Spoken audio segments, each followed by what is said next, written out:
like to mention item number 49 of the supplementary register. Here we are required to file an affidavit in reply. And consent has been taken from the other side. What is that? Item number 49 now? What do you want? Rampant issuance of IMSL forms of licenses. So we are required to file our affidavit in reply.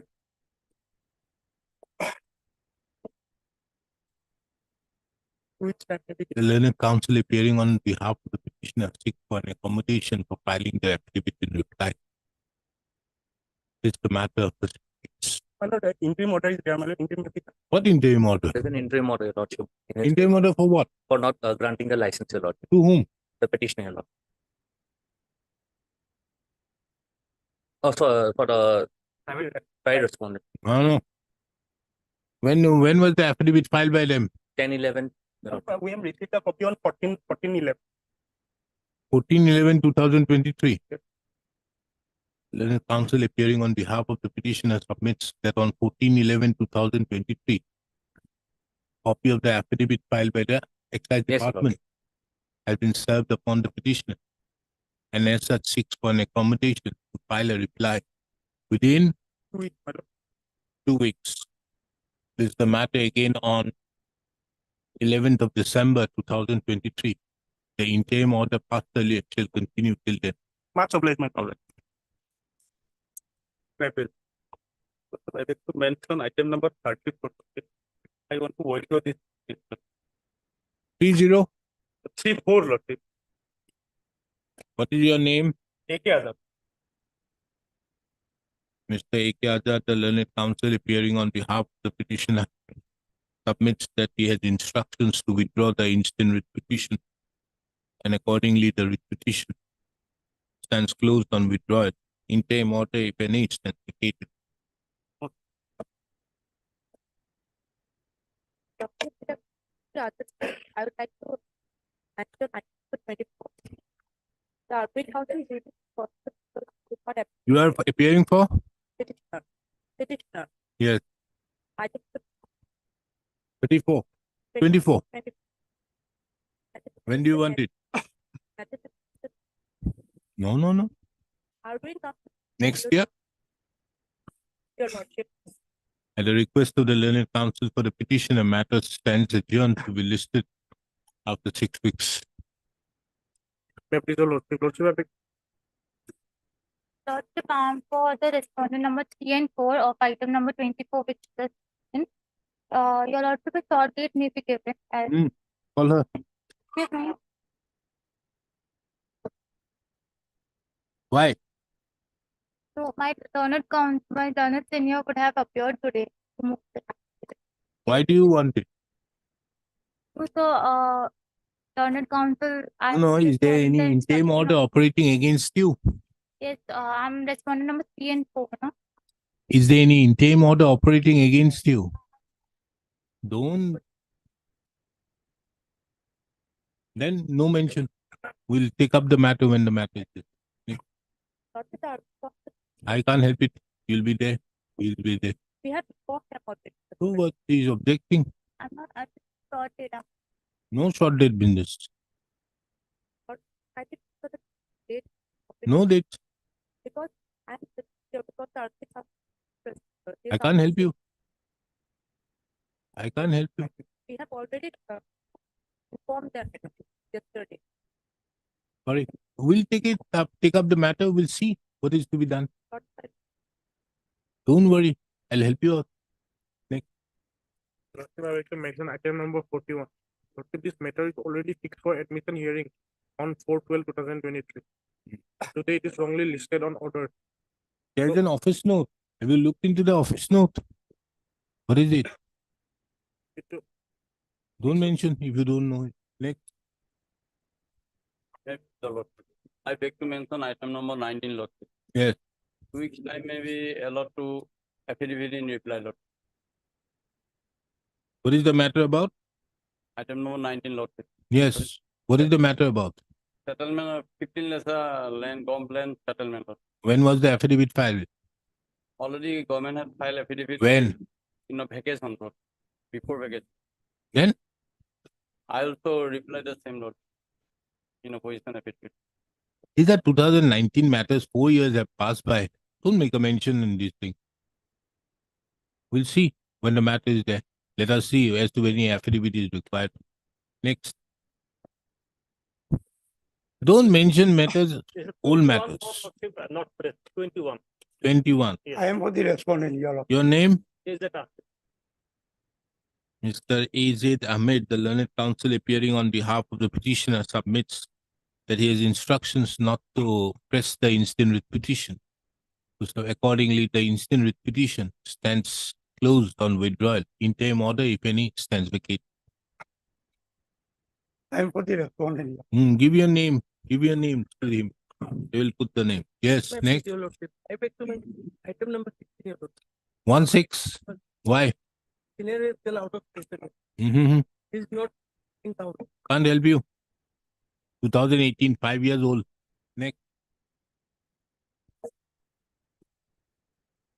Lordship, I would like to mention item number 4.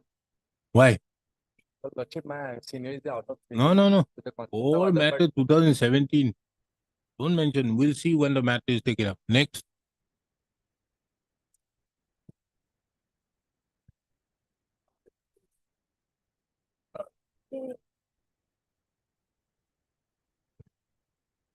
Seven.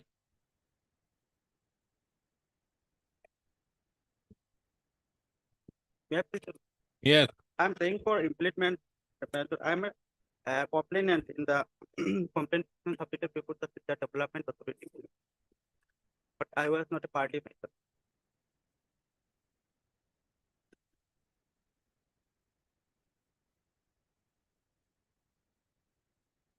Whereas 7 and 8 I have stated.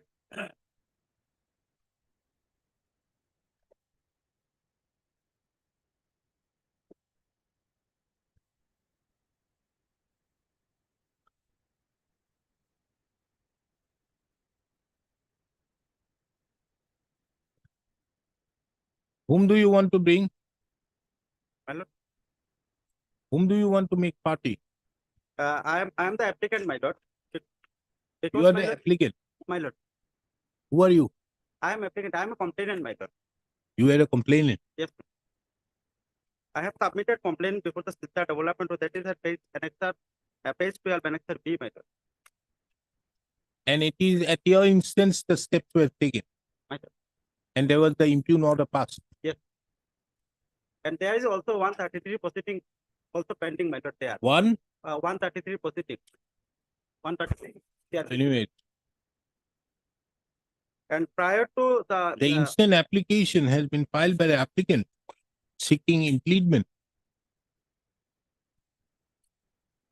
to the accompanying writ petition on the ground that it was at the behest of the petitioner, applicant, that the proceedings was initiated against the petitioner and the impugned order was passed.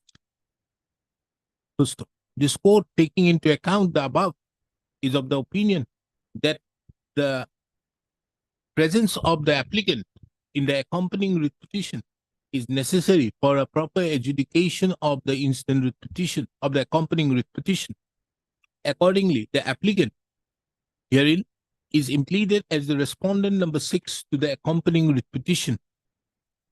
The applicant is directed to file a fresh memo of party, a memo of parties before the registry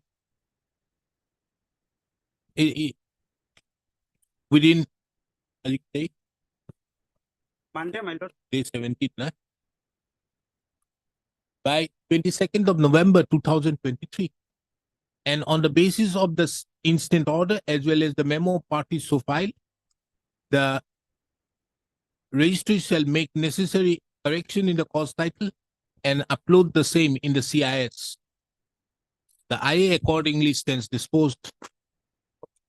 Main petition for Laches. You have a copy of the writ petition? My lord, yes. The learned counsel Mr. So-and-so, the learned counsel appearing on behalf of the newly impleaded respondent number 6 for an accommodation of 2 weeks for the purpose of filing an affidavit in opposition. List I'm the also matter filing- again on 18th of December 2023. The affidavit in opposition be filed by 11th of December. My lord, I am also going to file my lord vacating petition also. That is not before it. My lord, I am appearing for the petitioner, my lord. Give your name. And there is an interim order in our favor, my lord. In the last order, there is no direction that the interim order shall Order continue. impleadment application, my lord. Okay. The interim order passed earlier shall continue till the next day. Yeah, in fact, my last order says the interim order passed earlier shall continue. Then why do you need anything? But anyways, now you want to limit it None, till the next day. my lord. No, don't. You have made a mention. We'll make it till the next day. Apply.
Is a criminal revision petition is in it. Huh?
Yes, madam, what is your stand out here?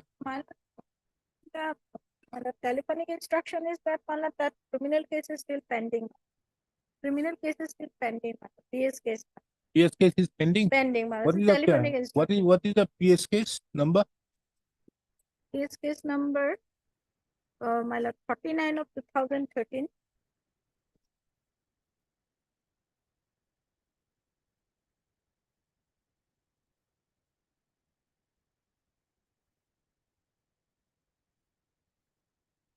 And why is it pending? That yesterday only I could get document this with some time so that I can.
Yes, madam, why My- this matter is taking such a long time for investigation? My lord, I have found one old communication of 2019.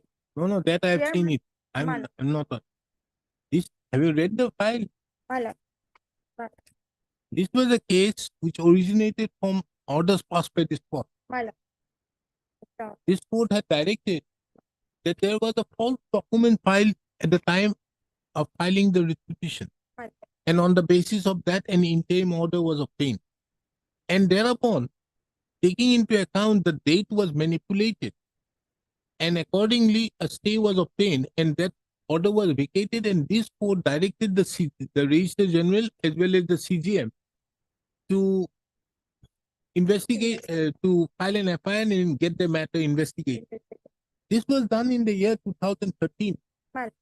Does it take 10 years for the police to file the charge sheet or final report in this matter or carry on the investigation in this matter? My lord, as per my lord, communication dated 14/10/2019. Wednesday, get your instructions. Why investigation has not yet been completed? Or ask the officer in charge, thereafter I'll direct them to be present. When it is not done, Lordship.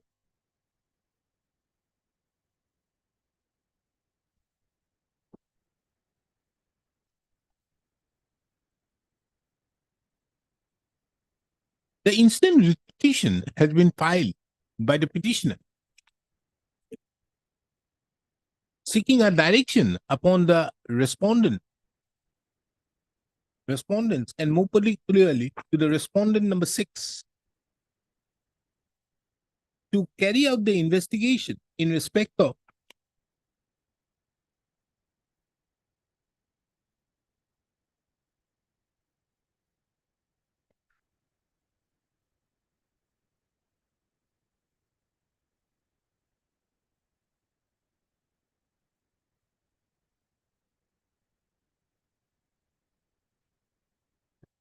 Sonai PS case number 4349/2013, dated 17/3/2013, under section 468, 406, 420 against the accused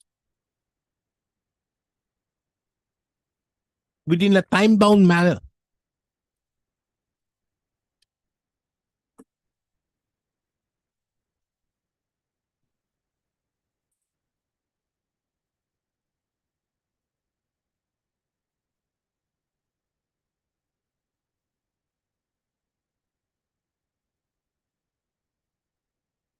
And also seeking a direction upon the respondents to protect the life and property of the petitioner and her family members.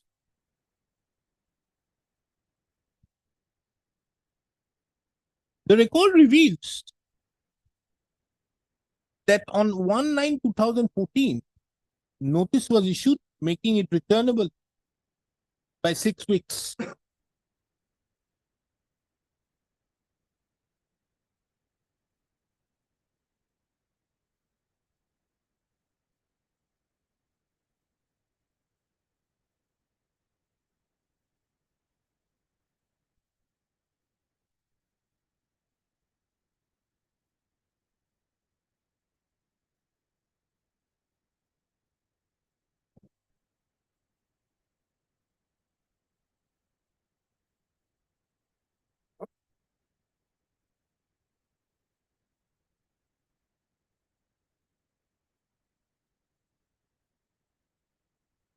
This court also finds it relevant to take note of that on 11/6, that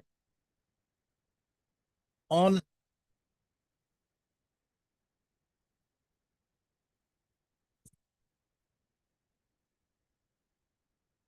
with 24/7/2019,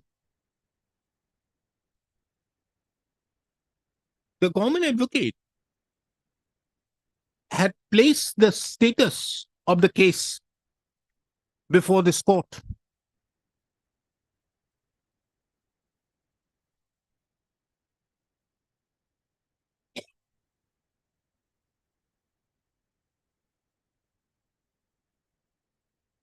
On the basis of a communication issued by the Office of the Superintendent of Police, Kachar,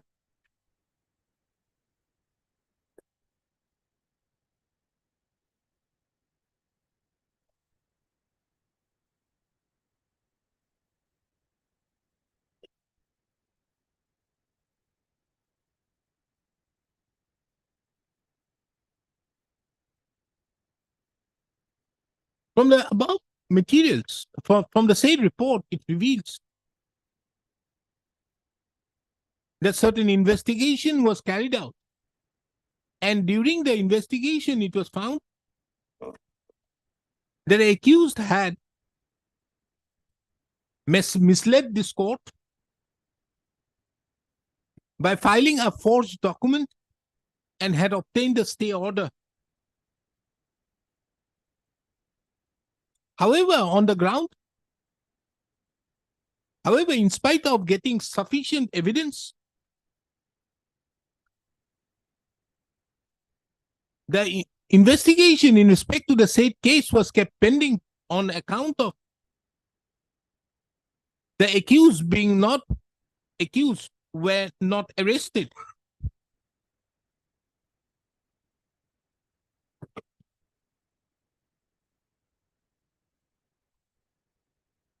In the meantime, pursuant thereto, the respondent numbers, the accused who have been impleaded to the instant proceedings and have been arrayed as the respondent number 7 to 13 on the basis of an order dated 28/8/2019 in IAC 2698/2019. However, when the matter has been called today, neither the petitioner nor the said respondent number 7 to 13 were present. It is also pertinent herein to take note of that on the last date when the matter was listed, that is on 30/9/2019, it was submitted on behalf of the counsels, appearing on behalf of the respondents, private respondents, that a criminal revision petition number 871/2013 was filed by the said respondent number 7 to 13 and was pending. And accordingly, this court had directed that the said criminal revision petition number 871/2013 be listed before this court along with the instant writ petition.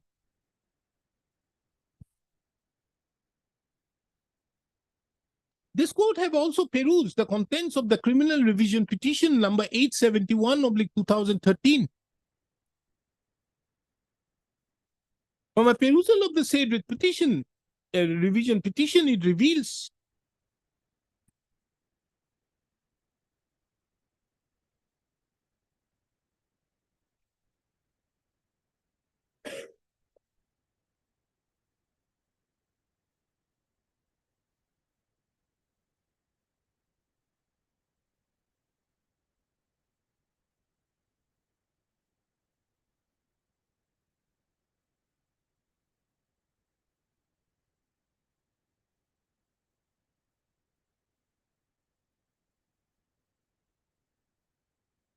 that the respondent number 7 to 13, along with one Usha Rani Suklapadhyay,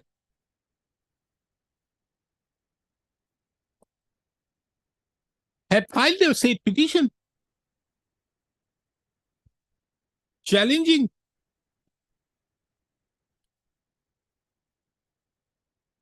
for quashing of the FIR in connection with GR case number 932/2013, pending before the court of the CJM Kachar at Silchar, which arose out of Sonai PS case number 49/2013.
It is further seen from the records of the criminal revision petition number 871/2013.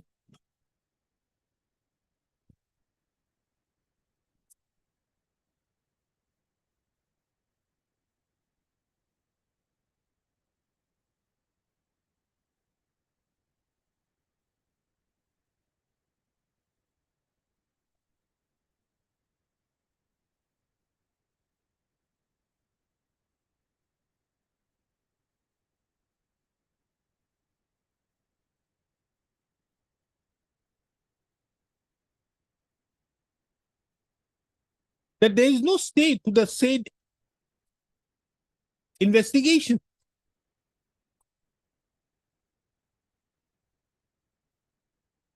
In respect to Sonai PS case number 49/2013.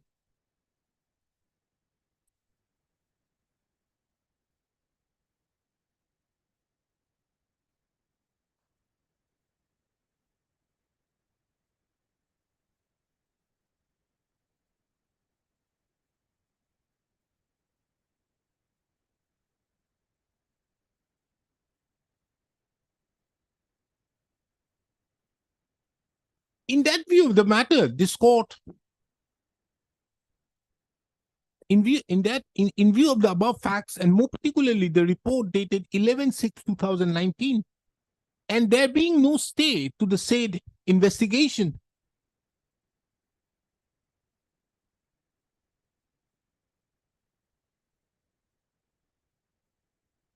this court is curious to know as to why it has taken a decade for the purpose of completion of the said investigation.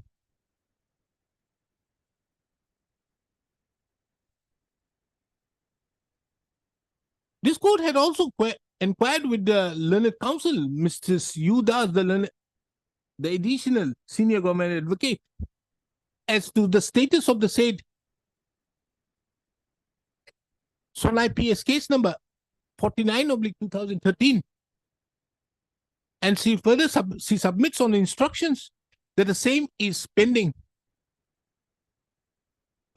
Accordingly, this court fixes the matter again on 22nd of November 2023, on which date she shall obtain the instructions as to why this investigation in respect to the said case is still pending, even after a decade, and that too when sufficient evidence have already been found against the accused persons.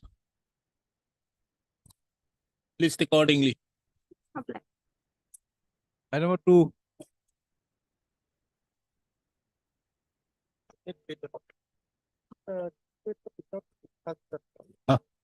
Mr.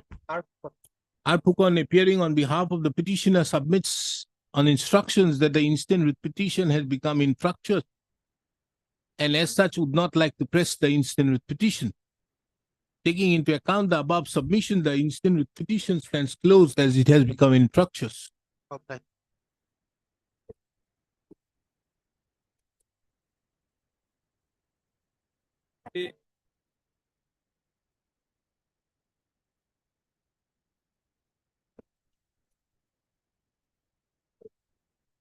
Yes, what is this? May I tell my lord?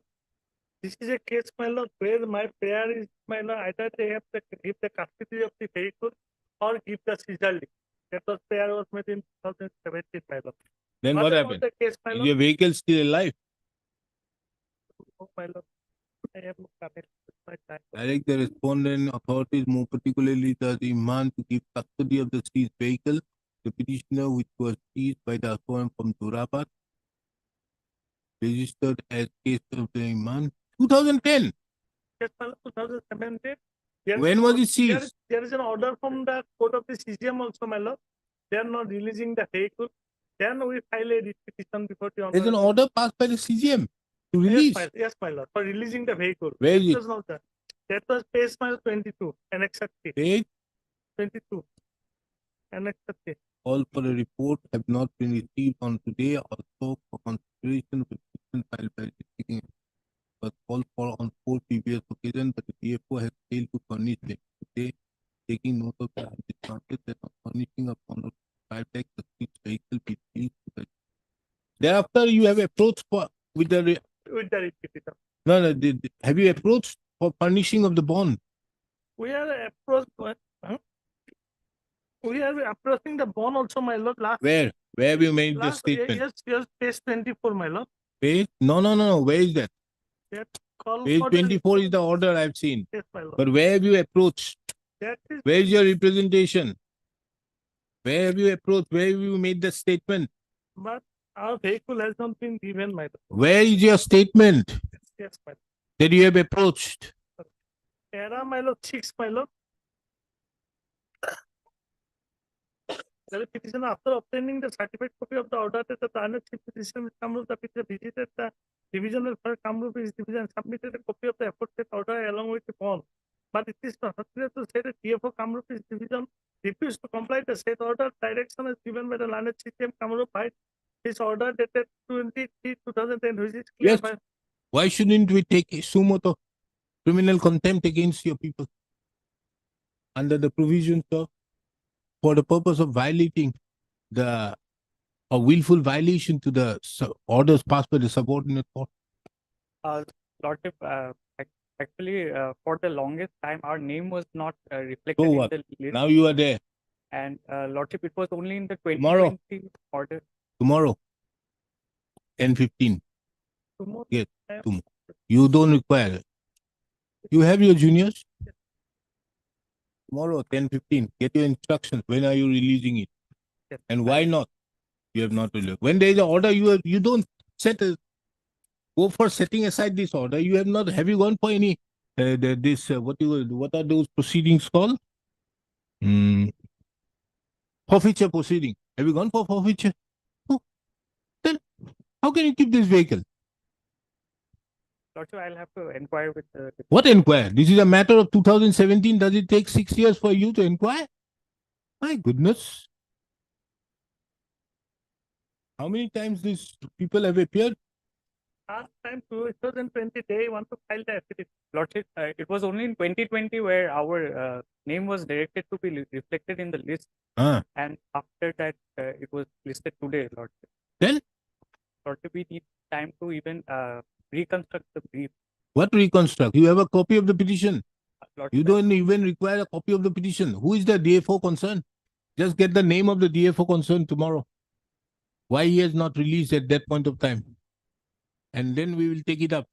Yes. And if he has approached, have you submitted a representation to them? My lord, in this case, my It lord, is only a statement. yes, my lord. Then why? Why haven't No, you my lord, I put have on not- record any document to show that the certified copy? Then? Your lordship, kindly para 6, my lord, your lordship. No, para 6 is okay. Yes. But why haven't you submitted any document? Yeah, How do I know that the order has been served upon the DFO?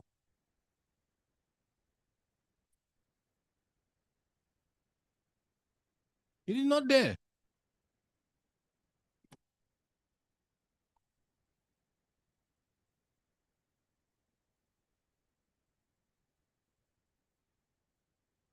Why? You are asking for a mandamus?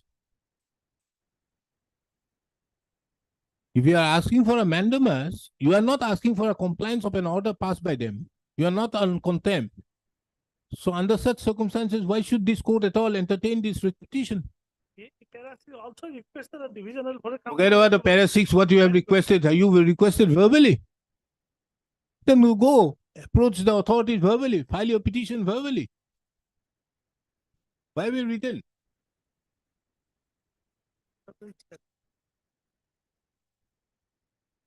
The records, you should have enclosed anything on records. Then get your instructions tomorrow. Then this is the matter tomorrow at 10:30. On which date Mr. I. Botakur, appearing on behalf of the Forest Department, shall apprise this court as to why the vehicle of the petitioner have not been released in spite of the order dated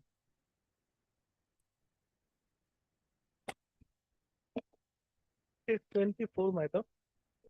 order dated 23/2010. passed by the CGM Kamrup Metro in case number JB/12A/OR/10-13 dated 22/2010. What is happened to your vehicle? Nothing. Is this the manner you file your petition? You ask for a mandamus without asking for it. Get your instructions tomorrow.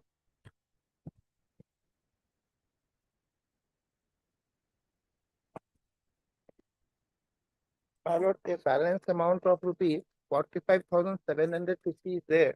We have processed the file, my lord. We will be releasing the next week. Huh? How much amount? 45,750 remain the balance.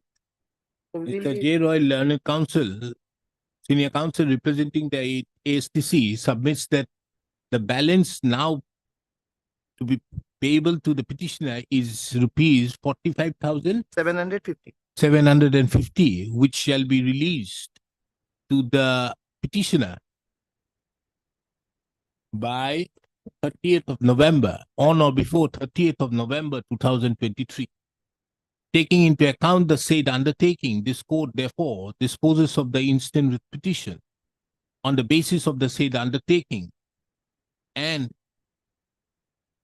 directs the respondent authorities, more particularly the respondent number 3, to ensure that the said amount of rupees 45,750 is released to the petitioner on or before 30/11/2020. With the above the petition stand.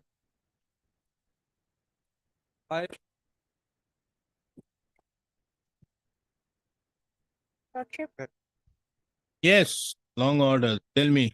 My lord, task order 17/10/2020. Being agreed by the inaction of forcefully taking over his land measuring 2 big Qatar and on which he revealed that there was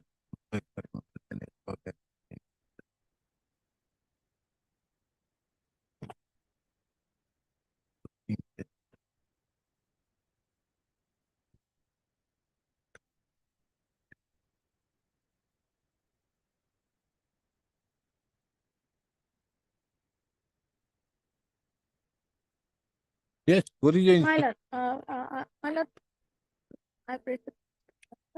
11 lakhs, 97,451 amount, my lord, compensation amount, out of which, my lord, 5 lakhs have already been paid. And And the remaining, when are you paying? Remaining, my lord, the deputy commissioner has, district commissioner has already written to the, my lord, additional secretary to the government of Home and Political Department to disburse the amount, my lord, that's what I got it. Where are you saying this 11 lakh business? My lord, in the next, the Ah. next is the annex. It reference I have the honor to state that the LA process was initiated by TPI in 19 by issuing a Form A after following a procedure of acquisition at the SPN land and deduction amounting to and has been sent to the SP Kamru by 20 out of the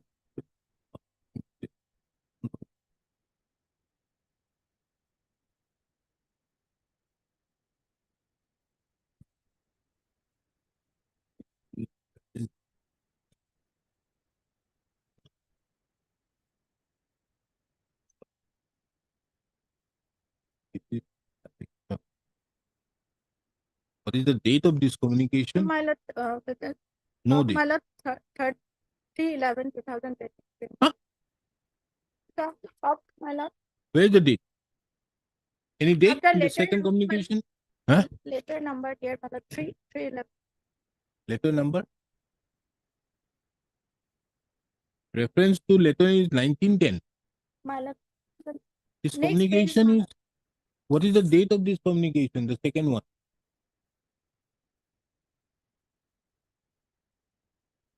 3/11. Yes, SP. Who is appearing for SP? I am appearing. Okay. For, When are you releasing the amount? my lord, I'll, let it be after 2 weeks, my lord. I'll Yeah, get the my lord. superintendent of police says. My lord. Well, I stated on the basis of the letter of the undersigned, I have written to the deputy commissioner so and so, taking the date on it. Say the copy of the demand by the deputy commissioner.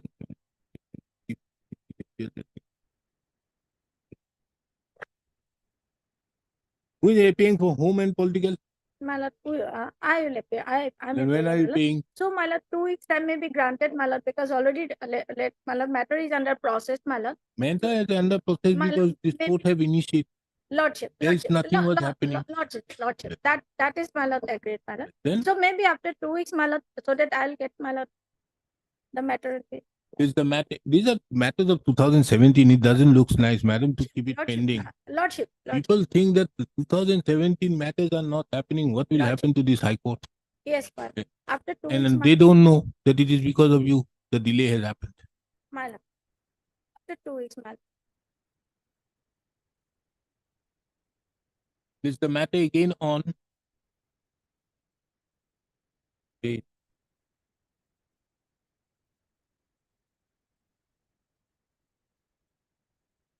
Is the matter again on 8th of December 2023, on which date Ms. Yudas, the learned counsel, learned additional senior government advocate shall apprise as to whether the remaining amount of rupees, the remaining compensation amount have been duly disbursed to the concerned authorities so that the onward disbursal is made to the petitioner. During the course of hearing, Ms. Yudas has placed on record a communication dated 10/11/2023, which is kept on record and marked the letter. Lord, oblige. And number 6,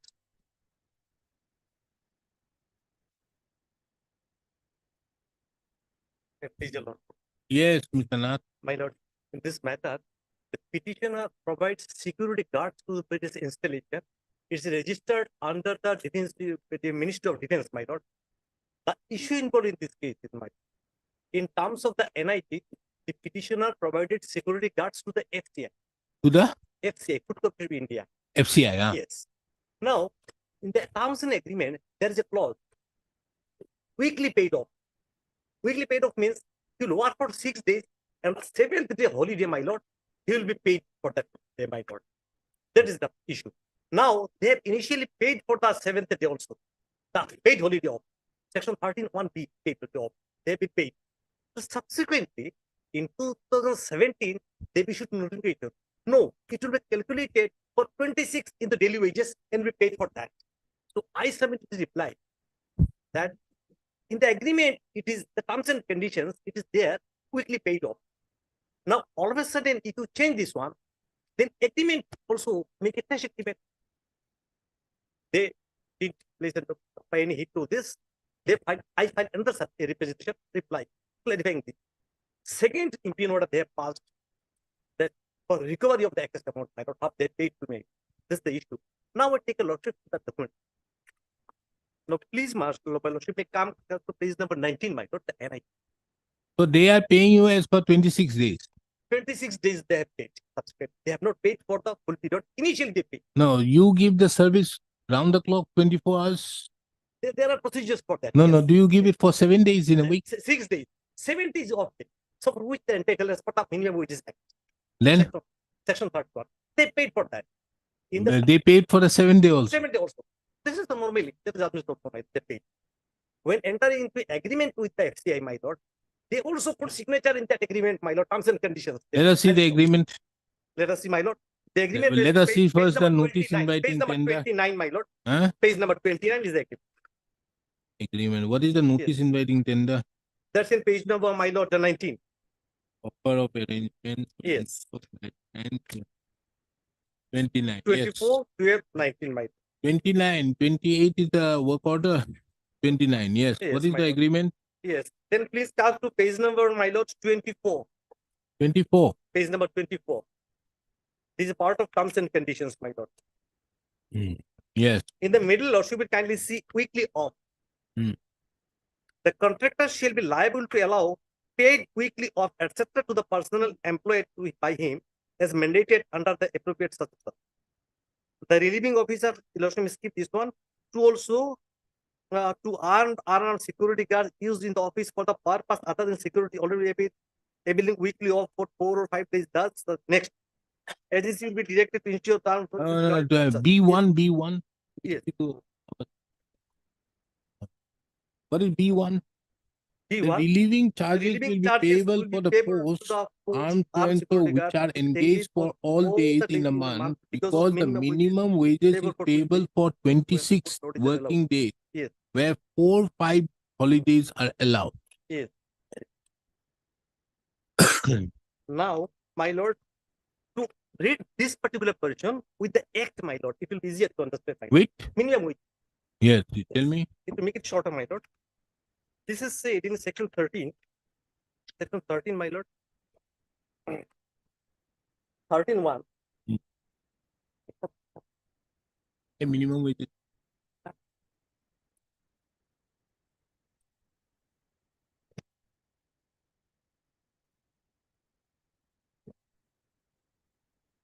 Mr. Roy, what is that formula by which the minimum wages is calculated? Because it will be multiplied. The Multiplied by, my lord, they have the wages per day would be multiplied into 7 divided by 26. That is how the wages are calculated. Yes. Isn't it? yes, my lord. This And is they how, have quoted their rate for 26 days. no, this Calculating, is how and that is why per day into 26, my lord. because that is the manner in which the Yes, minimum yes. wages. And I think Isn't it, Mr. Dasgupta? I think that there is a prescribed form on this.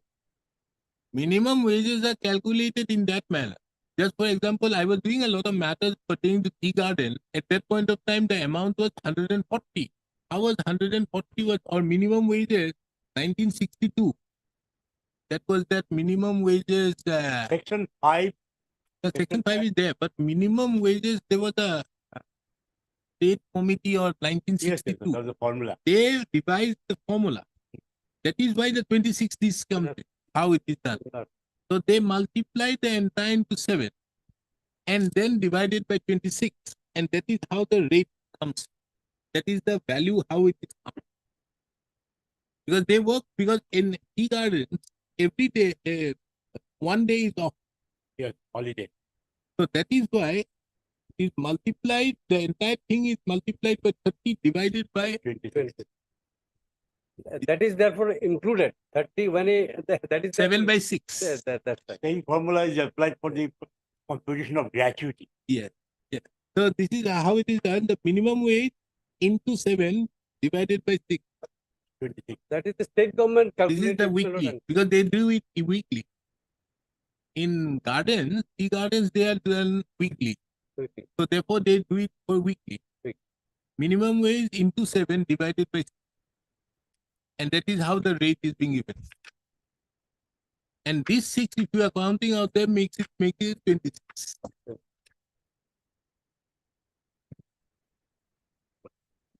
Yes, Mr. Lal.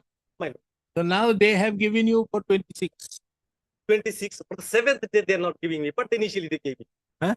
For the 7th day, the paid holiday, as per the rules, can they look at the rules, my lord?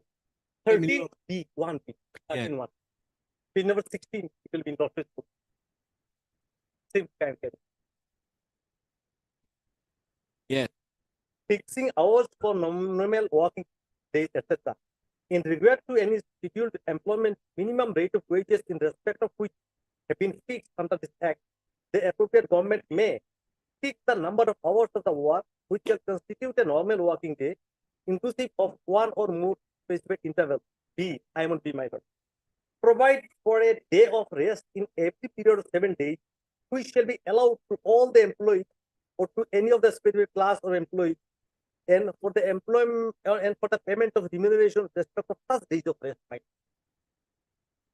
so I am to submit my That lord. is why they are doing it in 26. Now, if they do it in 26, What was the minimum wage? Just for example, it is 3,000, 100. 100.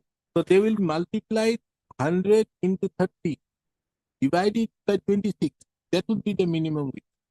But I think here what they have done. Huh? Here what they have done. Well, I'm not exactly not very in calculations, Lordship. isn't that, Mr. Roy? No, I think, my lord, the 7th day, Lordship will see in the order. 7th day, suppose 7th day is a Sunday. For 7th day, they have not paid. But the 8th says the rest day, they should be paid. 6th day, they'll work. Where is the 8th day in a week? 6th We have day, only 7 days in a week. no, 6th day, they'll work. Sorry, 6th day. 6 days they'll work, and then for the 7th day also they'll be paid, my lord. That's the only issue, my lord. Now, this is how the calculation is. The calculation is into 7 days divided by 6. That is the minimum wage, how it is worked out. Isn't Now- it, Mr. Now, Lawyer? just That's right. My lord, they have given you the calculation in the writ petition itself. Yeah, let us see. They have shown it on the last page, my lord, Last page of of the writ petition, page 75. They have shown as to how it should be calculated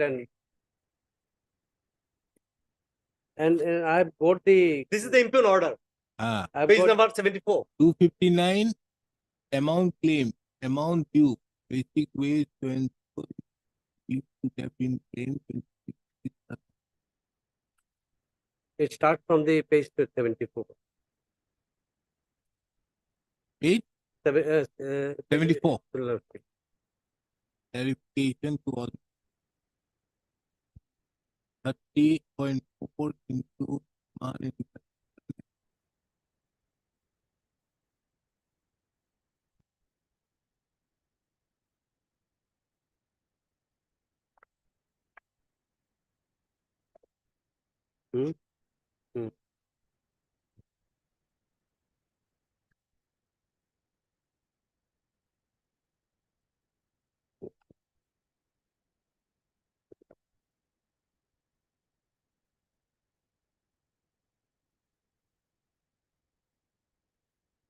In the middle B, they say portion of wages for 7th day is already incorporated in the minimum wages. Yes, sir. where? In page number 74, Annexure 19. Where? In the bottom little middle, my lord, can you see? Just bottom, middle, just below middle. B, B. B, yes, Guard is mandated to work for 7 days, and the 7th day is a paid holiday. paid holiday. Portion of Portion of wages, wages for the man is already incorporated in the minimum wage. That is Yes. what your lordship There has is said. no calculation of wages on the basis of 30.4 days of wages. That is what your lordship. now come to page 53, In fact- just my lord, Mm. for my sake, come page 53. Now, what was the minimum wage at that point of time? And I have got that, my lord. Yes, get. And there is their quotation along with the everything, my lord, will fine. The first is there, About the rate or the amount, I've got no dispute, my lord. No, the What- rate has to be multiplied then. yes, Where is the minimum wage? minimum wage is, my lord, at We page are concerned with which one? Security guard. security guard. my lord. Security guard. And their quotation is for 25 days, 26 days. That is what the quotation was. I mean, the tender was.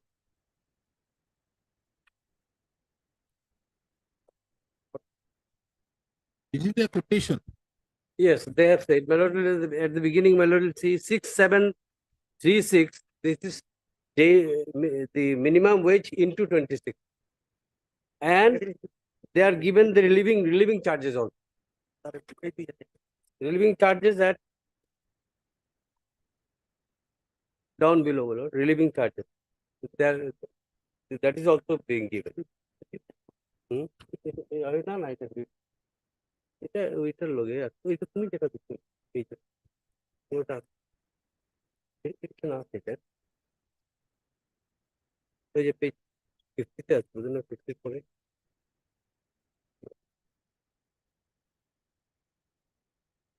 আমার তো ঠিক ওই যে page 25 25 এ দেখো না রেটটা আমার কাছে আছে এটা আমি দিচ্ছি Page 25 rate is not given by me. I'll explain it. rate at the relevant time. That Yes. is given, my lord, by me in the last page. Where? In this Oh, yes, particular, yeah. that I've seen. My lord, in page number 29 of the agreement, starts in page 29, and the relevant part of the agreement, your lordship will find.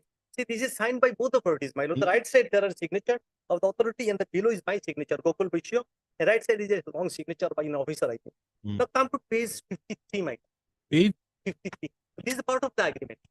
Page 53. 53. Yes. This is the part of that agreement. Yes. No. Long, no, not part of the agreement. This is a part of a notification, my lord. The minimum wages from 1/4/2015. It starts page Page 50. 53. Page 50. Page 50. 50. First page. Oh, yes. Starts from there. Notice Page of 50. revision.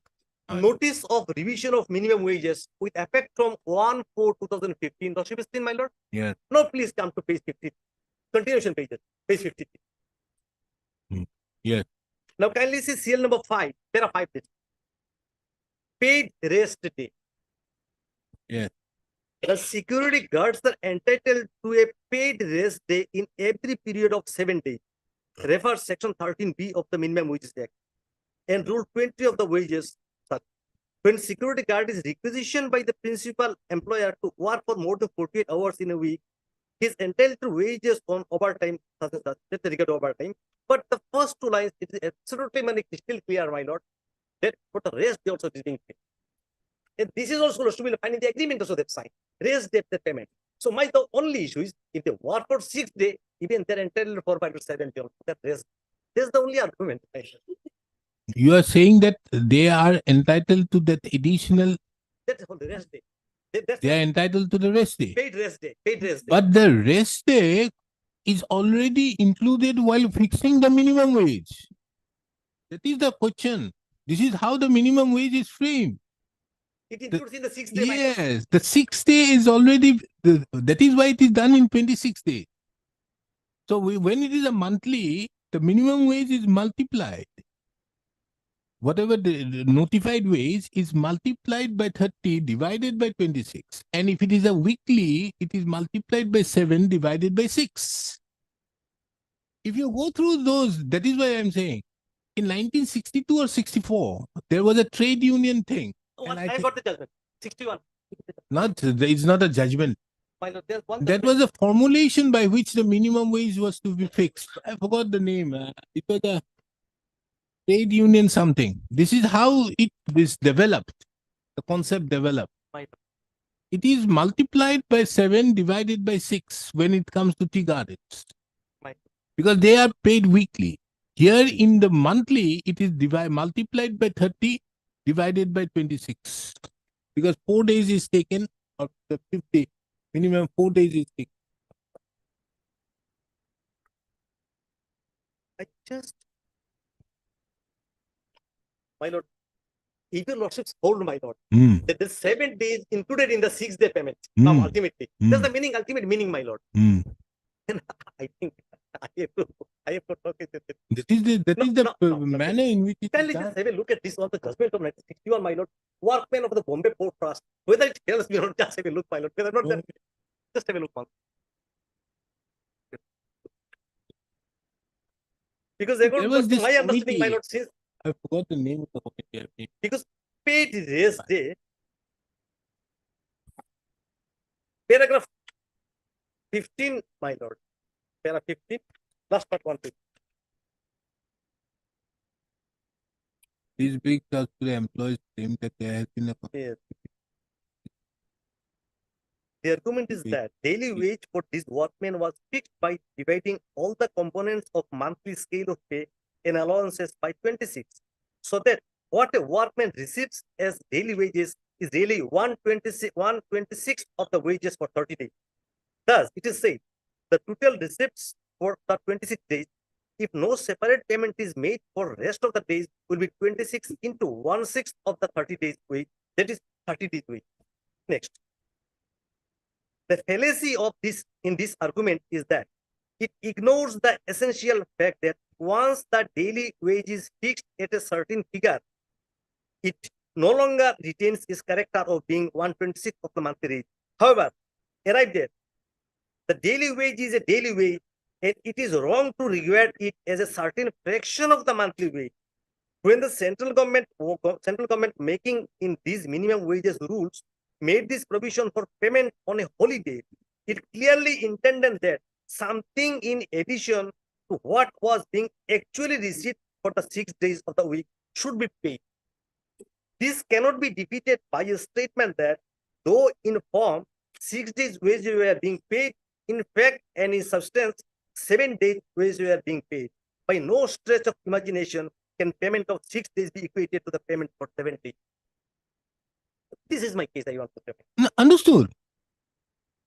But what this is, if we go by the calculation, just for example, Yes. 100 rupees is fixed as the minimum wage. Right.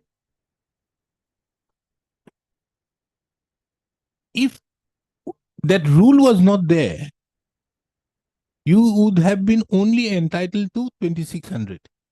Yes.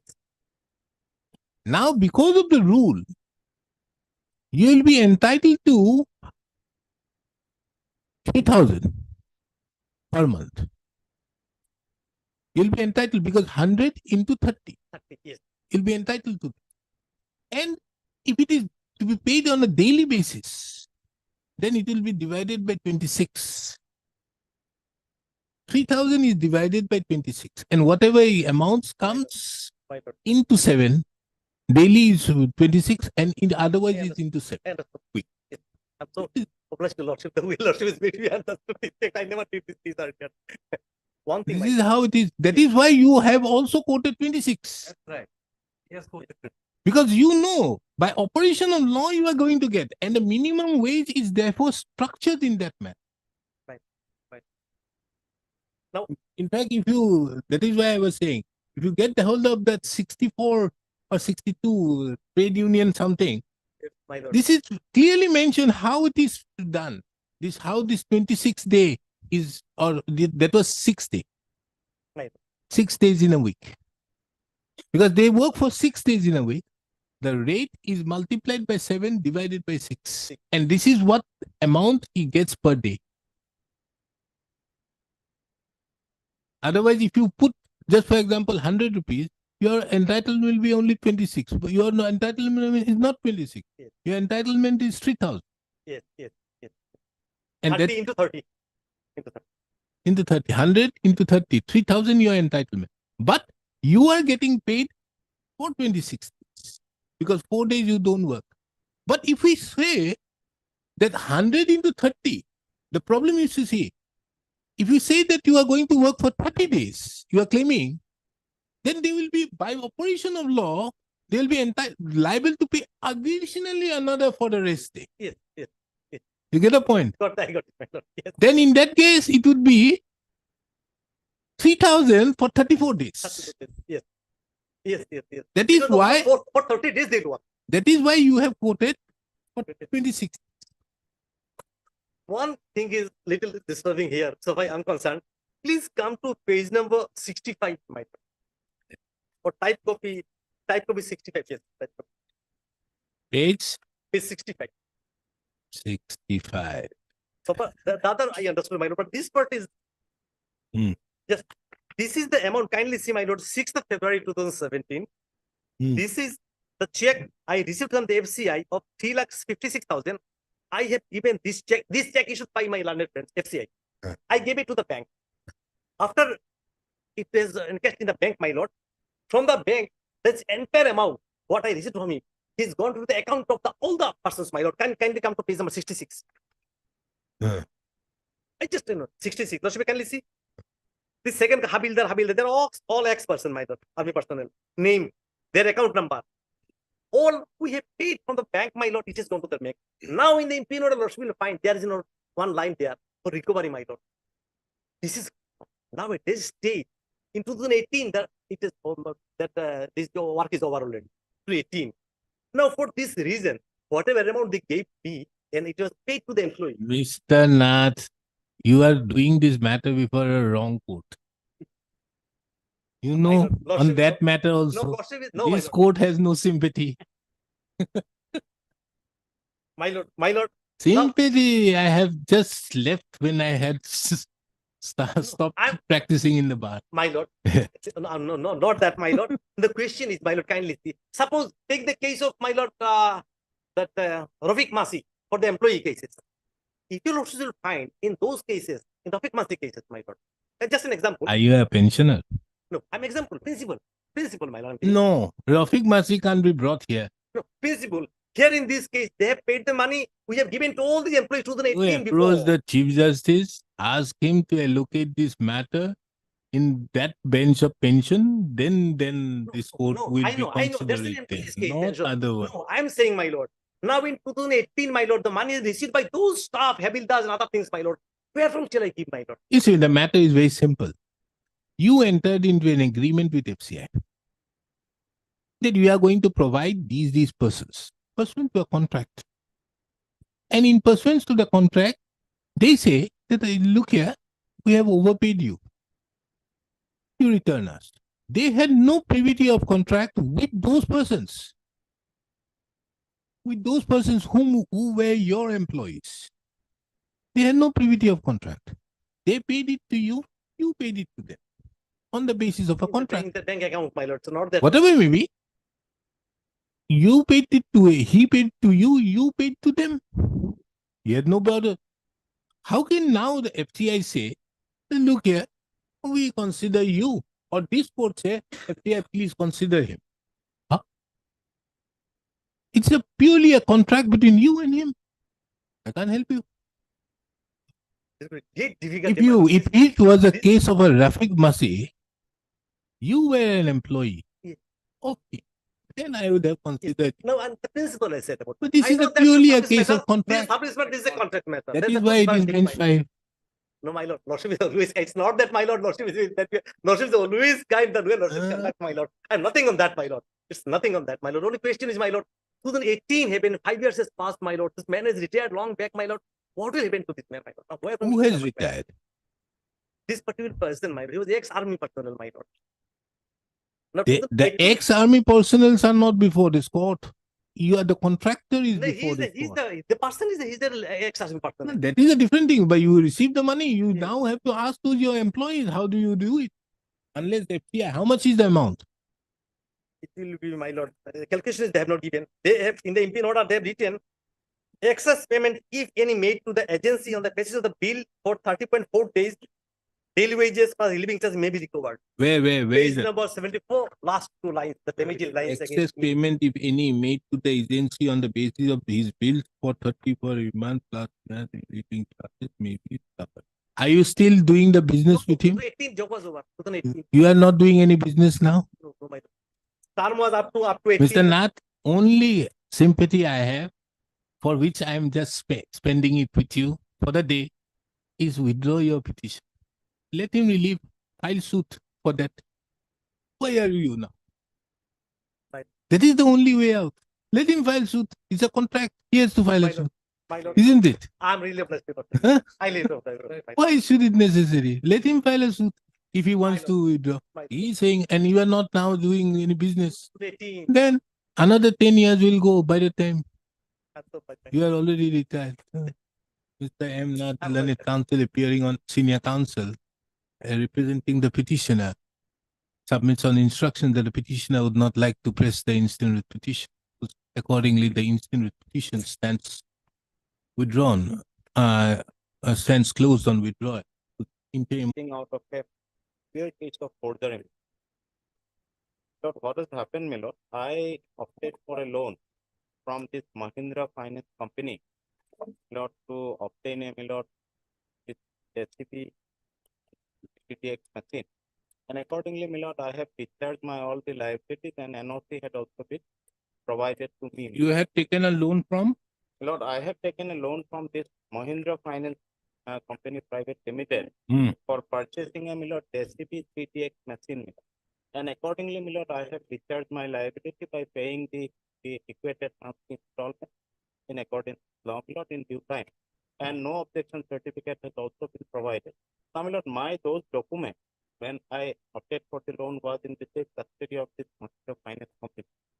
Now, what they have done, my lord, they have shown to be given a loan to another person, my lord, wherein I have been shown as a guarantor. And even, my lord, I have not came across to that person. Till date, my lord, I do not have any knowledge. But when I received a notice from the sole arbitrator, my lord, then immediately I lodged an FIR before the Dispur police station that I have been a victim of such a racket, my lord, of this finance company limited. Now, my lord, the police initially investigated the case, arrested some of the persons of that Mahindra Finance Company, but the case rests in that stage, my lord, as per my instruction. It has not proceeded further. Now, my lord, when I received the notice from the sole arbitrator, my lord, I made a representation to the sole arbitrator that this is not me who has obtained the as a shown to be a guarantor. But, my lord, that arbitrator does not stop my response note and proceeded further, an arbitration award of rupees 2,54,000 has been awarded against me. Then, my lord, finding no alternative, I approached before my lordship, my lord, challenging this for not taking any action by the police against the culprits. Then this honorable court, after examining the whole issue, my lord, stayed the operation of the arbitral award and asked for the instruction from the police that what they have done. But, my lord, my lord, how can this arbitration Yes, yes, proceeding sir. be done? that is, my lord. You have to challenge under Yes, yes, 34. sir. But my lord, from my very limited knowledge, my lord, regarding this subject, my lord, as this arbitration is not applicable to me, my lord, because this is a clear case of forgery arising out of this award is arising out of a forgery. Now, if the police investigated, my lord, and come to a conclusion, then only, my lord, I can also take those records, my lord. But they are, Whatever may be, my lord, there are two aspects. One is an FIR filed by you before the Disco police station. Ma'am. That is one aspect. And the Ma'am. other is an arbitration award. The arbitration award is required to be challenged in accordance with law. Ma'am. And if we have not challenged it, matter goes. Can't help you with that. because, And my lord, this court can't exercise 226 jurisdiction on respect thereto. my lord. But as the matters are connected, my lord, It the can't be connected. Your FIR is different. This court will duly ask them about the FIR. my lord, But as regards arbitration, this court can't do anything. Ma'am. And you are not even challenging the arbitration award. no, my lord, it was because it was a And award how of- can there be a stay to the arbitration award when there is no challenge to the arbitration award? my lord, that in fact this honorable court in the very motion stage, my lord, in the very motion That stage court was not- very kind of whether the judge is still there, I can place no, it no, my before lord, him. I cannot pronounce the name, my lord, verify from the record, my lord, So my lord, he has retired now. my lord, Can't help it. I can't place it before. my lord, may I pray, my lord, that at least the instruction may be sought for, my lord, For what? for tomorrow or day after tomorrow, that regarding that police case. Yes, what has happened to the police case? My lord, last occasion, lordship, this matter came up on 18/9. On that day, my lord, I called for the record, my lord, the matter did not reach. And after verifying the CD, my lord, I could come that, my lord, it was, the signatures were collected and it was, those were yet to send for FSL, my lord. So, and yesterday I sought for the CD, my lord, but today I could not get it. So, my lord, still pending, my lord. Tomorrow? Tomorrow, my This court CD, nearby. my lord, Ask them what is the status. Yes, maybe on Monday, my lord. Tomorrow. These matters need to be finished up My lord, within the week. My lord, even I am vacating the interim order. last occasion, my lord, I The called, interim order I- cannot remain. my lord, can it be appreciated, my lord? Absolutely no, Mr. Bhuya. My lord, This interim order cannot be extended by any. my lord, then, How? then, my lord, How? then I will be victim of a racket. So what? I can't help you. You have not challenged the arbitration award. Because, my lord, that award is not applicable to me, my lord, because this is a clear case of forgery. And what is the stay order? Arbitration case bearing number arising out of shall remain suspended. In the meantime, award has been passed. Fine. Then what remains? What is this type of orders which will be there? Nothing remains in this order. Has no value. When the court passes an order, the court should also be. You may not have informed at that point of time that the arbitration award has been passed. my lord, When it was is- the award it passed? is on record. Pilot is 2018, pilot that before the order. And then you should have challenged the should have challenged the award, but you have mentioned about the case. The case has already become infructuous. Where is the award? You have a copy of So it. my copy I. When was the award passed? No, Yes, Lord, when was the award my lord, passed? it is award, the letter at page 26, my lord, is the same, my lord. Conciliation request for loan amount. This is the request made after the award is passed, my lord, and I have made because the copy of the letter award is was not 92. available. 92 2018. Mal. The Honorable Arbitral Tribunal has passed an award directing you to pay a sum of rupees 2,54,000 award amount along with the interest from. But have you got the copy of the award? No, Okay.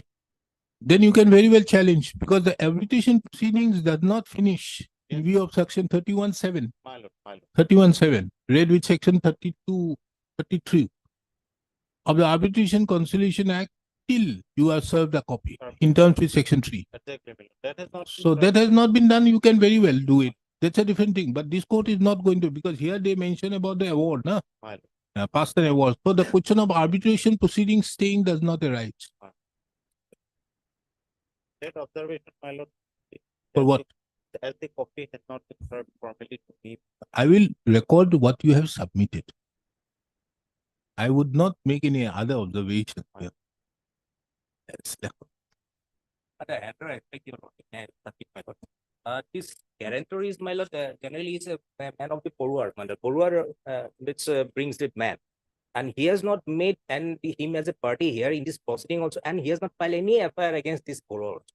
Whatever may be, I have. I'm only asking them what they have Yes, done. report, yes, steps.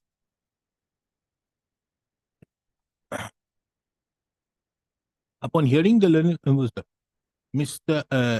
this court, upon hearing the learned counsel for the party,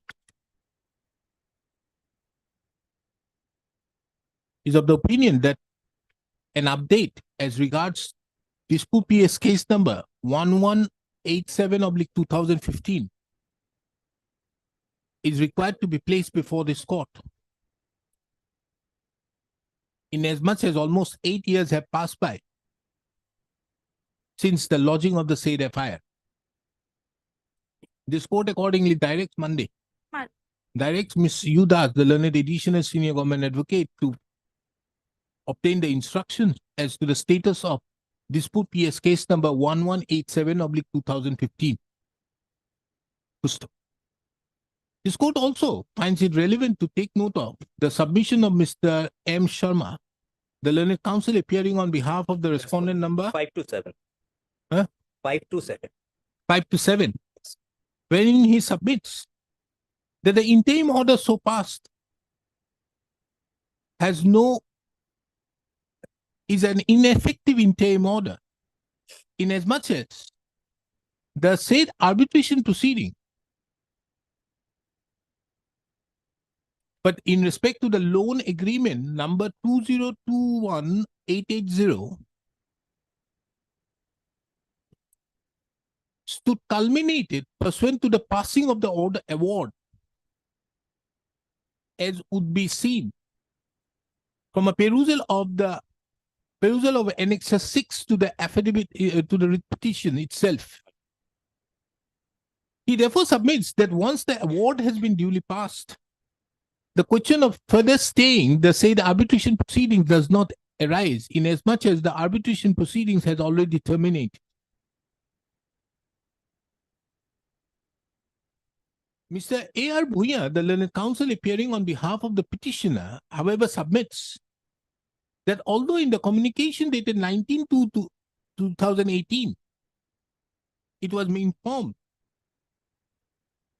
that the award has been passed of an amount of rupees 2,54,654, but the said award is yet to be served upon the petitioner, which is is yet to be delivered to the petitioner, which is the mandate of the provisions of section 31(7), read with section 2032 of the Arbitration and Conciliation Act 1996.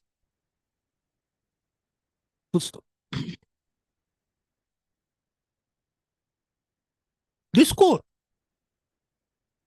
upon perusal of the Annexure 6 to the petition, and taking into account that the arbitration proceedings, that an award has already been passed, is not inclined to extend the stay order, the interim order.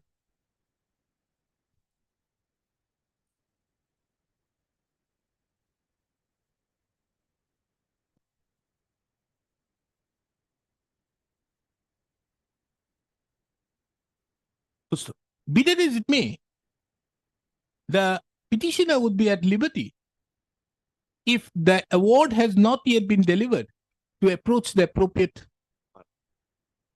forum, challenging the said award. With the above, list accordingly on wait, please. Let's have it on 22nd. On 22nd of November. CD or status report, my lord. Status. Status report. Apply. My lord, on 22nd, I have to file medical. Okay, 24th. 20. Apply.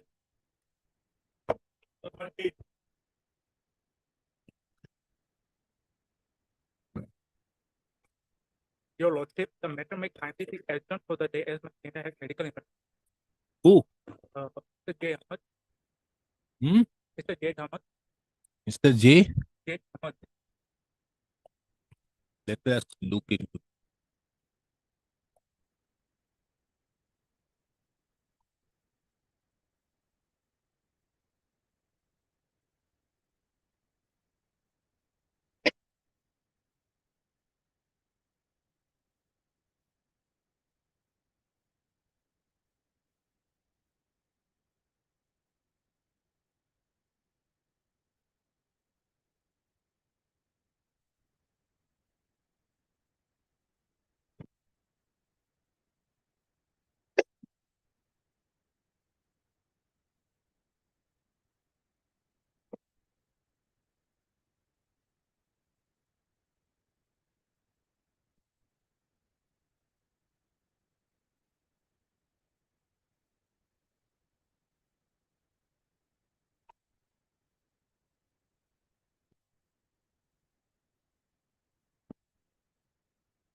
So you have been evicted?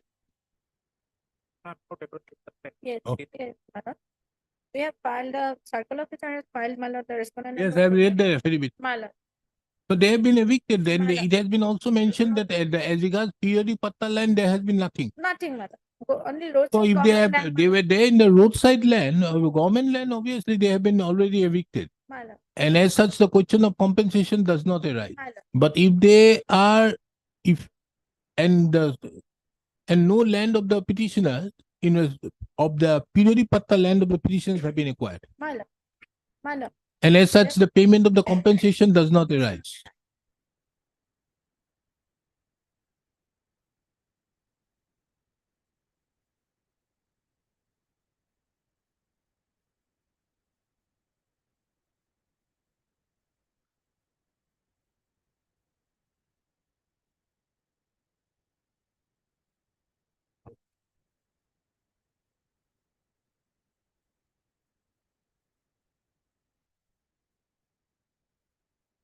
Yes, where is your senior? Medical event. Okay. Monday. I'll- List the Monday matter again on Monday, taking into account that on account of medical list the matter again on Monday.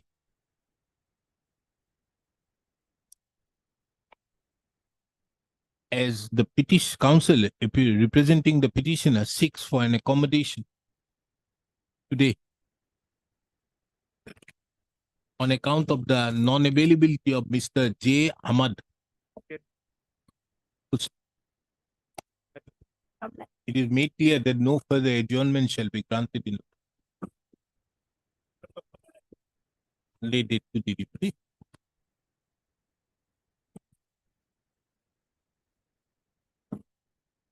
Your Lordship, I'm the respondent GST. Your Lordship, the main counsel is in in different court. I have a small prayer. Huh? I have a small prayer. Yes, There what is is it? some, recent clarification regarding various state. Huh? And there are some recent clarification regarding various state. Yes. Only 2 weeks time will be given to bring on of record. Those What do you want? 2 weeks time to bring on record of some recent clarification regarding What clarification? regarding the exempted. Is there a stay? No, yeah. No stay.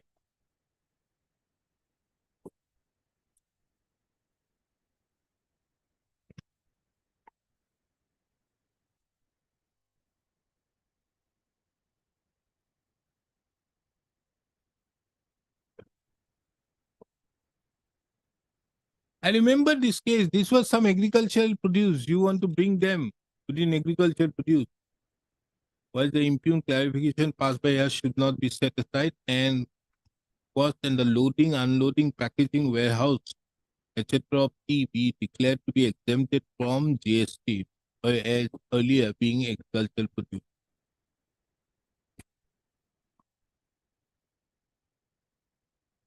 You have filed a reply? Yes, sir.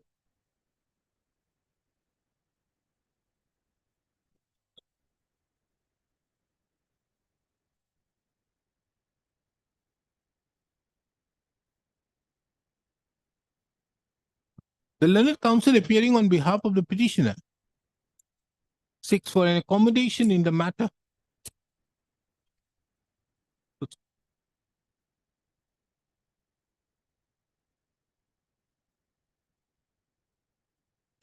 Taking into account that there has been no urgency shown on behalf of the petitioner, matter stands adjourned to be listed in the second week of January.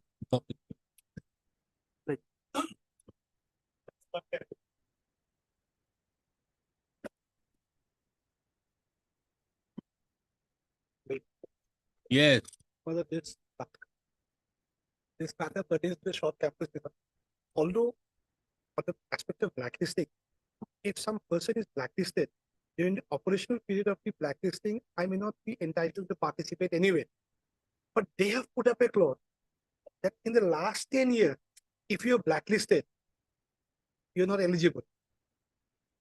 Firstly, the tender notice says in the last 10 years, if you're blacklisted, you're not eligible. My contention is this affects this tender condition would affect the very essence of blacklisting. If I'm blacklisted and the tenure of blacklisting is over, the authorities by induction of a clause cannot eliminate me in this process. It is against the law. True, if I'm blacklisted during the operation of the blacklisting period, due to blacklisting, I have no right. Unless I challenge and get it set aside. But once that period is over, they cannot put in a condition to my date. What has happened to NIT? It is so long, I thought they would have taken a call. I'm in fact searching for the gentleman's phone number. They say, well, I had a word Is it with him. stay? Huh? They say. They say. Tender received pursuant to the notice and by demand But shall you know- not be open and processed. Well, My goodness. In all fairness, could it What do be you mean? could it be taken up on Monday? I would have a call with him. I don't know whether he is pursuing. At this rate, if he takes What up happened? now, he lost. What are you going to do with this tender now? What is the tender for? Tender So is- far as it indicates Original that- equipment what is the manufacturer- tender? Where is the tender? Well, it starts at page 12. Notice inviting quotation for upgradation of desktop business They don't on go- buyback basis. This should be What optional. remained? What remains, my lord? It's alive for the inaction. It is something like, and that to buyback just. Buyback. So you can very well go ahead with a fresh tender. Absolutely. Your Lordship, because of they have challenges, Understood. Yes. So the Lordship, the clauses, in the meantime, they have also passed that 5 years. No, no. Are As you on, still, as are on you, then, as on then, my period was over. no. 10 years period must have been over now. It's not about that 10-year period. Yeah, the clause which you have challenged This is it. 18, no, this is 2018. Yeah. We're 23, You were blacklisted when? long back. We are within the zone 2 to 3 years. Even after that, we are working with them also. But only for this tender, they put up this clause. Where is that clause? That clause is at page 19. Yes. The Page bidders 19. and the OEM The should eight- not have been blacklisted or depart from business from any government organization in the last 10 years. My lord. Now this term, which is there, Right. and you were blacklisted when? But I'll get to it. Page 6, paragraph 7. In the month of June 2012 for a period of 3 years, which ended in June 15. Even after that, we are working with them. 12 to 15 for 3 years, we are blacklisted by them. After that, we are working with them also. Regardless of that, I say 2018, you cannot put a clause. So CCL would say that they have the best authority to take a clause, tender conditions. What I am submitting is, my lord, this judgment Your is submission is simple. simple. That look here, once the blacklisting period is over, Over. you cannot keep on imposing upon me that term. Absolutely. And it is self-contradictory with page 13. And what is your response to this? Lordship, Why have you inserted that clause? this clause because the value of the tender is more than 50 lakh. That's why you have put this stringent clause, Lordship. And Lordship, the petitioner firm, we have allotted the works the little amount like 2 lakhs, 1,50,000, like that amount. And for the secure the tender process, Lordship, we have put this stringent clause. And this clause is not meant for the only to the petitioner, Lordship. It is for the all intending bidder, Lordship. Well, I agree to that, Mega. It's for all. But I say the very foundation of this clause is valid.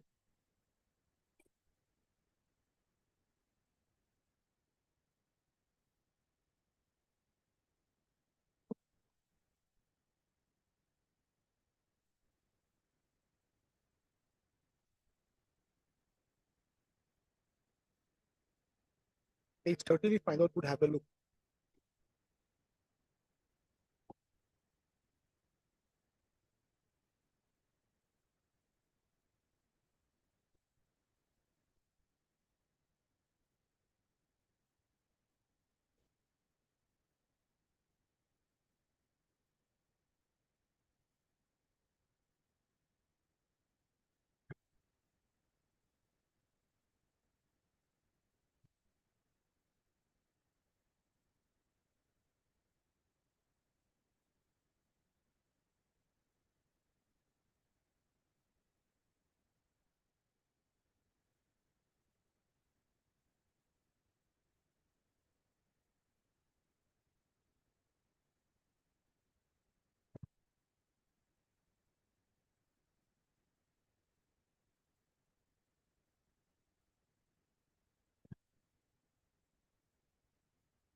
Show me on what basis do you say that this is bad? Page, paragraph 25 of this document. May I read that? Yeah. Suffice it to say that debarment is recognized and often used as an effective method for disciplining deviant suppliers, contractors who may have committed acts of omission or commission of fraud, including misrepresentation, falsification of records, or other breaches of the regulations under such contract allotment. What is notable is that debarment is never permanent, and the period of debarment would invariably depend upon the nature of offense committed by any contractor. What I'm drawing the analogy is that if I am blacklisted, and if the period of blacklisting is over, it means and only means I am not under the cloud of blacklisting anymore. If by a clause they intend and they do trigger that blacklisting again against me, that is invariably blacklisting. Inevitably blacklisting. They are not blacklisting. They are not blacklisting. They are saying that if you have been blacklisted in the last 10 years, we are not going to, you cannot. My lordship, on a plain view, it may seem that as an employer, they would like to get the best in the competition to eliminate from amongst the best. That would be a fairer way of their submission. What I am submitting is that I am eligible in law to participate. They do not have that right to disqualify me from participating on a ground not sustainable in. Because the ground is, I ought not to have been blacklisted in the last 10 years. This is not sustainable in. Because if I go a step deeper, it means I am still blacklisted. Because the essence of blacklisting is non-eligible in any tender process for participation. I am still blacklisted to them. Although my punishment period was 3 years, simplicity. Now, by this, they've extended it. Which They have not only put you, they have put absolutely, it's to all. Whoever would feel prejudice would come into the court of law. I do feel. That's why I'm before this court. I feel that this condition has come after the central court judgment. That would say the employer has the right, true, but that must support the confirmation of law, the foundation of law.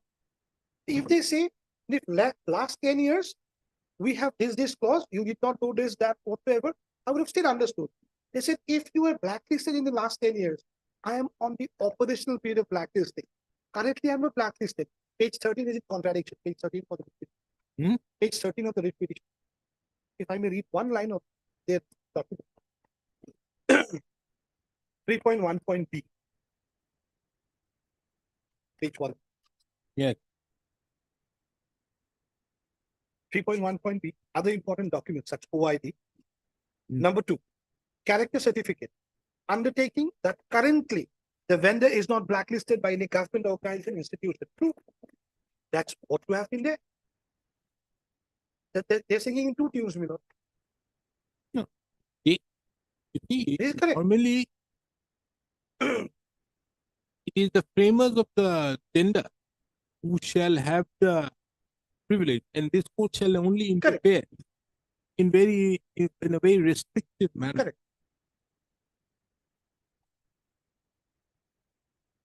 They don't want people who have been blacklisted for the last 10 years. Yes, Lord. For them, this is a contract of more than 50 lakhs. More than 50. And as such, we don't want any people who have been for the last 10 years. Your case is that you have taken away my right under 19(1)(g). Although I am no longer blacklisted, but you are still, you have debarred me from participating in the state tender. In a sense, blacklisting again. Now show me that they cannot do so. My lordship, their wishful thinking may be correct insofar as this business terms is concerned. That we need clean people to come in who have never been blacklisted in the last 10 years. Now they draw a line. If you are blacklisted prior to 10 years, you're a nice man for us to participate. Within this 10 years block, you're not. That is not a reasonable classification at all, number one, because they're drawing that line. And number two, on the essence of blacklisting, it is only operating during the period of its operation. Understood. They borrow this condition, my lord. That is understood. Your submission, I am understood. That you can, a blacklisting order operates only during the period when it is there. That's beyond that, there cannot be a blacklisting, and thereby my rights under 19(1)(g) is affected. Lordship, That's your submission. my lord. But show me that this court can interfere in such circumstances. Because here they have a right, and can that right be taken away There's not by an order, this court? there's not an order of the apex court, my lord. Hmm. At BC Biani, which the honorable court has held. The order of blacklisting, the appellant is a permanent, as mentioned above, the order of blacklisting for the appellant is a permanent one. This is impermissible in law. Huh? In the facts of that case, it appears that the order of blacklisting is a permanent one. They said it is impermissible. No, we are not, in law. Mr. Boni, we are not on that aspect. We are on the aspect that the interference of this court to the debt tender. I go step Only by on step. that. I go step by step. Only step. If you have I am to see. eligible to participate, if I'm eligible to participate, but for this condition, the only test is whether this is sustainable in law. That's all. The test when if I go one step deeper to say the ground on which my participation is blocked is blacklisting. And for the last 10 years. That can this court sit over their wisdom? It's not on the wisdom. Yeah, it's on the wisdom. action. It's on the sustainability of their action. No. Their wisdom may be different. They have a wisdom out there to the effect that They have yeah, acted. we want these type of people. Of these type of people, we don't want people who are This is having 10 lists, 10 years This, or less, in my have been respectful blacklisted submission, for the was last. not elimination in the tender process. Had there been an elimination in the tender process on different counts, things would have been effort. This is debarment from participation. Understood. Debarment from participation cannot be done to any entity who is otherwise qualified and not blacklisted at that moment. That would be the law. 2 minutes. Lordship would read them. Mother would read in the law. Absolutely. This is a classic First case. and foremost, you are to show that what is the scope of exercise of judicial review in respect to the terms of the tender, where they have a wisdom to do so. They are, you see, in many cases, the Supreme Court has categorically mentioned out there that look here, these are commercial transactions of the state along with the other private entities. Court should not interfere. This would be Here only the right is there vis-a-vis yours under 19(1)(g along with their right to have a tender process where they don't want these type of people who are having blacklisted for the last 10 that years. would be out and out irrational, arbitrary. Why? Because they bring in the aspect of only blacklisting and nothing more. They only see the black spot in persons who are blacklisted, whether or not currently under there. For the and last that too 10 in the years. last 10 years. These absolutely. Now, can this court sit over that wisdom? But if that is arbitrary, irrational, Absolutely. absolutely yes. If it is arbitrary, but can that It is court, arbitrary.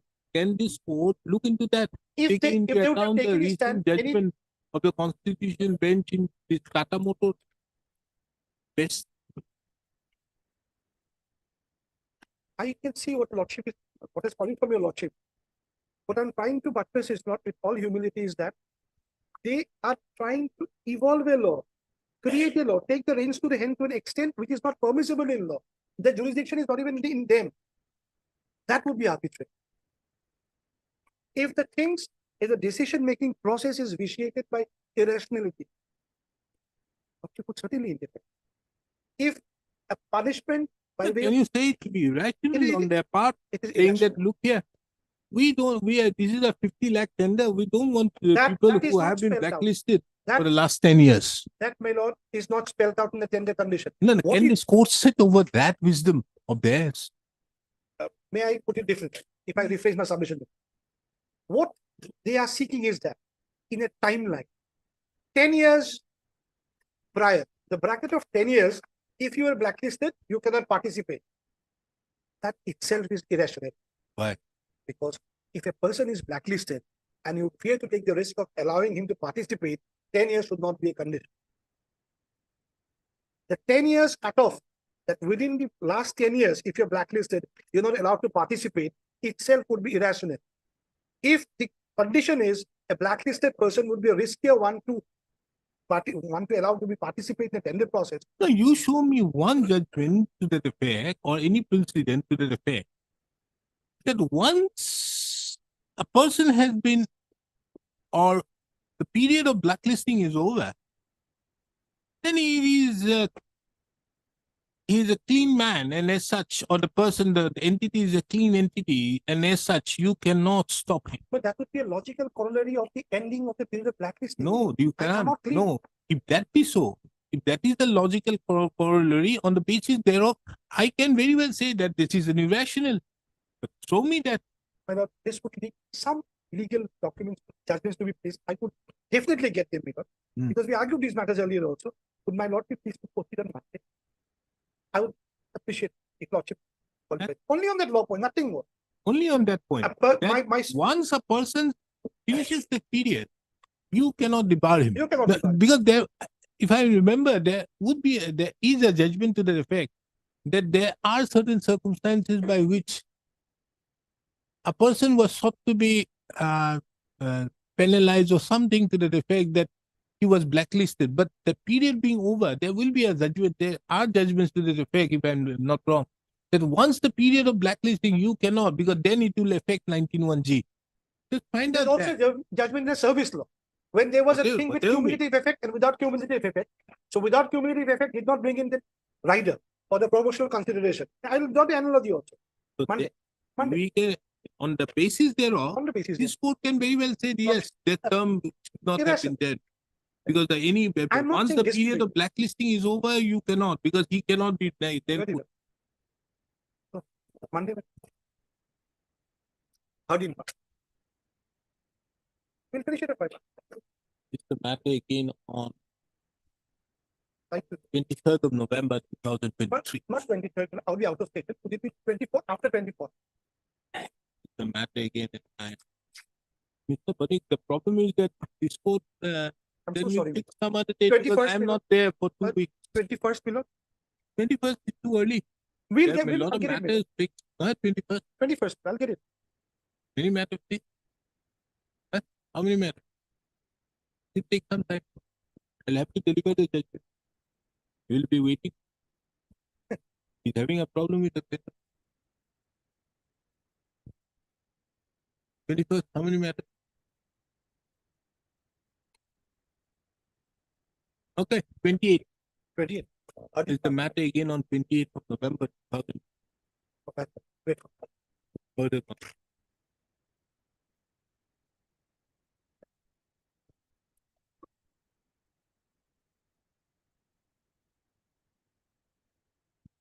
Sir, this is a Howard case, but I have some difficulty because here we have 11 petitioners. But we have at the time of filing, we only give 50 rupees only. Here. The situation is that whether the petitioners are entitled. Yes.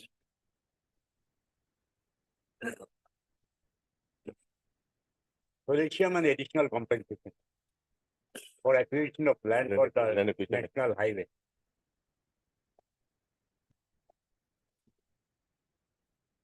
What is this covered case? Covered cases, division bench judgment as well as the Supreme Court judgment, Lord. 2019 4 SPC, 9 SPC, volume 304, probably. Yes.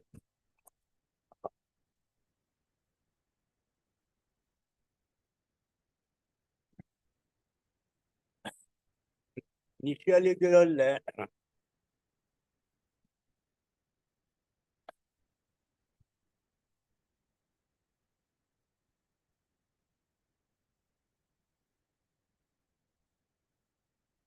Now tell me, how does the Supreme Court or the High Court bring the land acquisition proceeding, the Land Acquisition Act of 1894 to the National Highway Act?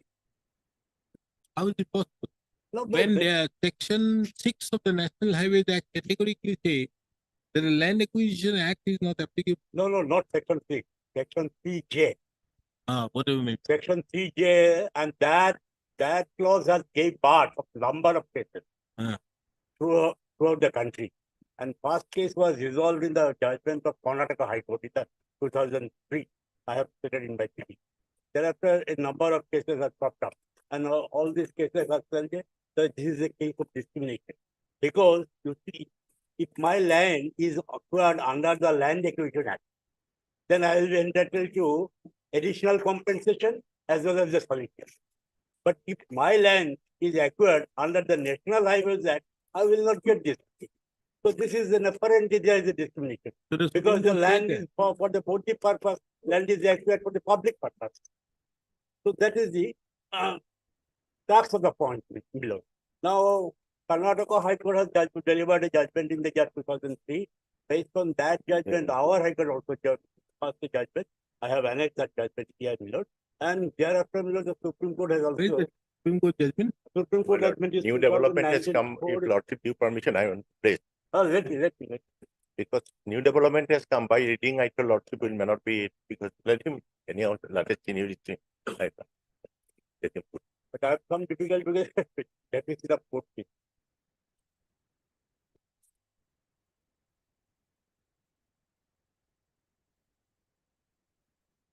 Basic point is simple. My land is acquired for under the Land Acquisition Act, then I am entitled to Solatium as additional compensation. But if my land is acquired under the National Highways, I will not accept.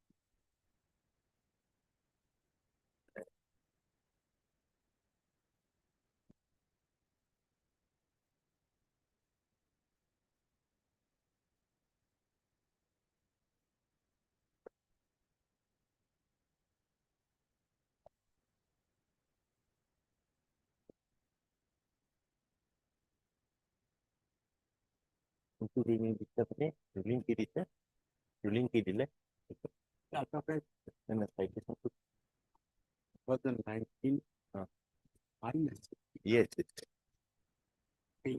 yes, I know. Dijapur.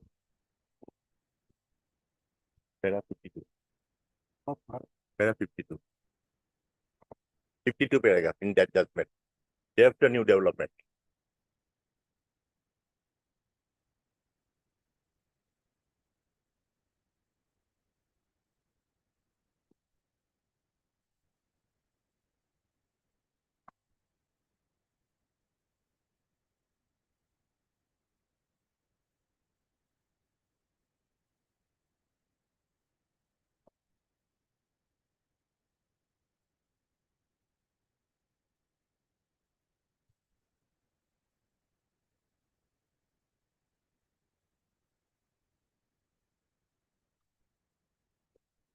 Twenty-three and it was correct for him.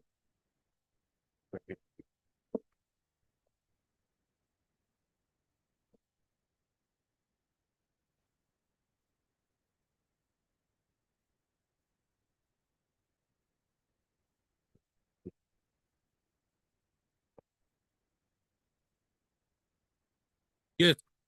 Yes, madam. That this judgment, on after this judgment, my lord, new development has occurred. This I'm putting judgment for this 23(1)(a) that is been deleted by this honorable appellate court in other cases, miscellaneous case. That I'm putting on each one here. So I have after that judgment, your lordship will get it. Because I put No, this is the judgment. the same judgment. No, he After has judgment, given me after judgment, I'm putting, as I made it earlier, itself bundle. 52, it is clearly says, my lord, it is ultra virus, it is a bad, it is in stack up. Thereafter, direction was to from honorable court is that according to 23(1) with 12% and 22 30%. So 23(1) has been deleted by honorable appellate court in another miscellaneous case. This one case in next page I am putting. Thereafter, what happened, my lord?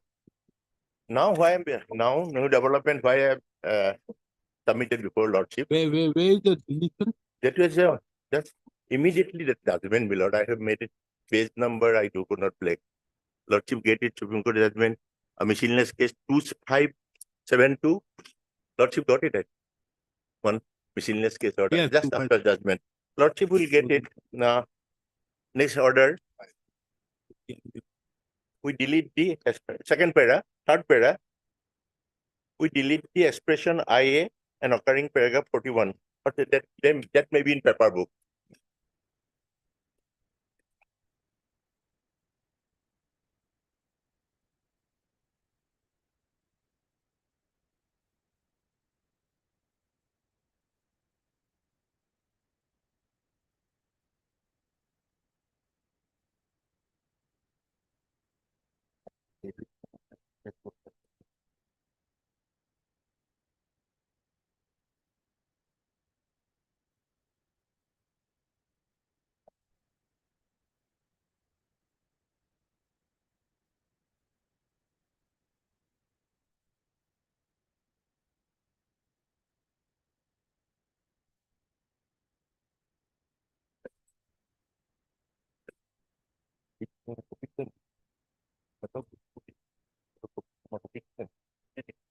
This paragraph 42 is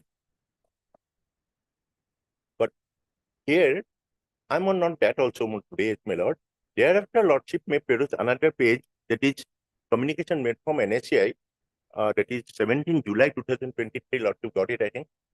Next, after that order, miscellaneous case order, that instruction has come to all the ROs. NSCI has sought some clarification in the regard of this judgment compliance with this order, my lord. The diary number was, it was by diary, it was 24435. Corresponding to that miscellaneous case is there, that is 1773. Now, this matter is again fixed on 22 of this month. why is 23(1)(a) removed? No, that is removed because Tell me. no, that part may not There's be. a reason why. 23(1)(a) says the period from the date of the notification and the second till the date of the award, the interest at the rate of 12% shall be paid. That's it. But the National Highway Act does not concede. It says once the notification is made under 3A and 3B, the final notification is being issued, land already vests. Yes. And as such, 23(1)(a) would have no application. However, 23(2) remains. So his entitlement to Solatium remains. Pretty good. That But is 12% interest doesn't allow because there is no award. Yes. You see the section 3G. Does it say about an award? A report. See the report. Yes. And this report you can very well challenge on the concept under 3G5. Yes. Here today I am before lordship. I want to place this because this, apart from this clarification is sought from this honorable apex court by miscellaneous case filing corresponding that I have annexed here also. That is miscellaneous case 1773. Period. Regarding that period, because if a lordship gets judgment of this this Tarsham Singh judgment, my lord, Indian of India Tarsham Singh, which I have lordship got 52 days by lordship. There one paragraph was there. Union of India has given that they will be entitled from 1997 to 2015. Admission. This judgment is there. On admission they have, because Honorable Apex Court has said, oh, one citizen filed by affidavit, we nothing to say on that. Now this NSCI is seeking clarification because it is a huge amount will be paid, because 2015 onwards, new act has come up, my lord, fair compensation. From if we pay from 97 this one, there will be lot of heavy public exchequer will be involved. It is just some clarification required. But what do you do? My lord? When it has been held, where No. the Supreme Court did not touch. No, touch, but it No, is. the Supreme Court did not touch. That said that it is unconstitutional. No, here it is some clarification. And say and continue that 23(2) will be applicable. Yes, that is a 23 available, my lord. Now clarification is sought by this miscellaneous application, which As before regards lord- closed cases. Huh? As regards closed cases. Yes, that is for that particular period. But how to be accounted, what is to be date, and some clarification required, my lord. That part, what clarification entire matter will be by Apex Court, because only I am being instructed that to take furnish before your lordship if cases are coming to apprise the honorable court, so that this can be this one submitted before lordship. That 22 of 11 is date is there. Next. That is why my humble prayer, submission and prayer that as this miscellaneous case is pending before the Honorable Apex Court pertaining to that judgment, which judgment my learned senior has referred, which is in force. We are not denying that 23 on nature. I think that the Honorable Apex No, Court, when were the awards passed in these cases? 2019, 2019. In their case? That is the judgment. Tarsham case. Huh? Tarsham case, which case my learned senior? No. Their Same. Oh, this case. This case was passed. This was basing on this case is Because this case will be under challenge, my lord. This case, my learned senior is telling is a covered case. This is also not being challenged. Basing on that judgment, earlier judgment, our honorable court passed order. Here the petitioners are asking on what basis? What There basis must of- have been some report on 3G1. No, their report asking the petition, they are demanding money on the basis of, because as the NHS, there is no provision for 1894 Act. That is why 3J was there, not applied. That is why Solatium was not permitted to them. Solatium or additional compensation, whatever manner it is be, not permitted. That is why this is under challenge in various high court measures. And definitely some courts, division bench passed order. Supreme Court also passed some interim order. Basing on that time this order has not come. Our honorable court also passed an order, which my learned senior is referring, that on the basis of that covered judgment is praying for that. That already been set aside, it has been decided, my lord. Already been decided by the honorable appeals court in Tashem No, when was the writ petition filed? It Writ petition was filed in 2018. 18. And then this was directed in 2011. That is what I'm asking you. Now, what am I asking is, on 7/2/2011, the petitioners were asked to collect the money. Then they came to know, Yes. if they got less money, why at that point of time you did not move under 3G5? That is the point. And you see, Tarsim Singh is a case where these are arbitration awards under 3G5, isn't it, Mr. Borua? Yes. These are cases under 3G5. And therefore, 34, there is a reference to section 34 of the Arbitration and Conciliation Act. Yes, yes. Yeah, one judgment order is passed by your lordship. Is that I could not get all this benefit. This order was also this a similar type. Lordship approved. Because I want. And why have you moved after 7 years before this? I have to examine. Huh? I have to examine. Absolutely. This is the most important thing. You cannot do that. His honor, division bench of this court has already passed an order. So what? Can you reopen things which have been closed? If you have not put to challenge all these things? Yes, your lordship. You should have done under 3G5, which you have not. Okay, understandable. This court, you immediately approach this court. This court will duly take note of. But how do you take care of the other aspects of the matter that you have not approached this court or done anything? You have been a fence sitter for the last 8 years and then approached this court. Well, this matter was settled by the Karnataka High Court and thereafter. No, tomorrow Supreme Court comes up with a judgment of a thing which has been settled in 1950.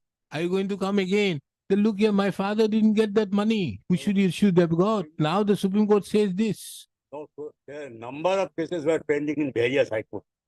In your case, there is nothing pending. No, nothing has been pending out here. And if you have known, why haven't you approached? You have never approached this court. So you have been a fence sitter for the last 7, 8 years. Why should this court exercise writ? This court has already exercised the writ. No. Division bench. And if In those particular facts, same fact. who approached this court got an order. But you have been a fence sitter. Are there not many judgments that a fence sitter is not entitled to a writ?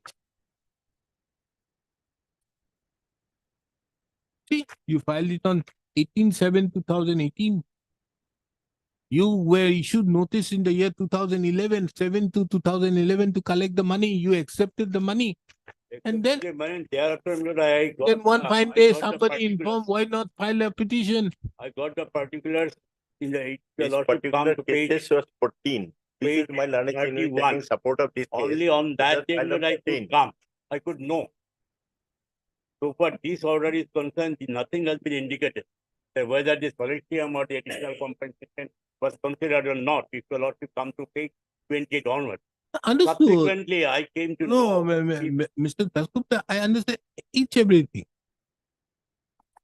The question of Solatium, you are entitled to, which was there.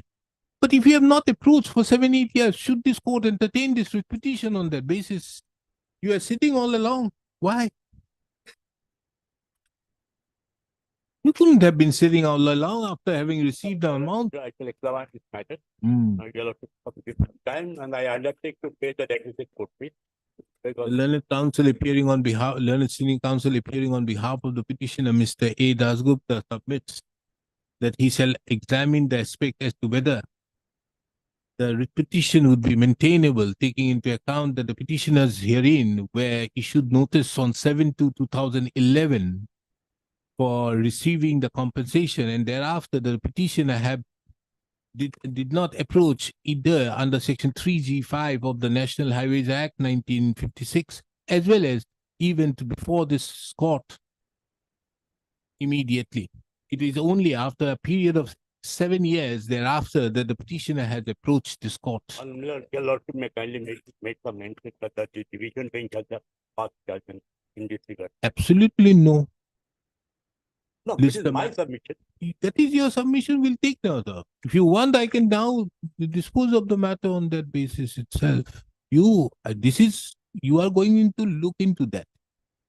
Once you look into it, you come up with some judgments to the effect that even after division bench judgment, you are still entitled to. Taking into account this, the matter again on 30/11/2023. And in the meantime, I will be permitted to deposit the deficit court fee. It is also seen from the records that there are how many petitioners? 11 petitions. 11 petitioners, but the court fee of only one petitioner has been paid. The the counsel, your name? So appearing on behalf of the petitioner submits that on or before the next date, the deficit court fee shall be paid. No, 10 petitions. Yeah. 10 lawyers.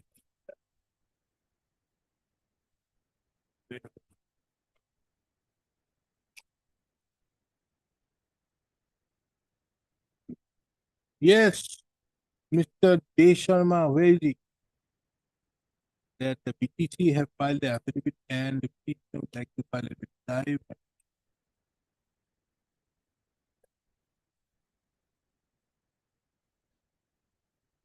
None appears on behalf of the petitioner on call. Taking into account the above, this court fixes the matter again on 29th of November 2023, making it clear that if the petitioner is not represented on the next date, the instant petition shall be dismissed for non-prosecution. I'm sorry, my lord. I was in Laches in port number 4. Why haven't you filed your reply? I'm sorry, my lord. I'll file, man. Sort. Learned counsel appearing on behalf of the petitioner seeks for a short accommodation to file the reply to the affidavit filed by the BTC. It is seen that on 22/9/2023, this court had granted the opportunity to the petitioner to file the reply, but however, the reply has not been filed. Be that as it may, a final opportunity is given to the petitioner to file the reply on or before 1st of December 2023. List the matter again on 6th of December 2000.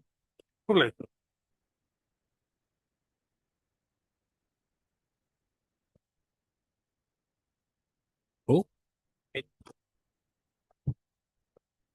Yes. In this case, we have received the You allotment got- order. Got the name? It is the name of Mr. Boras to be inserted, na? And the name of the DMC. And I got to convey the governor for approval to the And the proposal for commissioner has to do it. allotment of fluence in favor of it. So this approval has been granted. Yes, sir. Now the next aspect is The petitioner has to correct it. Deputy Commissioner, the earlier name has. on the basis of this, the deputy commissioner has to correct. Correct. Okay. The land Mm. report and the Without. DMC has to allot fund for construction development of the land. DDD For the has purpose to, of- DDD will allow the fund to DMC First, fund. let us get his Step by name. step. Pursuant to the orders passed by this court on 21/8/2023, 22/9/2023, and 8/11/2023. Miss so and so, appearing on behalf of the Revenue and Disaster Management Department of the Government of Assam, had placed before this court a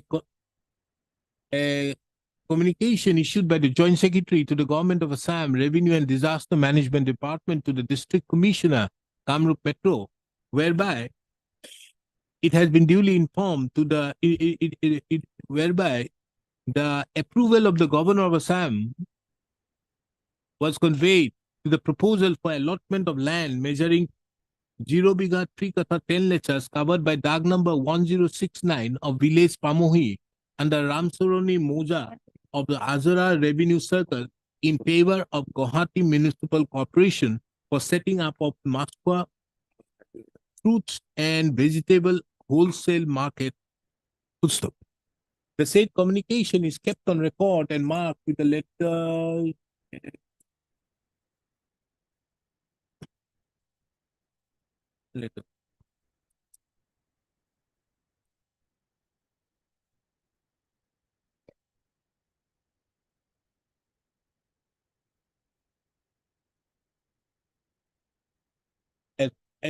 And marked with the letter Y.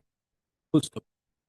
The Learned Counsel appearing on Ms. M. Bormon, the Learned Counsel appearing on behalf of the District Commissioner, Kamrup Metro, shall apprise this court on the next date as to what effective steps have been taken for the purpose of issuance of the settlement order. Earlier, that had to be deleted and GMC's name had to No, be correction of you have to issue the settlement order now. For issuance of settlement order in favor of the GMC, as well as also for correction of the record of rights. This the matter again on, should this matter be with me on 18th of December. 18th. You get your the instructions done. Thereafter, we'll look into the other. Once, let us one by one. Yes. After 22, it has moved. Eh? The order of 2018 has been moved on 22 on your lordship. Yeah. After 23, these things have now moved. Now, within 3 months, a lot of development. 5 years for the government to take this. If I keep on fixing dates, they do. They do. Otherwise, Yes, nothing. they do. Yes, Mr. R. Goswami, what do you have to say? What is the matter about? Regarding the president of Nalbari Jita Parishad, one term was to be reserved and one term was to be open. When it is open, the woman can be. Oh, that woman. Yes, woman. When it is open, my lord. They have filed some affidavit. Yes, They have filed. And in that affidavit, they say that in the previous two terms, it was reserved for women. Woman. Not reserved for women. It was open, but it was woman was appointed. But Woman was this appointed. this When it December, is- you are having the elections. My lord, coming in February, I think. February, you are having the elections. Only 1 or 2 months left. It is what I'm. 5 years from the day first meeting held, but generally December last elections was held, probably in January. First meeting was held on 5 to 2019. February 2019. To 24. Yes, 24 February. No, it is 5 years from the date of elections. 5 years term. 5 years term. Yes. So, Almost. when are you having the elections, Mr. Shubhnath? Probably in December or January. December, January. We'll have it in the month of January. Let us see. Because if I decide anything now, it may have consequences and you may be debarred. And I set aside this and give it to you. You will be debarred for the next time. Yes, yes. So better off, let us keep this matter pending. We'll have it in the year. I'll give the blame on you, Mr. R. Goswami, the Learned Counsel appearing. Huh?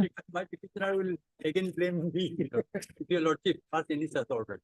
Only your lordship may pass.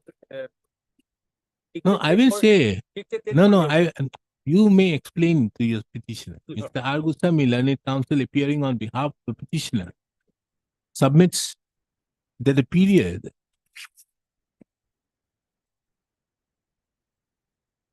of the term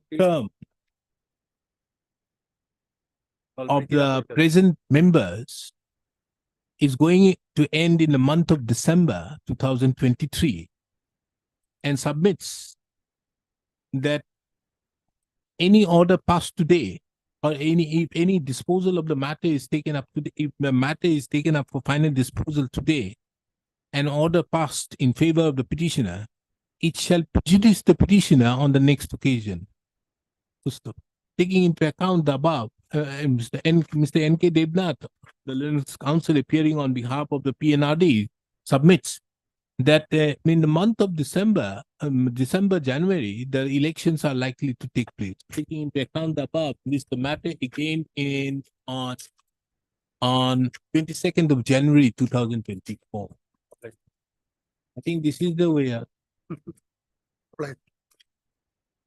Obliged, Lord.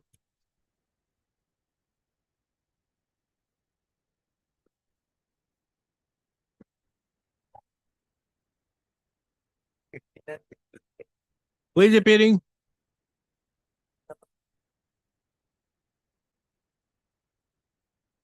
Yes, what is your case? Yeah, I'm not aware of the case of today, and my engaged counsel has gone to Bihar, and leave of absence is there.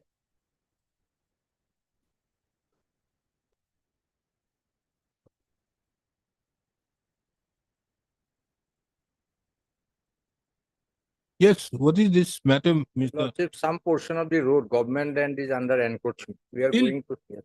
See, waiting. Interim order Interim, as because Lordship, the notice for demolition was there according to most of till the next date petitioner shall not be evicted. Then, there is but I have not extended the interim order.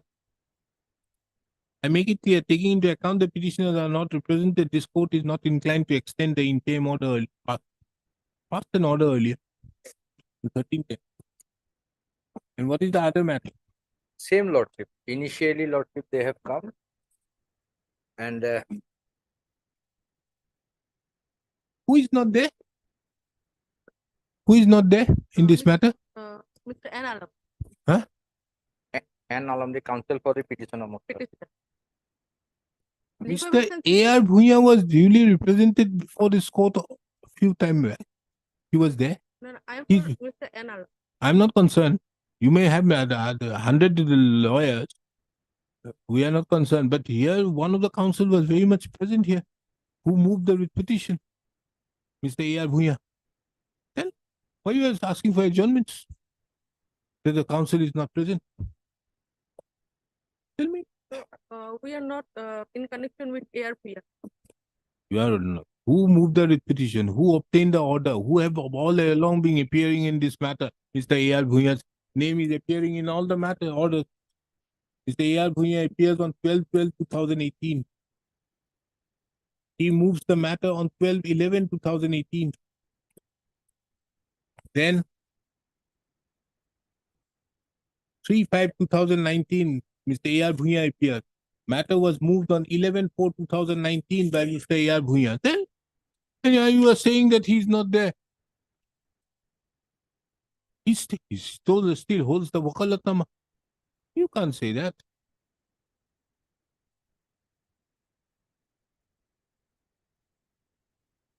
Yes, show me now. Lordship, from our affidavit, Lordship, in WPC 2512/2019. Paragraph 4.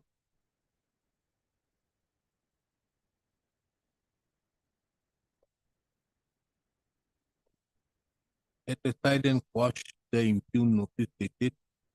Where is 6/4? The affidavit filed by the respondent number 5, Lordship, in WPC 2512/2019. 6/4. It is notified that the demarcation was done on Iman and the land schedule below, where the PWD under the mission plat scheme construct the drainage. According to the letter, PW wanted to construct drain at the above area. According to the document below, signed officials for the purpose of construction of the drain over the land, the above common land for deed from coming season, you are directed to vacate the land which was illegally possessed and also vacate movable and immovable properties over the land within 15 days from the receipt of it. Land is not. Schedule is government land covering 49450. What is your stand in that? The name of the Chitralekha is included in KP Patra number 47.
Okay, don't disturb them in the respect of their land, Yes. but evict them from their government land. Lord. Otherwise, they cannot touch the Medipatta land, Lord. We No, cannot touch without you requiring. cannot. Lord, And what is the other writ petition for? writ petition, Lord.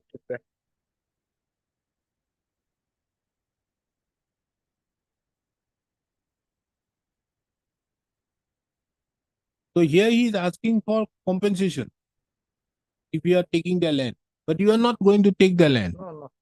So under such circumstances, question of compensation does not arise, Doesn't arise. isn't it? Yes, Lord. What is your stand? Let us see. Yes, Lordship. It's clearly stated in our paragraph 4, affidavit filed by the respondent number 5 in 2512. Your Lordship can get it in page 3.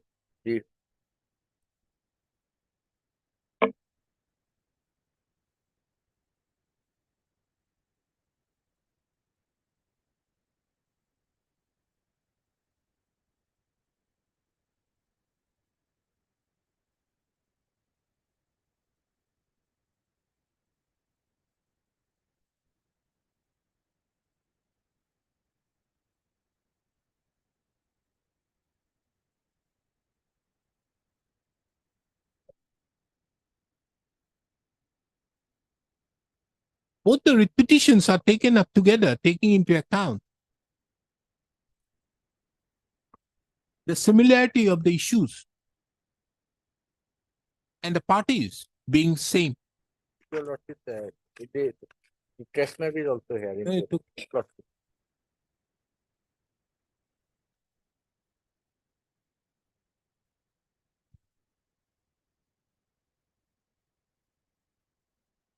The petitioners herein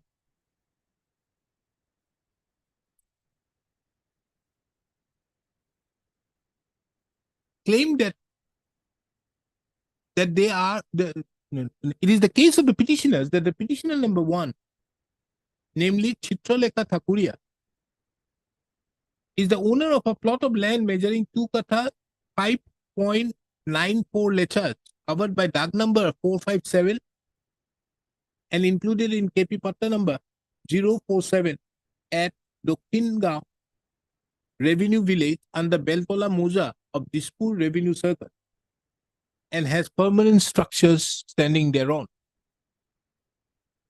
The petitioner number 2, namely Prabha Mohanto Chaudhary, is one of the landowners of the land measuring 5.35 R covered by DAG number 2865 and included in Patta number 1131 at Dokhingaon Revenue Village under Beltola Moja of Dispur Revenue Circle.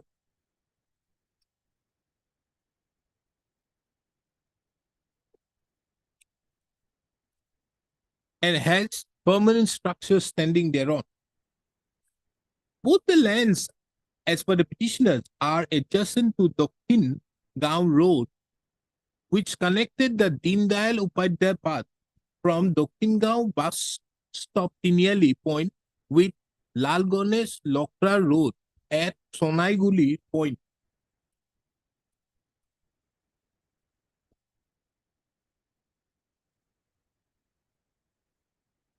It is the further case of the petitioners that in the plot of land of the petitioner, number 1, there is a hardware shop, namely Shivam Hardware, having permanent structure. And in the land of the petitioner, number 2, she also has one shop having permanent structure.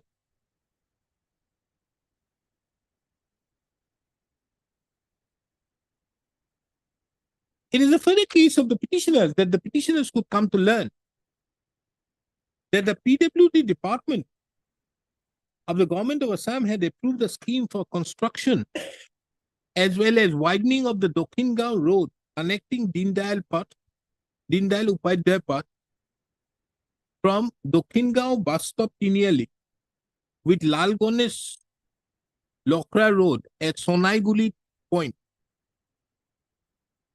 It is also the case of the petitioners that they could come to learn that the estimated width of the said road would be 7.50 meters.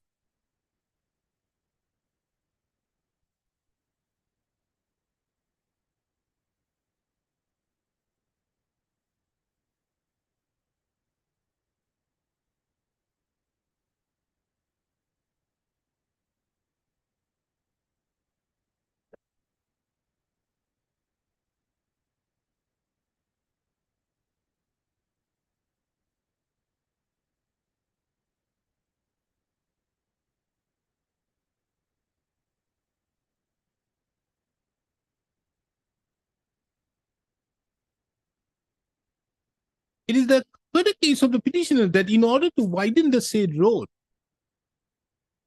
the contractor who was awarded the contract for construction of the road, the contractor who was awarded the construction of the drainage,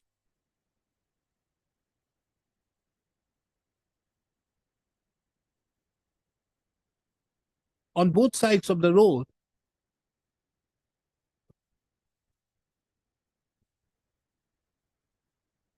forcefully acquired some 40 feet, in some places 40 feet, and in some places 45 feet.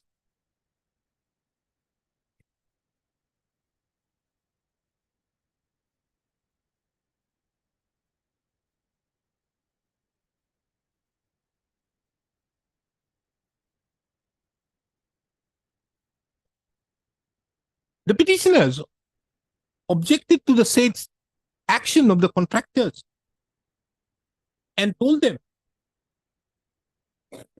that without payment of compensation and acquisition of the said land by following the due process,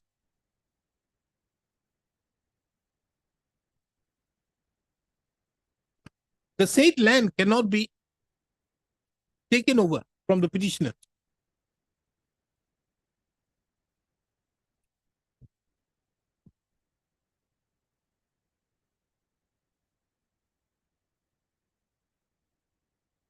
It is under such circumstances that the petitioner, apprehending that the eviction drive would be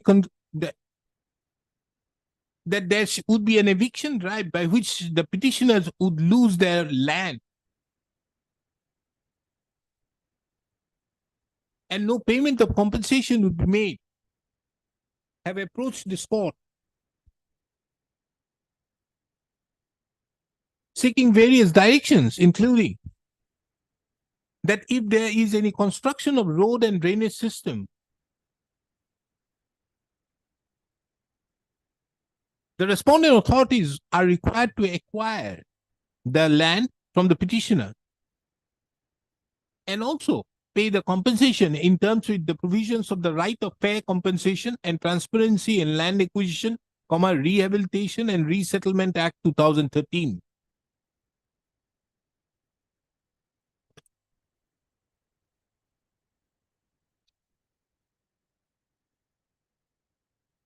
The petitioner feared that the respondent authorities shall take steps without following the due process for which the instant petition was filed, for which WPC number 7722/2018 was filed.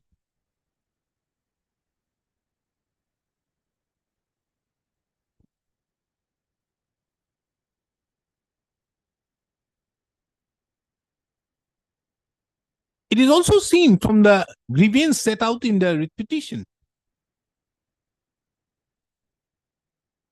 that there is an allegation that the petitioners, the respondents, are constructing the road and drainage in the Dihinggaon road, but in the process have entered into the patta land of the petitioners.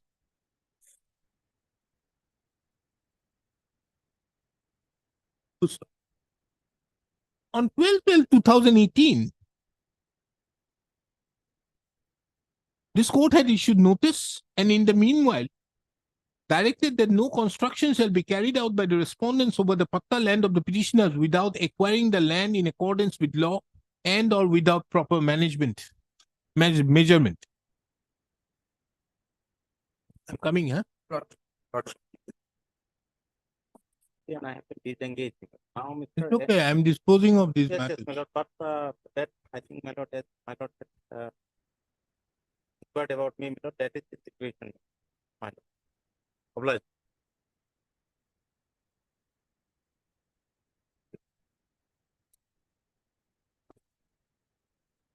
It reveals further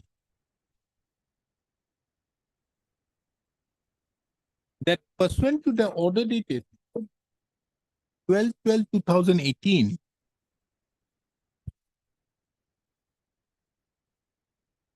a notice was issued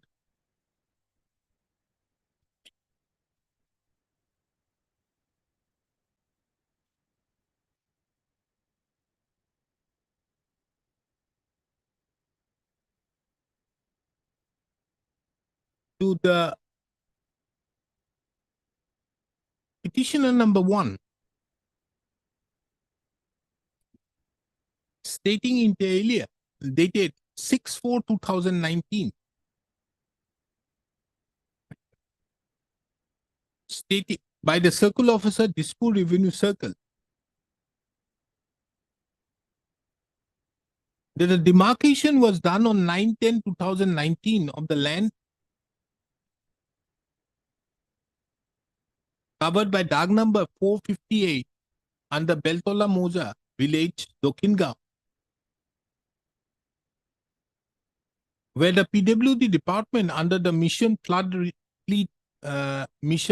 Free scheme to construct the drainage.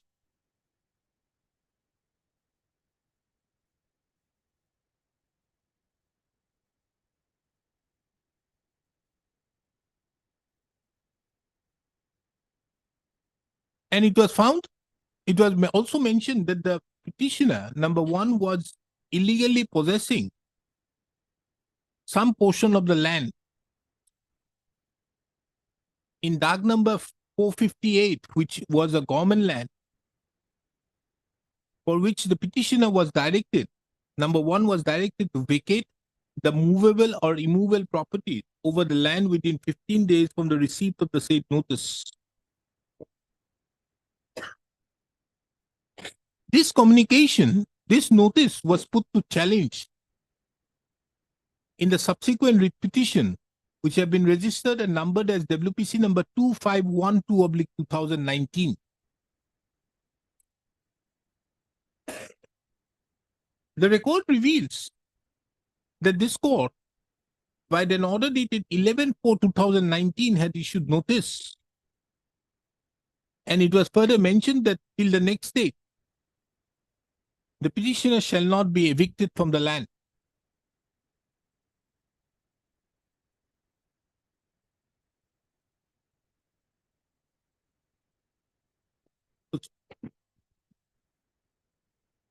It is also, it is further pertinent from a perusal of the records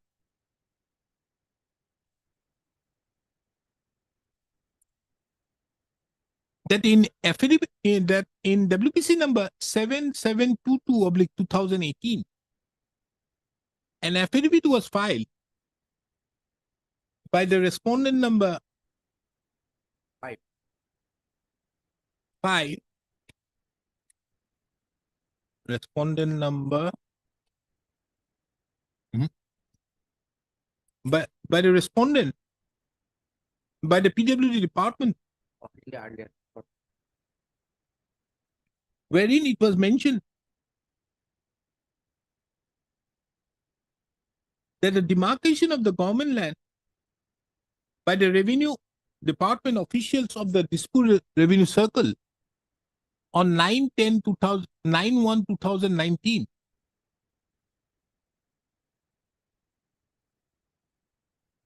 that it was mentioned that after the demarcation of the government land by the revenue department officials of the dispute revenue circle on 9/1/2019, follow-up execution was taken up shortly by the circle officer dispute. It was further mentioned that as per the information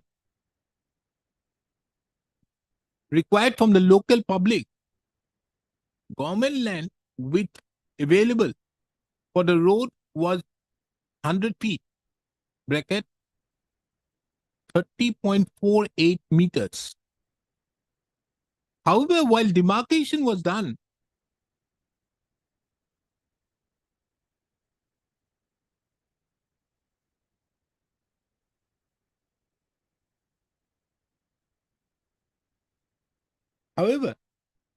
land demarcation was required to be done again from the Revenue Authority / Circle Officer Dispute Revenue Circle in connection, and in that connection, correspondence was made with the Circle Officer Dispute Revenue Circle dispute by the communication dated 19/5/2018 and 20/11/2018 for demarcation of the right of way.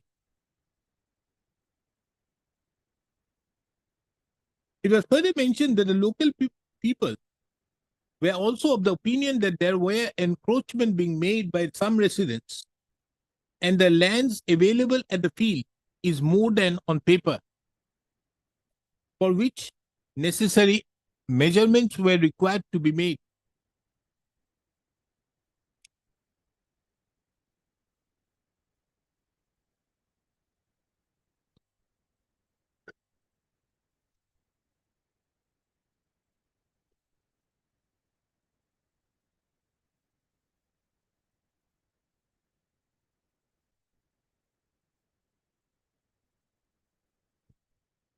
In WPC number 2512/2019, the respondent number 5, who is the circle officer, Dispute Revenue Circle, had filed an affidavit. In the said affidavit, it was mentioned that although in the writ petition it was stated that the name of the petitioner number 1 is included in KP Patta number 47 covering an area of 2 kata 5.94 Laches, and the name of the petitioner number 2 is included in Patta number 1131 covering an area of 5.35 hours in Revenue Village, Dokhingaon under Beltola Moja. But as per the official land records, the name of Ajoy Kumar, son of Pores Thakur, is the recorded Pattadar of KP Patta number 47 of Revenue Village, Dokhingaon under Beltola Moja. It was further mentioned that names of Razia Khatun, Abu Taleb, MS Nazra, Azad Sultana were the recorded pattas in KP Patta number 1131 of Revenue Village, Dokhingaon under Beltola Moja in the district of Kamrup Metro, Assam. Further to that, it was mentioned that as per the land field visit, no action has been taken for eviction of the shop Shivam Hardware situated in the area covered by KP Patta number 347 of Dag number 457 attached to Dindayal Upadhyay Path of Revenue Village Dokhingaon under Beltola Moza except encroached area of government land in the front. It was mentioned that arrangements have been made for eviction of the front part of the Sivam hardware shop who had encroached the road of government Dag number 458 attached to the above mentioned Dag and Patta number after serving eviction notice as per the rule of law. Further to that, the respondent number 5 has also stated in the said affidavit that the name of the petitioner number 2 is included as recorded Pattadar of KP Patta number 347 of Dag number 457 of Revenue Village Dokhingaon under Beltola Moza in the district of Kamrup Metro, Assam. Petitioner number 1, huh? Petition number 2, no. Petition number 1. Further to that, the name of the petitioner number 1 was recorded as a separate Pattadar of KP Patta number 1131 of Dag number 2865 of Revenue Village, Udalbakra, under Beltola Moja. It was mentioned that arrangements were also made for eviction of the part of the shop who had encroached the road of Government Dag number 2866 attached to the above mentioned Dag and Patta numbers after serving eviction notices as per rule of law. This court have duly heard the learned counsels for the parties and have also perused the materials on record. From the perusal of the materials on record, it is the opinion of this court that if any land of the petitioners, any Patta land of the petitioners,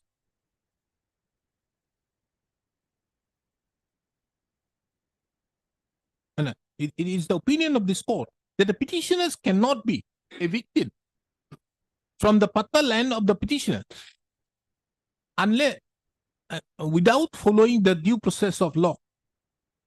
However, in respect to the government lands, more particularly Dag numbers 458 and 2866, which forms land in the road, which forms the road, which is a part of the road. The petitioners have no right to encroach. Under such circumstances, this court therefore is of the opinion that under such circumstances, this court therefore disposes of the instant writ petition with the following observations and directions. The respondent authorities are directed not to evict the petitioners from their Patta land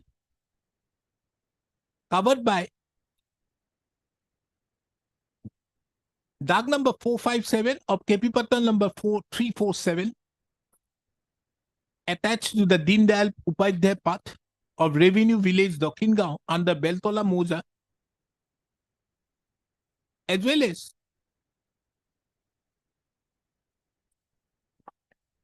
from the land covered by Dag number 2865 of KP Patta number 1131 of Revenue Village Udalbakra under Beltola Moja without following the due process of law. As regards the lands covered by government Dag number 458 and 2866, the said lands being government lands, the petitioners have no right to encroach upon the same. Under such circumstances, the respondent authorities shall, after making necessary demarcation, evict the petitioners from the said land if there is any encroachment by the petitioner upon the government lands. And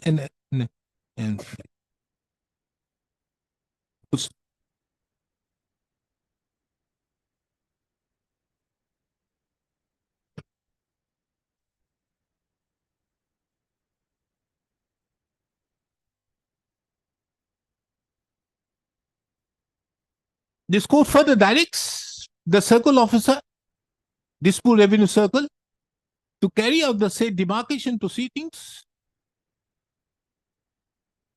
by on 30/11/2023 at 11:30 a.m. and thereupon, after identifying the area of land falling under dark number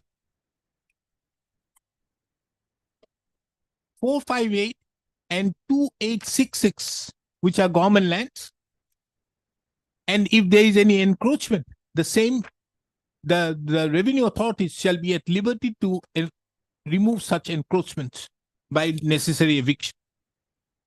With the above observations and these directions, both the petitions stand disposed.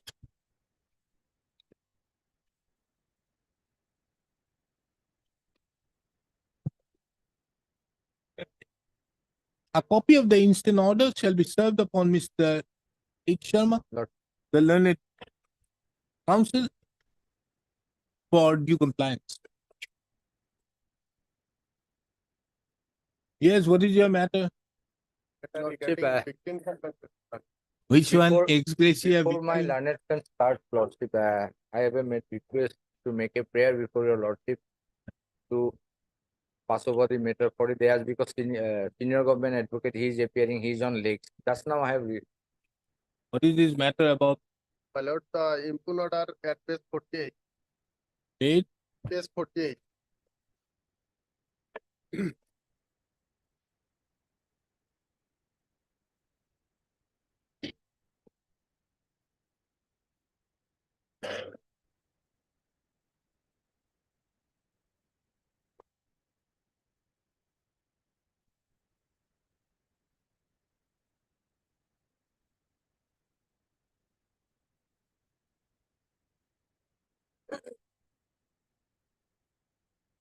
Yes. Then my lord, This matter came up before this court earlier. yes, my lord. Came out here. Tell me. Then my lord, there is the order dated 24/6/2019, marked in this report. Huh. Whereby it was framed, my lord, whether the DLSA has the authority to reject the claim. We are also going to file an affidavit. I have been told, Lordship, this affidavit is prepared. It is When for the matter tracking, was Lordship. recommended by the Contractual Court. Huh? Page 24, order dated 24/6/2019. Yes, what is it? Question for consideration is whether Secretary District Legal Service Authority has the jurisdiction under. No, forget about that. Yes. Here you were consenting, so it's not a case of rape. Yes, my lord. So how can you apply for victim? In the regard, my lord, there is a judgment of the Honorable Supreme Court, my lord, regarding consenting party. Hmm. Assuming, in my case, my lord, there is no consent. Victim, petitioner is not a consenting party, my lord. What? Because, my lord, It is the finding. finding, my lord, but Then you have not challenged that finding. my lord, I have already challenged, my lord. So And then? the appeal is pending before this Honorable Court, my Then, lord. if the appeal is pending, very well. Yes, my lord. Once the appeal is disposed of, you may be at liberty to seek modification of the order. I think so far my knowledge goes, Lordship, if your Lordship comes to 357A CRPC, Yes. 357A3. Yes. Yes, what is it? 357 A3, my lord. If Is that right? Yes, what is it? the trial court at the conclusion of the trial is satisfied that the compensation awarded under section 357 is not adequate for such rehabilitation, or where the case end in acquittal or discharge and the victim has to be rehabilitated, it may make recommendations for compensation. Now your Lordship may kindly come to the judgment passed by the trial court. Yes, That is the operative part at page 44. Hmm. May I read, Lord? Paragraph 33 held that the accused is not guilty under section so and so. Accordingly, accused is acquitted. It appears from the case record that PW2, the alleged victim, is distressed woman. She gave birth to a child as a result of physical relation with the accused. So she may be given victim compensation under District Legal Services Authority. So in my, as I have understood, Lordship, that it relates to the baby. And because a baby, a girl child was born, she may be given victim compensation. She gave birth to a child as a result of physical relation with the accused, so she may be given victim compensation. The baby has been given the compensation. Lord. So 357A3, if the court thinks that though the accused is acquitted, but the victim is to be rehabilitated, in that case, the court may pass an order for victim compensation. Here, there is no such order. It is to the girl child, Lordship. So, accordingly, girl child. No, if we go by the victim's compensation provision, Lordship, you have this national era. Yeah. Only come to 4. The victim or his dependent satisfying the following criterion shall be eligible. Loss or injury sustained by the victim or his dependent should have caused substantial loss to the income of the family, making it difficult to meet their both ends without the financial aid, or has spent beyond his means on the medical treatment of mental, physical injury, and a recommendation is made by the court for compensation.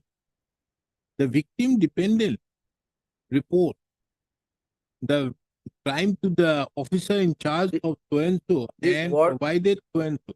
The victim company cooperates with the police and prosecution during the investigation and the trial of the case. Wherever the perpetrator of the heinous is not traceable or goes unpunished after the trial, but the victim is identifiable and the victim has been rehabilitated, has to be rehabilitated physically and mentally, such victim may also apply for remand. Now, kindly see the judgment which has been passed here during his cross-examination or something. They say something about consent. I remember when the matter was earlier taken up.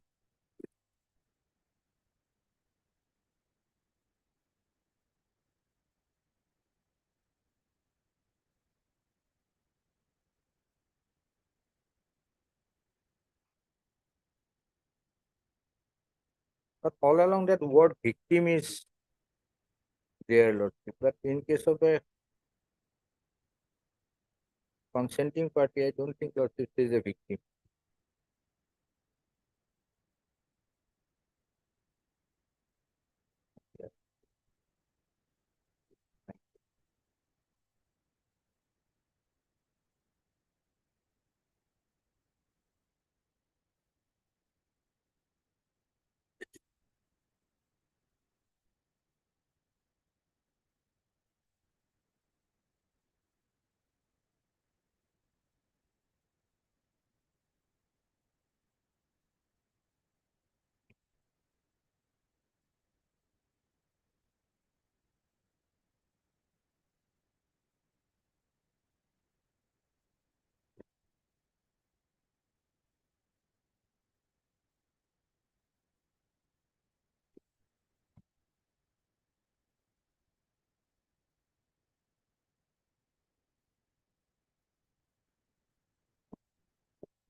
But Mr. Hussain, unless and until these observations are not set aside, you don't get any benefit. There is the judgment of the Honorable Supreme Court, my lord. Yes. 2016 for SCT 461. My lord, here was the my lord. 461.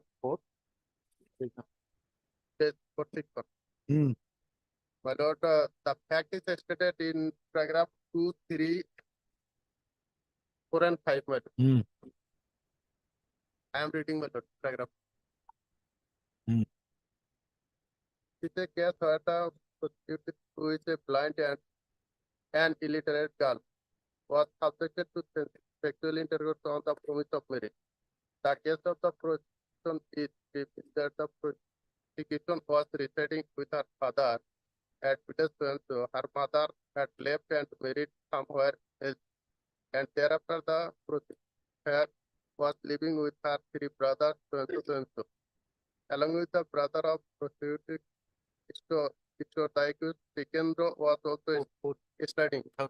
Because of the friendship, the accused used to visit the house of the prosecuted and was in conversation with her.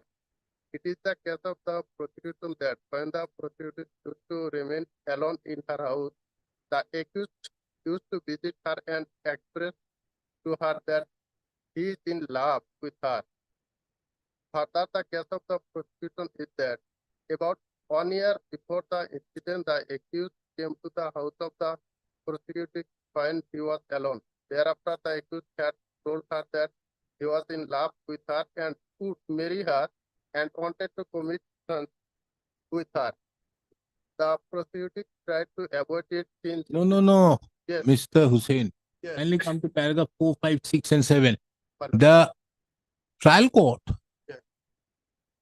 held that the person was guilty. Yes. The first appellate court also held that the person was guilty. The Supreme Court also held that the person was guilty. Although the consenting party. I'm not on the consenting party. I'm not on the consenting party. Yes, sir. Therefore, no. Here is a case, that person was let out. Yes. The reason is, it was held that it was a consenting and there was nothing to that effect. More particularly, the consent, you see, you have to differentiate. The person concerned in this case was a blind person, Yes. which is not the case in the instant case. You said initially that your age was 12, but later on you said that your age was 18. So here, if it is a question of consent, whether would you come within a permit of a victim? So under such circumstances, unless and until you get that order set aside, your right to claim anything more than this 10,000. So I give you the liberty. That is the only way out. Subsection 3, my lord. What subsection 3? 357A3, my lord. Huh? No, how can this court now hold that it was a crime when it was a consenting party? Because he has not married you. Then that is the only reason. That is the only reason. But if a person says that I have sex with somebody and then says that I'm not going to marry you, would that be a crime? In this regard, my lord, I am reading the PW of the victim. Don't read all these things. I am not going to read. Already- No. Mr. Hussain, I am not sitting over the judgment of the trial court here. One fine day when my roster is given for a criminal bench, then very well you make that. Not. My lord, here, As of now, this court is not going to touch that order, save and except giving you the liberty to again apply if the order passed by the trial court is set aside or interfered or modified by the High Court. That's all. That is the only way out, Lord. That's the only way out. No other way out. But this honorable court, my lord, has issued a frame, my lord, was framed, my lord, on 24/6, my lord. Whether the DLSA has the authority when matter was recommended by the trial court. This also, my lord, prevailing the order. Let it be. This court is not going to look into all these things. But unless and until my This court is sitting under 226. Yes. Over an order passed by the authority. Whether it has been rightly passed or not, we are not concerned. Yes. We are only concerned as to whether the order on the face of it is erroneous. But my lord, the notification has not provided the discretionary power of the DLSA to do something beyond the judgment, my lord. When in the judgment recommended by the trial court, my lord, the DLSA has no authority. DLSA has been given more power than what is required. If you see section 4, a lot of discretion has been given. My lord. Then, but my lord, kindly procedure for grant of compensation, my lord, in the notification, my lord. When the court recommended, my lord, that DLSA already only has DLSA will to pay you do 5 lakhs. payment. Absolutely no. Yes, my lord. You get this thing clarified from the division bench.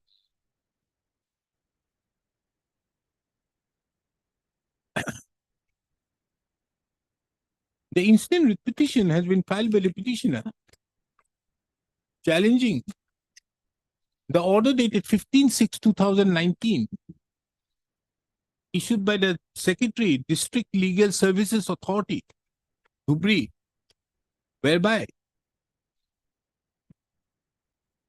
an amount of rupees 10,000 was directed to be paid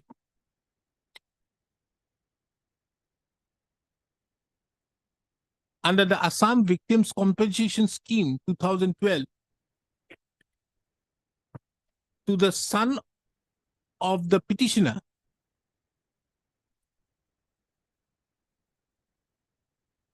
which would be received when the son of the petitioner attains the age of 18.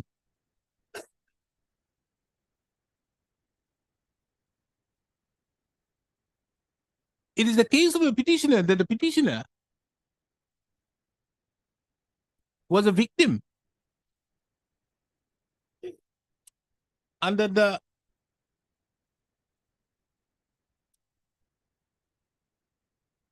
Assam was a victim in terms of clause 2F of the Assam Victim Compensation Scheme 2012, and as such was entitled to the compensation of an amount of rupees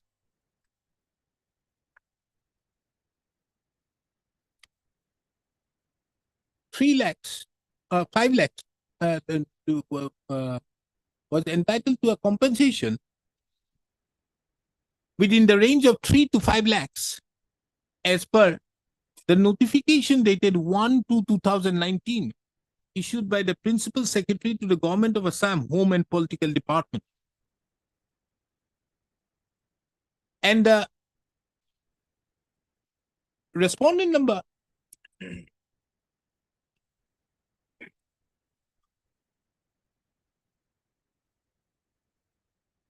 four had no jurisdiction to reduce the said amount to rupees 10,000, and that too only to be paid to the son of the petitioner. This court have also perused the materials on record,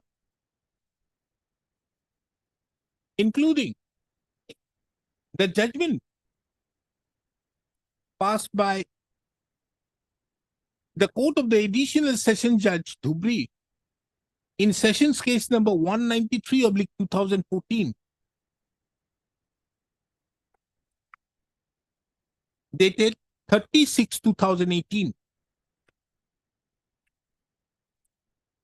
The said judgment arises out of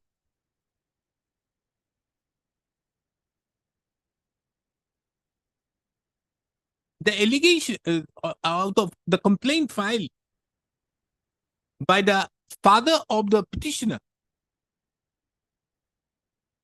that the petitioner was raped by the accused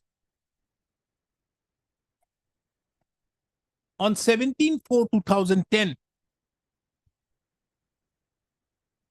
On the basis of the said allegation made in the complaint, a Gauripur PS case number 790/2010 was registered under section 376/420/109 of the Indian Penal Code. Thereupon, a charge sheet was filed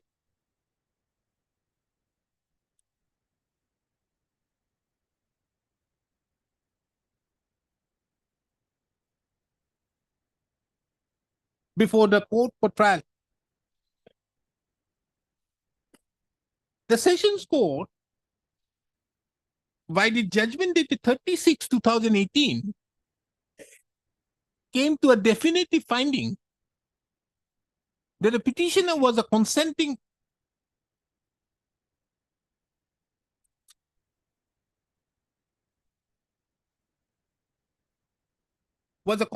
party, and as such,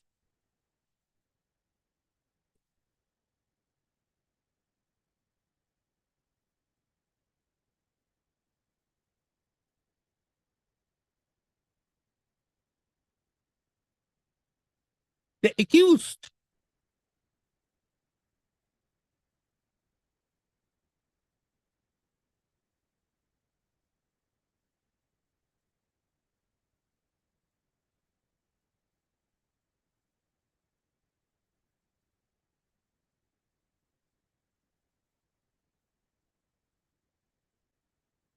was a consenting party.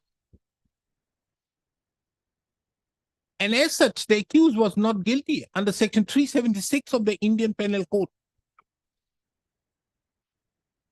Be that as it may, at paragraph number 34 of the said judgment,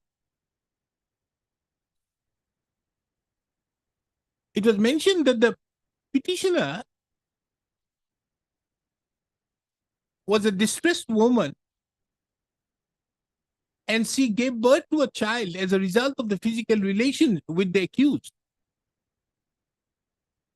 And as such, she may be given victim compensation under the victim compensation scheme by the District Legal Services Authority.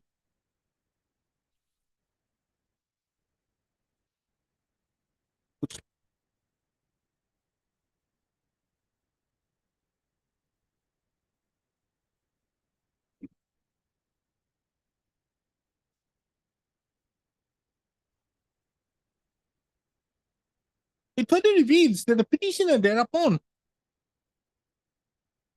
filed a representation before the member secretary of the Assam State Legal Services Authority on 28/8/2018, seeking victim compensation of an amount of rupees 10 lakhs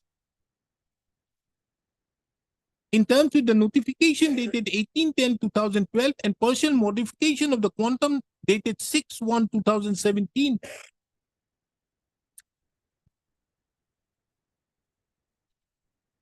Pursuant thereto, the Secretary District Legal Services Authority, Dhubri, was of the opinion that as the petitioner was a consenting party and was well aware of the consequences, she would not come within the ambit of a victim of the Assam Victim Compensation Scheme, for which the big compensation was rejected. However, the petitioner's son was accorded a compensation of rupees 10,000 to be paid to the son of the petitioner upon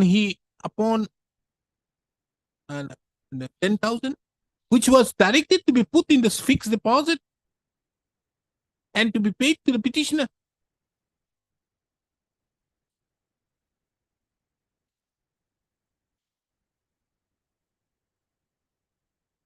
And was fixed the amount of 10,000 for the son of the petitioner, and the said amount, Son or it's a daughter. victim's son, it is mentioned. Victim's son. That if your lordship comes to page 40, and the said amount be fixed till the minor, the boy attains the age of majority, that is 18 years of age. ठीक है, ठीक है. No good.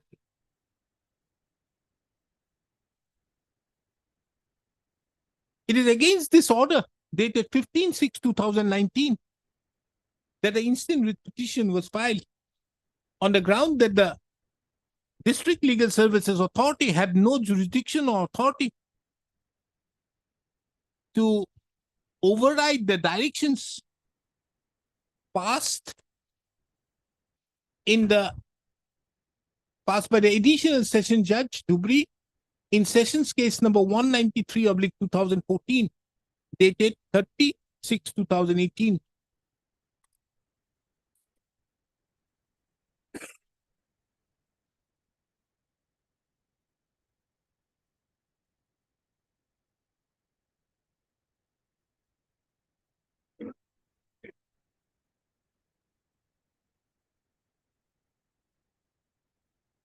The learned counsel for the petitioner further submits that in the meantime, the petitioner had filed an appeal against the said judgment and order dated 30/6/2018, passed by the additional session judge Dubri before this court, and the same is been registered as Criminal appeal number 84 of 2009. 84 of 2019 before this court. And the same is presently pending.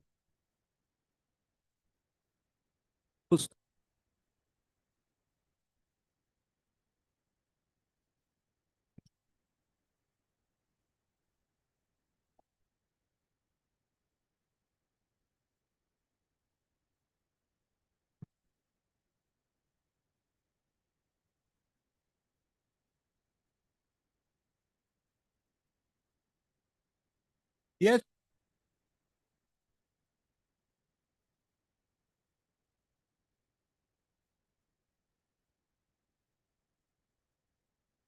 Submission is the possible because she is a consenting party and pursuant to the judgment passed by the sessions court, she is not a victim. So under the circumstances, lordship, she is not entitled. If that judgment is set aside by this honorable court, in that case, lordship,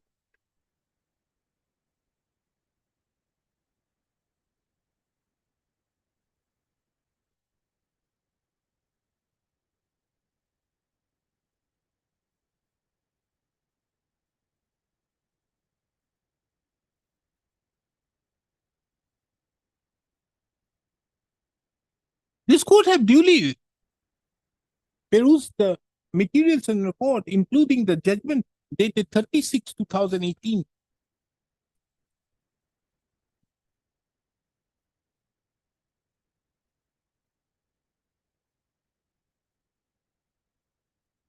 From the same judgment, as it stands,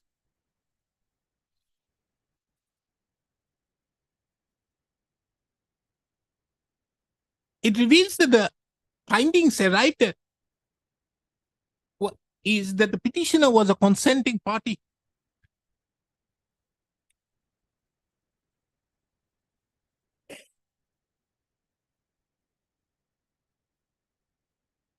And also that the petitioner was not a minor.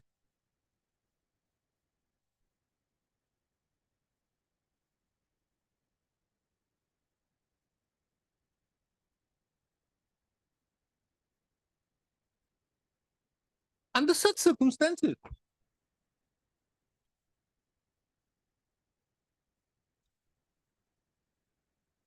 this court finds no reason to interfere with the order dated 15/6/2019,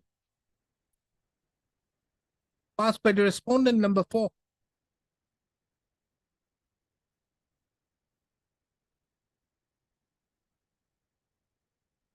More so when this court finds no error apparent on the face of the record,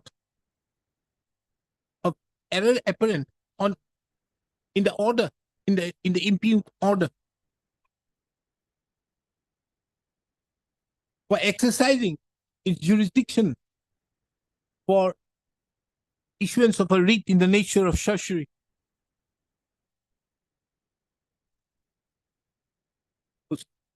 Be that as it may, this court, however, makes it clear that in the circumstance the petitioner is be that as it may, this court, however, makes it clear that in the circumstance, the order, the judgment dated 30/6/2018, passed in sessions case number 193/2014, is modified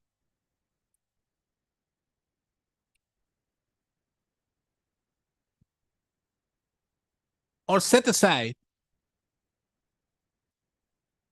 modified or set aside or altered,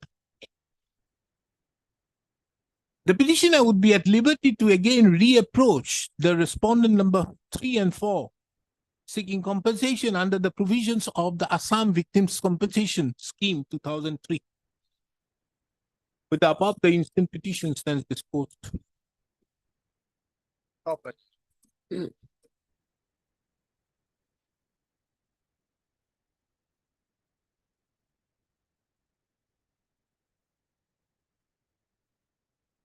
Instruction was sought.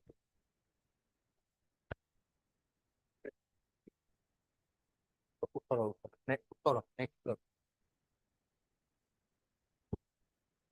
Yes, what is your instruction? Lordship, this is a notification is there of 2014. I am placing it before your lord. The last paragraph.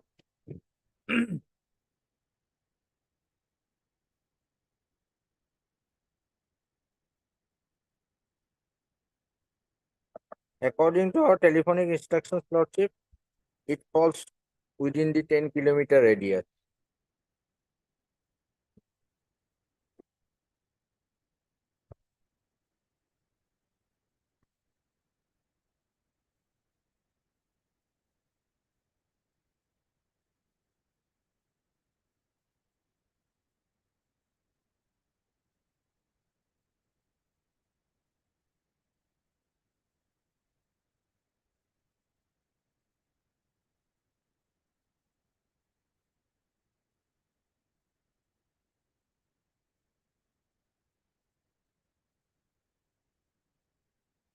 His account has been freezed. Please, Your Lord.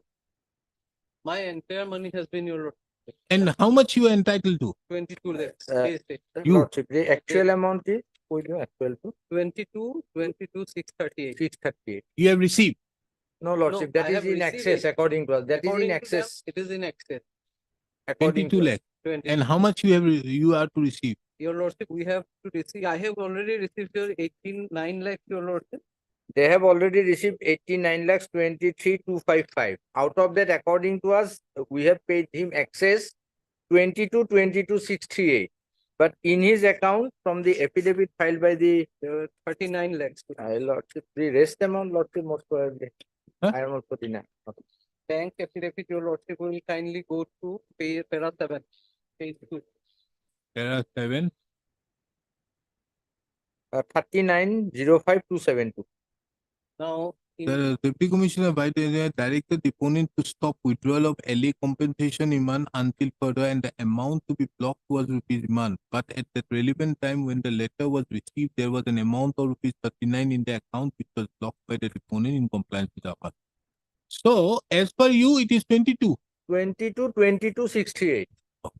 And he otherwise is entitled to the remaining? No, Lordship, that whole amount was paid. Rest amount that in the account. Yes, Lordship. Yes. His account has 39. Yes, So the rest amount, yes, Lordship. You want that 100%. only 17. Lordship, that 17 I want. Right. And 22 you are going to return. Lordship, that part, Your Lordship, Your Lordship, there is a procedure laid down in law, Your Lordship. Yes, what is it? Your Lordship will kindly take up 2013 Act, Your Lordship, Yeah. right? Fair compensation and transparency, section 33. Oh.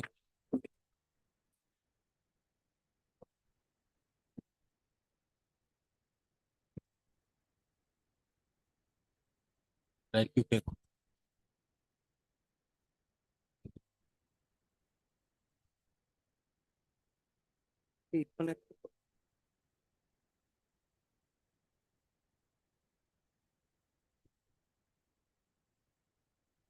The papers which I have given to your Lordship just now, Lordship. Right now, Your Lordship, I The need second page, the amount which we are. that amount, Your Lordship, of 17 lakhs, Your Lordship, I 7. 5 lakh, 5 lakh. no, excess of 17. Yes, section Lordship, 33. I will- What does it say? Corrections to awards by the collector. Note, the collector may at any time, but not later than 6 months from the date of award or where he has been required under the provision of this act to make a reference to the authority under section 64 before the making such reference by order, correct any clerical or arithmetical mistakes in either of the awards or errors arising therein either on his own motion or on the application of any person interested or local authority. Provided that no correction which is likely to affect prejudicially any person shall be made unless such person has been given a reasonable opportunity of making representation in the matter.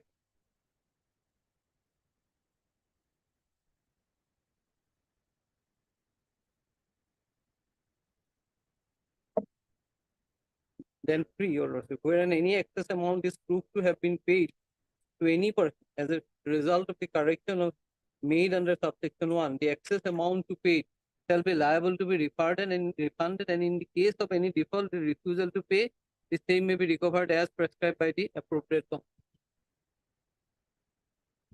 Then This is what do you want? Your You want to make it complicated? No, Your Lordship. Make it simple. He says that it should have been, it is within the radial distance of 10, and as such your multiplication factor should be 1.5, and you were paid 2. Right. So there was an excess of 22 lakhs Right. on calculation.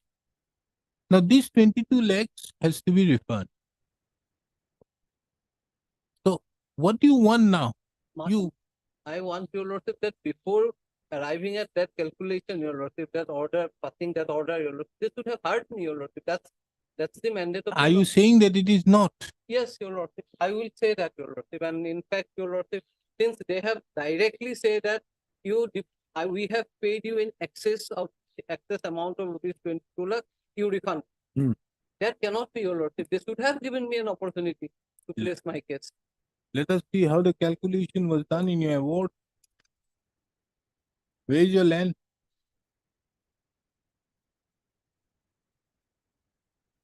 Award is not with me.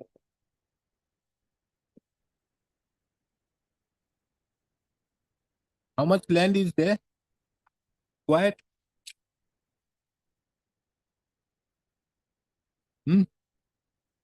Your Lordship, own a plot of land measuring 3 bighas covered by para 4, Your Lord. 3 bighas. Lord.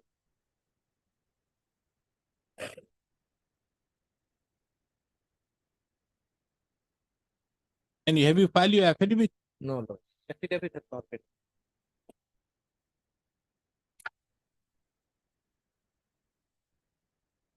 Let them file an affidavit, Your Lordship. Affidavit filed by respondent number 5. 5, that is the state bank. And in the meantime, Your Lordship, I only want that 17 lakhs, Your Lordship, in excess of 22. You want to make it complicated, we also make it complicated. That's Your Lordship. Your Lordship, I am if we going by file- law, Your Lordship. If we file the affidavit, You want to going by go law, as Your per Lordship. procedure, we will also go as per procedure, asking them if we that file our why affidavit, should the I same look thing will into happen. this? We will look into it when you file an No, affidavit. Your Lordship will, see, Your Lordship, there is an order by this honorable So court what? that on receipt Orders are there, instruction but that interim order. orders are there, but the thing is, we'll ask them to file an affidavit. And ultimately the same thing will happen, Lord. Ultimately the same thing will happen. What That's a today- different matter. Same thing will happen or not, Your Lordship. But there is a mandate of the law that will have to be followed by them. That's what my prayer is. That says, Your Lordship, that I must be given an opportunity. For making correction. Yes, Your Lordship. But where do you know the award has been there? Has to, that the award has been already passed? Has it been corrected or not? Award has been passed, Your Lordship. Award has been passed. Money has been deposited in my account, Your Lordship. Thereafter, Was there any advance possession taken? possession already taken, Your Lordship. That is why. Possession already taken. Possession taken. This is done under what provision? Right to fair compensation or under what? Yes, Lord. Or Assam this one? No, 64. This act that they have been following, Your Lordship. This act? Lord. You followed. What a national highway Their there. calculation has been made on the basis of No, there is a difference out there. This acquisition was done under what provision? Payment is made under this provision, it's a different thing. Acquisition is made under what provision?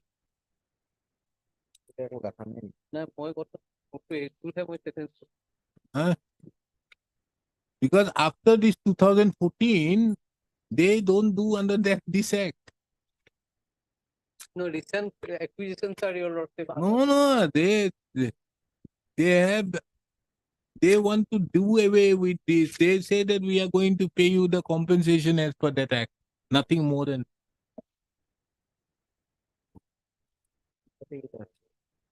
And if it is so, if it is not done under this act, but under the 64 act, then with 33 we applicable. 1964 Act, your lordship, they have not. That is how they do it.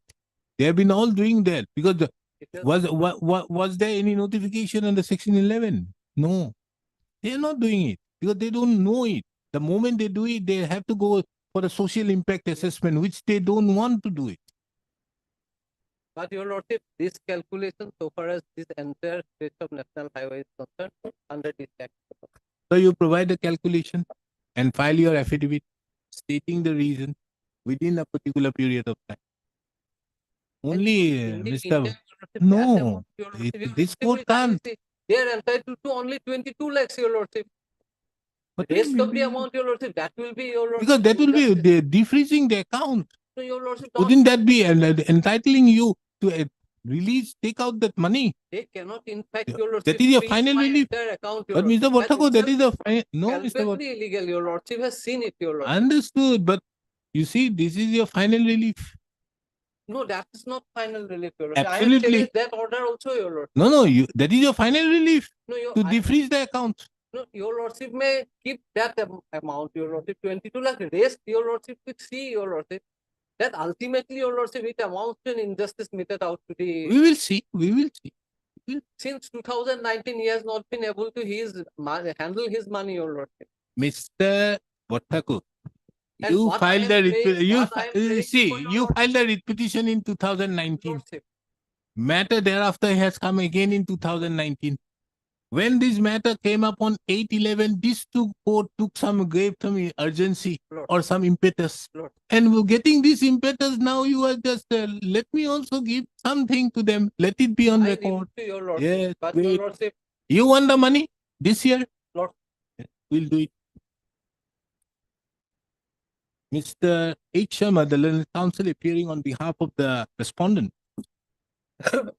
submits that the excess payment was made to the petitioner on account of application of the wrong multiplier in terms with section 26(2) of the Right to Fair Compensation and Transparency in Land Acquisition, Rehabilitation, Resettlement Act 2013. He submits that as the land of the petitioner fell within the radial distance of 10 kilometers from the urban area, the petitioner was only entitled to the multiplication factor of 1.5 and not 2, which was given to the petitioner. Not 2, which was used for the purpose of computation of the petitioner's entitlement. This court had also asked the learned counsel appearing on behalf of the respondent as to under what provisions the land was acquired, to which the learned counsel had no instructions.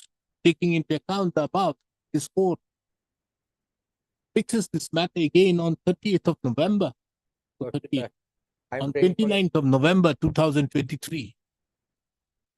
The circle officer, the deputy commissioner, the additional deputy commissioner revenue, Golaghat, is directed to file an affidavit by 28th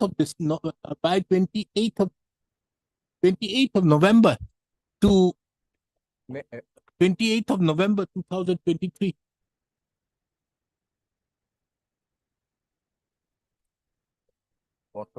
Bringing on record the said stand, as well as also indicating as to under what provision the said stand, as well as also the calculations so made.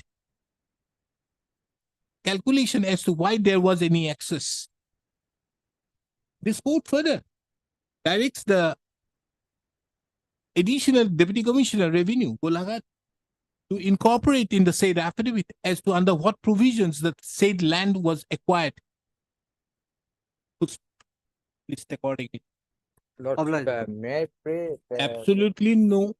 Because sir, 2 or 3 holidays are there, Lord. that is why holidays will help you to do it. No, Lord, I have to get the instructions from Golaghat. Now that is also there. Very deep. Lordship, no, it's within This the, continent. no, Lordship, but oblige you, Lord. Only that much of prayer, Lordship, only that 3 to 8, Lord. Any date as per that will be convenient on my. Okay, let them file the affidavit. Anyways, I'm not there. Yeah. Let it be on 8th of December. Lord, Let Lord, them file. much obliged.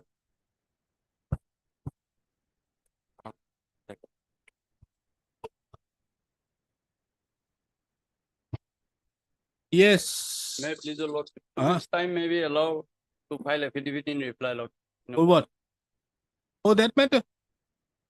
Lordship. In the morning you mentioned Yes, Lord. the same matter. Yes, Lord. And interim order passed earlier shall continue till the next date. Yes, what is this matter about? Lordship, 15 lesser land has been allotted, allotment and settlement in favor of the petitioner out of 2 gotha 8 lesser, Lord. Common land, Lord. Anyways, we'll do one thing. So when do you want to file it? When will you file it? Affidavit. 2 weeks, Lord. The learned counsel appearing on behalf of the petitioner submits that the affidavit in opposition that the petitioner seeks an accommodation for filing an affidavit in reply to the affidavit in opposition filed by the respondent lists the matter after 3 weeks on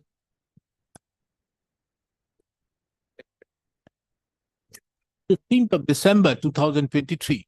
In the meantime, the state affidavit in reply be filed. The interim order passed earlier shall continue till date. File your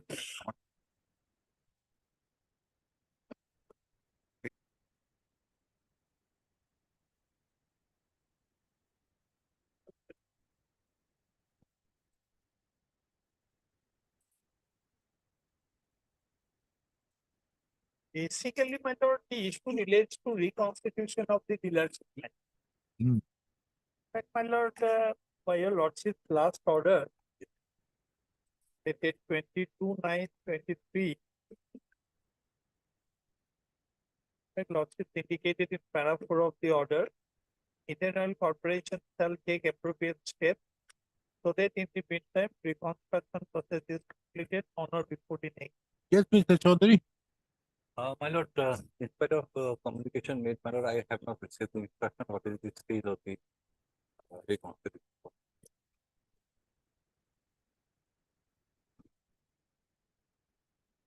And it was submitted on the last occasion. Yes, by your junior that it will be done within a period of 2 weeks. Yes, my lord. Thereafter, my lord, we have not received any instruction in spite of our communication. For your lordship, give me a short time, my lord. I will get the instruction. List the matter again on 24th of November 2023, on which date the learned counsel appearing on behalf of, on which date Mr. M.K. Chaudhary, the learned counsel, standing counsel of the Indian Oil Corporation shall ensure that the instructions are received in pursuance to the order dated 22/9/2023.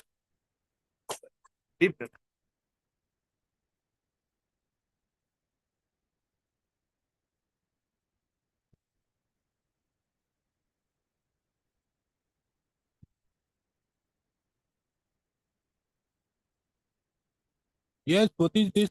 What if they want to change the policy of registration of the contractor under the APS?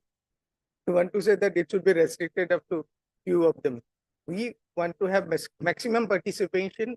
To remove title, we have allowed for group E and C places, we have allowed registration.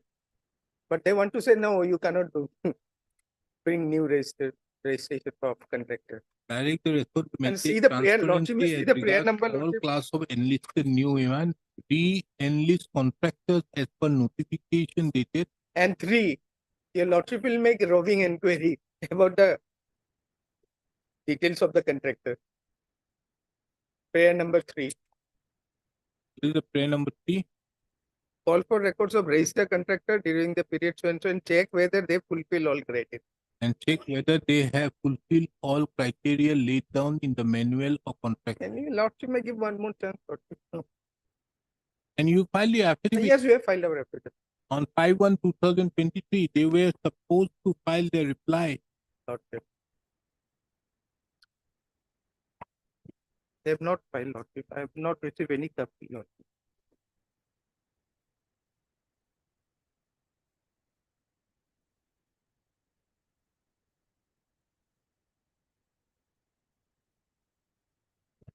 Earlier, they approached, we have disposed their representation with a detailed order, speaking order. Saying One. Where? Lordship. They filed affidavit. Enlistment of wait, why?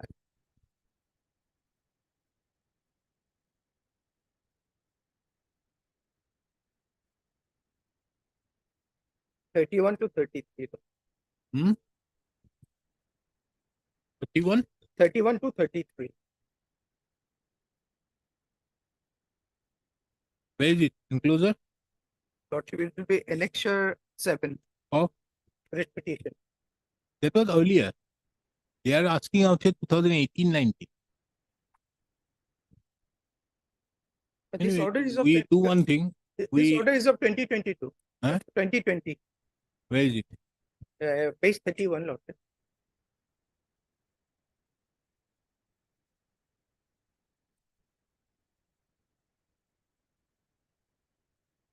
The writ petition was of 2020.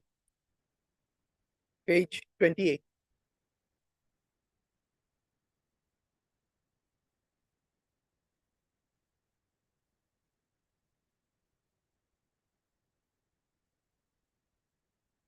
So they want to reduce. Reduce. The Chances of getting work is not a matter of right, Lordship.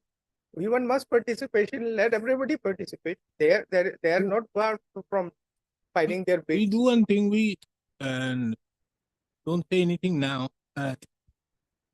None appears on behalf of the petitioner on call. So it is also seen that the affidavit, which was the no affidavit in reply, has also been filed to the affidavit in opposition,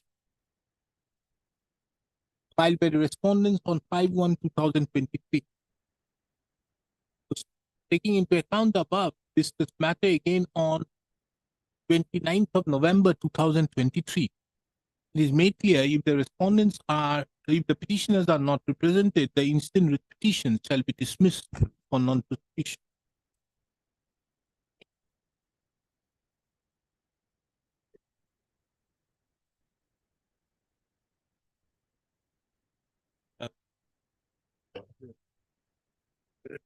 In this case, we need to file.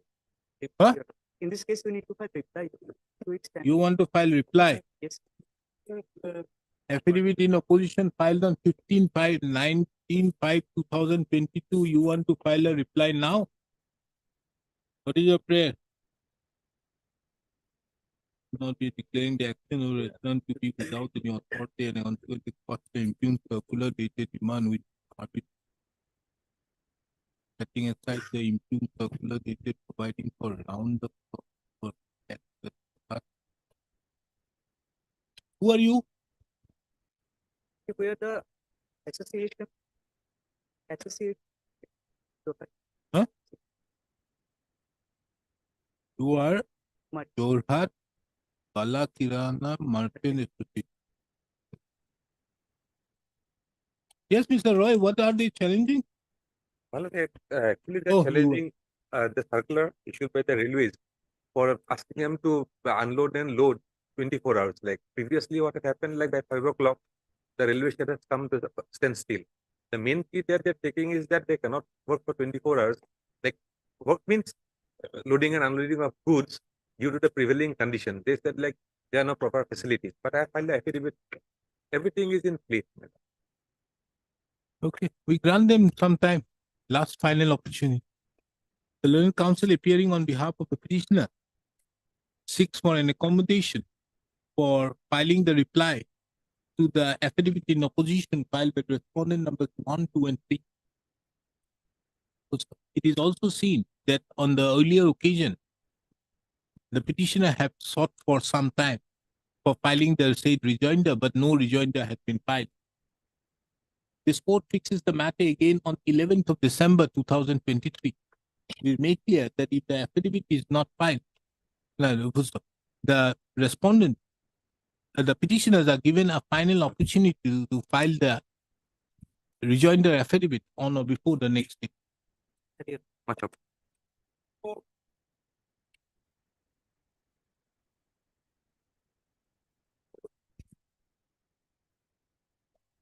Yes, you sought for time. I prayed for day, which is day. We have prayed it because we have because we prayed it. But it's for the other part. Even the rest was also involved that our possibility. You want the date?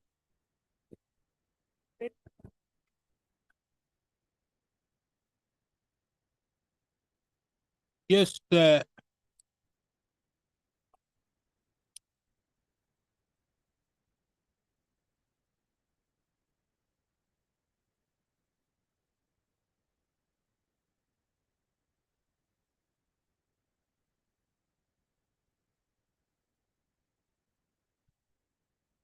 are appearing for respondent number? Respondent number 3 and 4, your notice. Who is appearing for 1 and 2?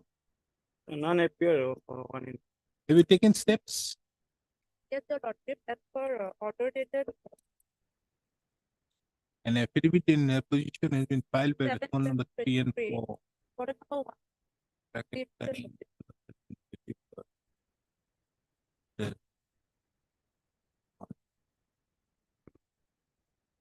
There is no claim against 1 and 2. Huh? There is no claim against 1 and 2. 1 and They have challenged the order of the 2, the insurance ombudsman. 2 is the ombudsman and not required. About 3 and 4. What Yes, is the sir. why the payment was to be made? Mediclaim. Mediclaim. Pertains to Mediclaim. What This is the whole amount? 1,61,000. Relating to why? Why that has been denied?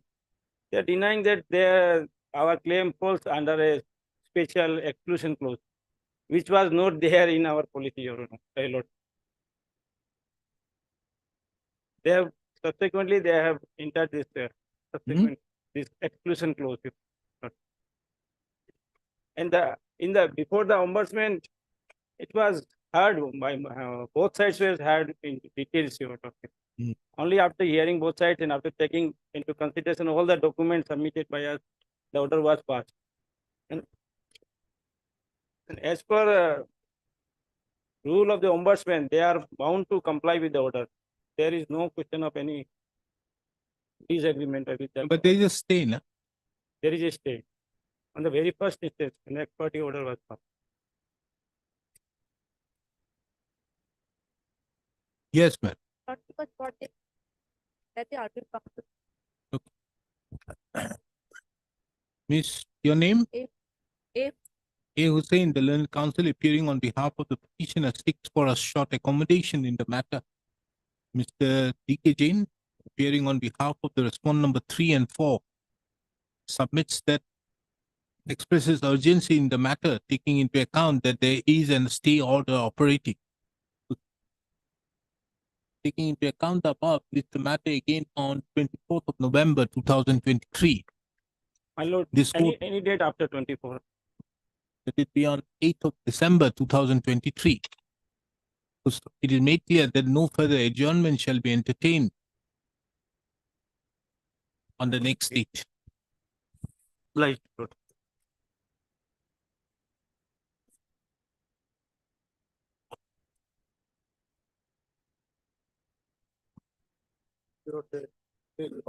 Last petition directed statement of the instructor. Why that gold necklace? We want to Gold necklace. it is not a surface action, they have said, in terms of gold loan. In fact, the gold trade plays. So bank wants that they will file one additional affidavit showing the master circular as well as the terms of the agreement. Whatever was the terms of the contract, loan contract, they want to file, but the concerned branch manager has been transferred, so the new branch manager could not trace out it, the file therein. Anyway, we hope we will be able to do so. If your lordship permits, on the next occasion. You filed your affidavit as far back as on 2022. This matter came up on 9/10/2023. I asked you, Yes, what is the State Bank of India doing with that particular chain? Give it back. 13 to section. He is willing to pay you the money. Because your action, which you have stated in your affidavit, is under 13.2, 13.4. Lordship. Huh? And 18,000. 18,000. Lordship, the Which was amount is done not under what that high. provision? But anyway, Lordship, maybe hash section or whatever it be. The query was that the 13.2 section, notice under section 13.2 of the Surface Act was issued or not. So, Lordship, to that extent, according to them, the surface action was not taken and need not be taken. In terms of the agreement, they had taken the action. That is what was their plea. That is what we want to submit by way of an affidavit. The instruction is good, but the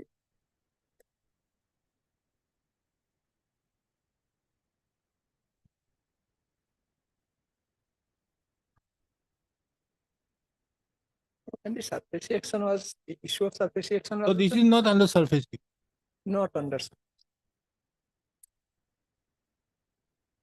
In the petition also, there is no such specific any mention. But how the loan of the petitioner became substandard NPA on demand and repayable on demand Yes, Lordship, the point is like this, Lordship. was to not become- issued suddenly as alleged, even after the bank had been insisting for repayment of loan. What has happened to the chain? They You have auction. They have said that is auction. So auction paper, if there is any, Lordship, the file could not be traced out. That is the reason why we could not bring it today in full in one sense. Huh? Totally, we could not bring out all these documents or whatever they have.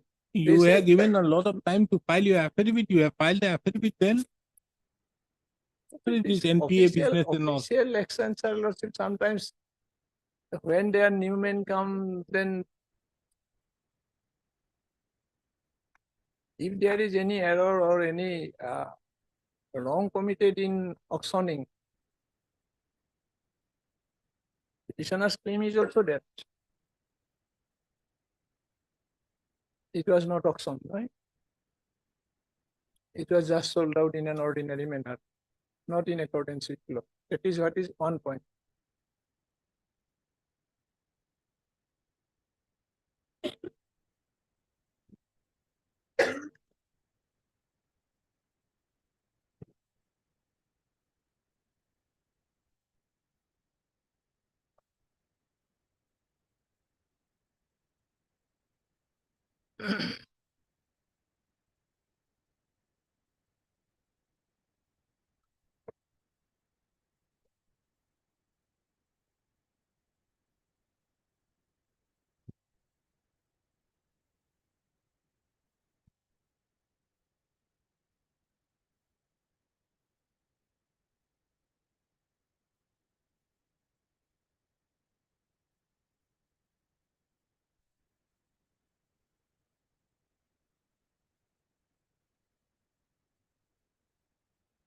And what is your stand?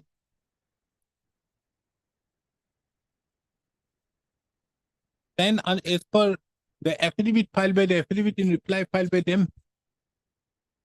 So they have said that it is sold in auction. My learned friend's permission is that it was not sold in auction. No. Where we state that you have told it in auction. That document was not supplied to Lordship.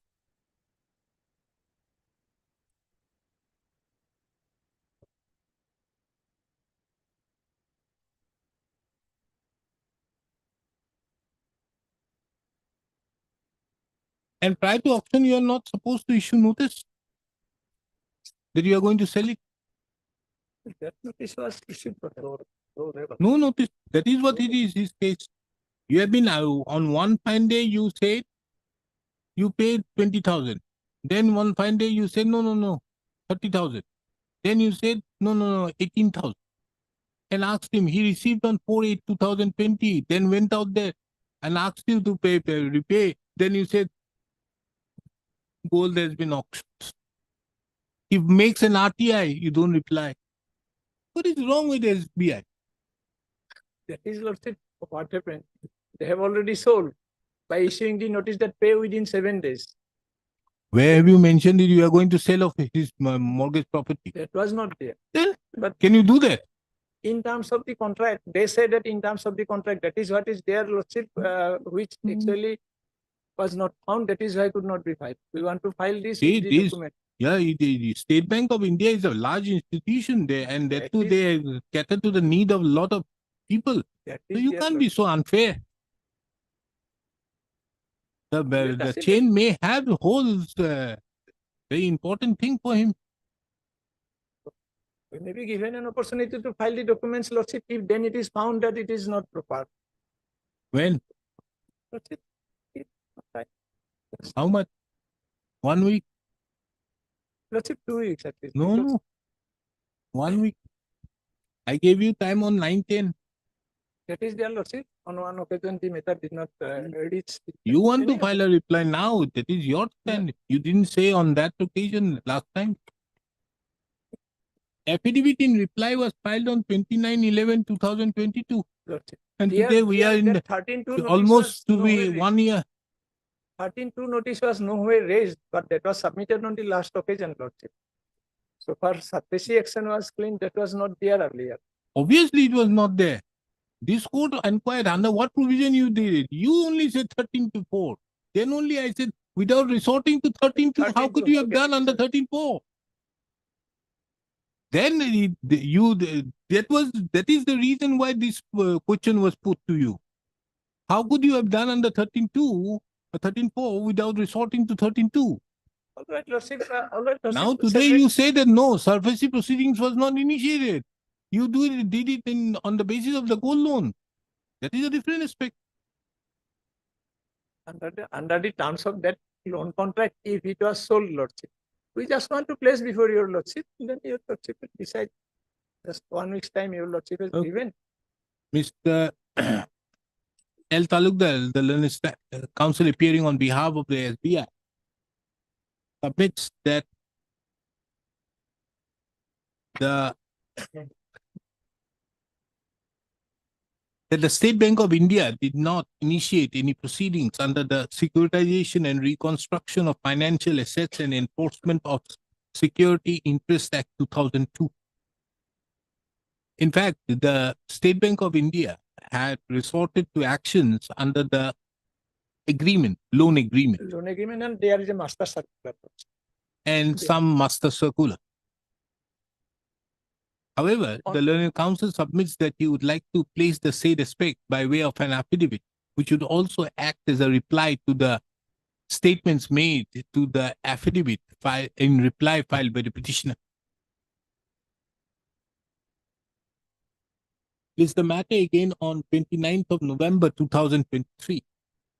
The affidavit in reply be filed by 24th of November 2023. Can it be 30th or 1 day ahead? Or either 28th or 30th. Not 29th, but 29th. Is the matter again on 6th of December 2023. The affidavit be filed by 30th of November. Right. Obliged.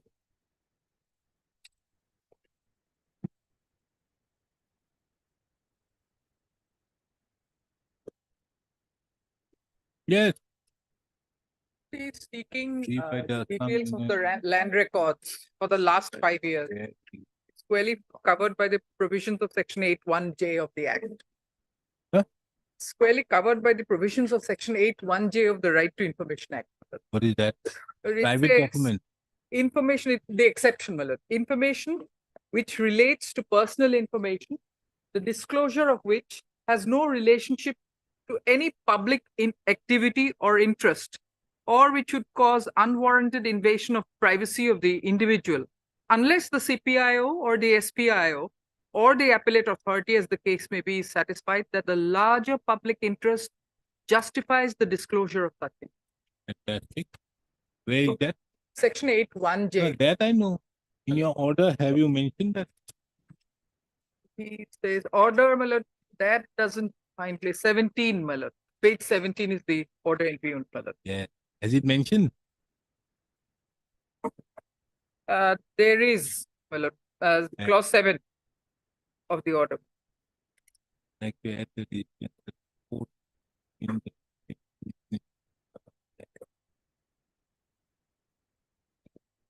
The provision is not there, but my lord, the It's summons not done substitute. as per this. However, in the report is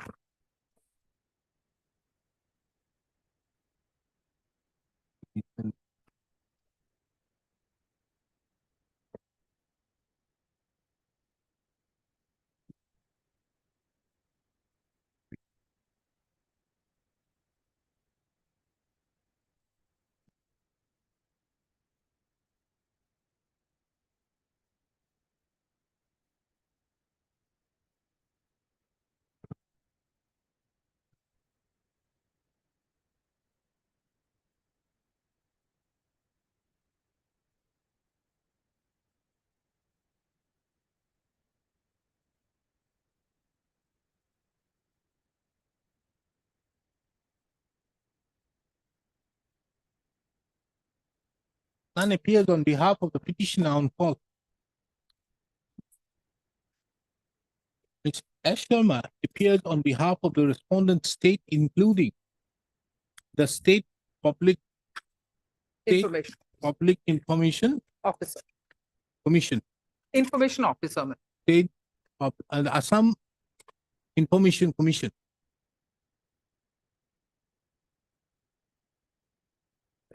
state public. and draws the attention to the order dated 30/7/2021 and submits that the information which was sought for by the petitioner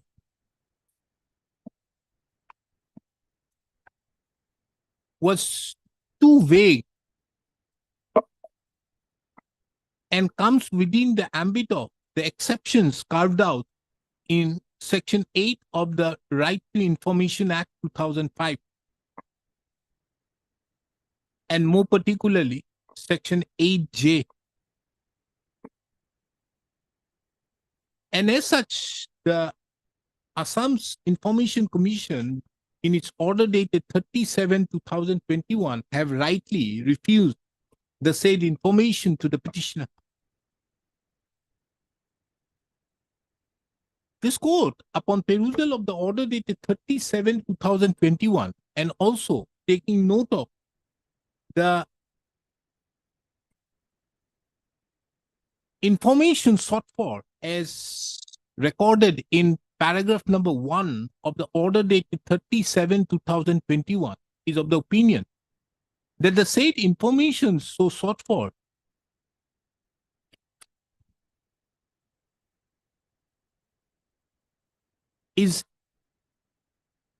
are indiscriminate and impractical.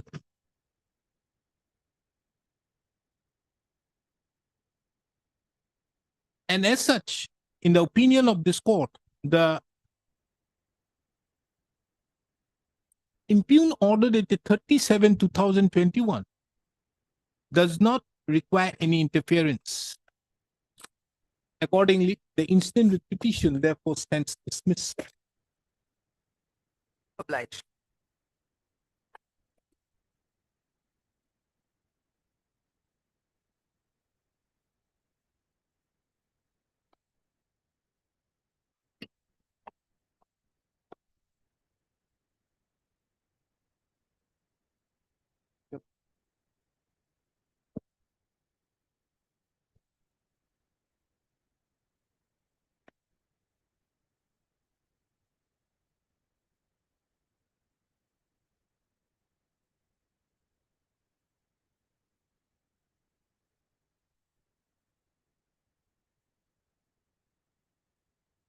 Yes. Question number 3 and 7. What is he asking for? Also, the tenure already available. The tenure of the market committee already available. And market committee nowadays has no money. That's it. We'll fight for that. They're not getting salary. Are you? Yes, sir. Salary? They are not getting salary. No one now wants to fight. None appears on behalf of the petitioner on call. The Learned Counsel appearing on behalf of the Assam Agricultural Marketing Board submits that the tenure of the market committee is already over, Already have an extended period also. as well as the extended period, and as such, nothing survives in the instant writ petition. Taking into account the above, this court is of the opinion, taking into account the said submission of Mr. N.J. Gogoi, this court closes the instant writ petition as infructuous.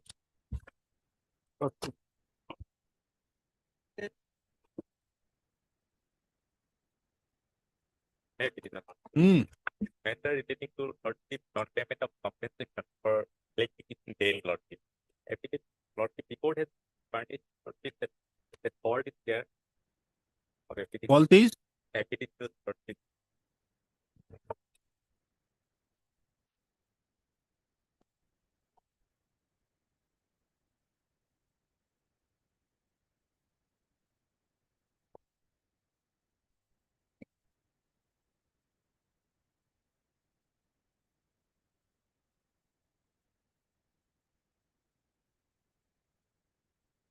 Olek.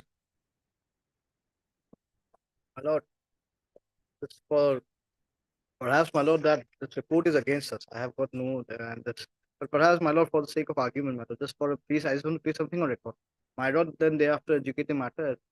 My lord, there is at the cause leading to the accident, my lord, from the facts and circumstantial evidence itself, circumstantial evidence, and as per the provision of 162, and any report, by the let's say, we have the we can appeal against this report. Perhaps it's very late at this stage, but my lord, that submission may be recorded. It was given on Yes, my lord. 1910-2019. Yes, my lord. Absolutely, my lord. That's why I'm not so pressing so much, because the file was allotted in a very but this 162(2) gives that, but because it is filed so late, my lord, I would not like to, but just on placing on the record.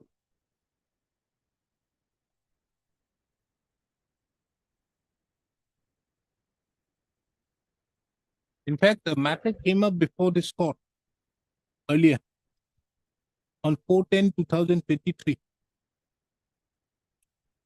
Who appeared, I don't know. W. Ahmed. Who was it? There From was your side? another counsel there. From APDCL? From APDCL. Ah. Yes, but actually, my lord, the file allotment to me had happened at very recent stage. So that's why when I went to the file, but because I saw the report, I'm being fair to the court, my lord. I'm just putting it on the part of my submission. And if my lord may. Because that was a submission made. That is why I adjourned the matter today. Yes. The submission was made that the said affidavit was filed without serving a copy upon them. And as such, he didn't know. And therefore, this court fixed the matter today for final disposal. Yes, my lord, but the moment I received this, that is the reason why. Yes. And thereby giving you an opportunity, because you knew at that point of time then. Because he said that the electrical accident report was filed without our notice, without giving us a copy. That was the submission made then. So that is why I fixed the matter, if I'm not wrong, isn't it? 4/10/2023. That My is lord, why.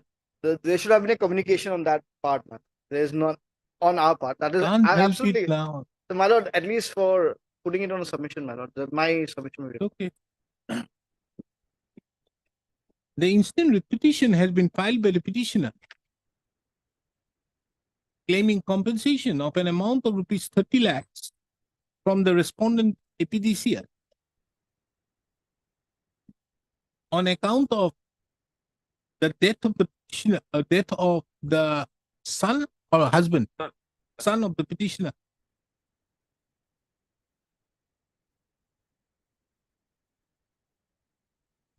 Due to the negligence on the part of the APDCL authority. The facts, as would be apparent from the materials on record, reveals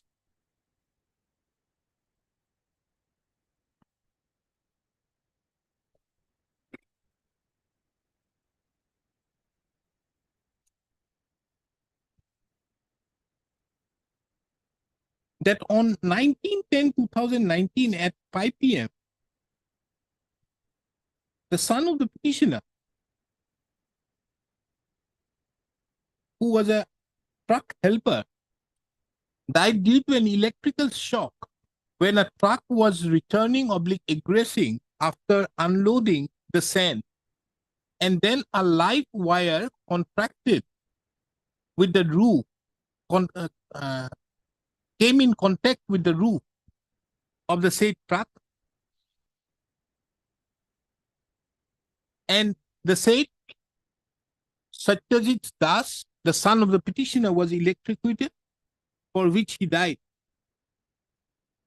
In that regard, a Boroma police station case number, in that regard, an FIR was lodged before the Boroma police station, which was registered as diary entry number, GD entry number 345, 348, dated 19/10/2019.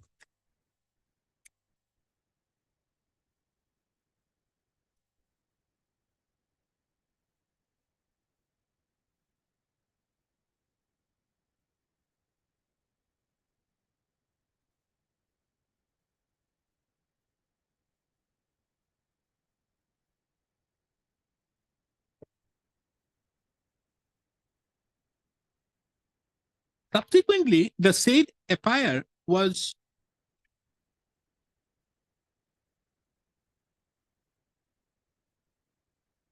on 1910, on 2010/2019. FIR was done before the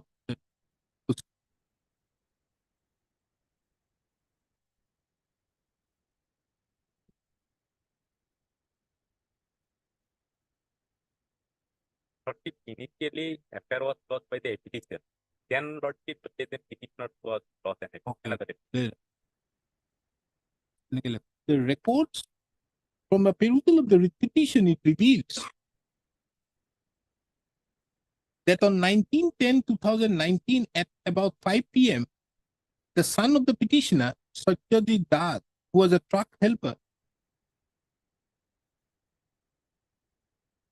was returning egressing after unloading the sand when a live wire came in contact with the roof of the said truck. This incident was duly entered in GT entry number 345, 348, dated 19/10/2019, and was categorically recorded that the said accident took place when the said truck egressed after unloading the sand, and then the electric wire contacted with the hood roof of the said truck, and the son of the petitioner fell down from the said truck and was grievously injured. Subsequent thereto, the subdivisional engineer, Boroma Electrical Subdivisional of APGCL, had also filed an FIR on 20/10/2019, stating inter alia that on 19/10/2019 at around 5 p.m., the son of the petitioner died in an electrical accident that took place at Boroma First Gate, Putsok, when the truck bearing registration number AS09AC2520 was placed below LT conductor for unloading soil without any information and prior permission from the APDCL staff, and came in contact with the LT conductor.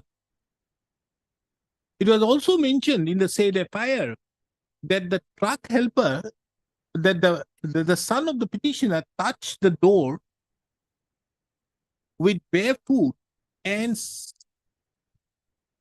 and was suspected to get electric shock. On the basis of the said FIR, Boroma PS UD case number 10/2019, dated 20/10/2019 was registered.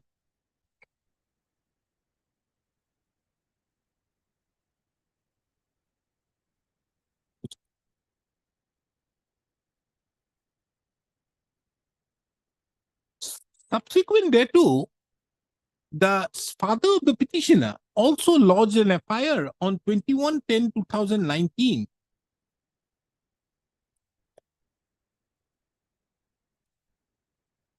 stating almost the same version as stated by the electrical subdivisional engineer, Boroma subdivision of APDCL,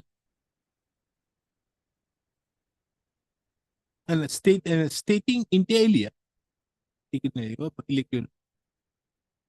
that on 19/10/2019 at 4:10 p.m., the vehicle bearing number AS 9AC 222520 came from Paghamara with loaded sand, and after unloading the same at Boroma Tiniali College Road opposite of Grameen Vikas Bank, and when the said vehicle suddenly moved in a few feet with rash and negligent manner by the said driver for aggression from there, and contacted the roof of the vehicle with the live wire of the electricity, which is hanging in proper position, and the said vehicle was electrified,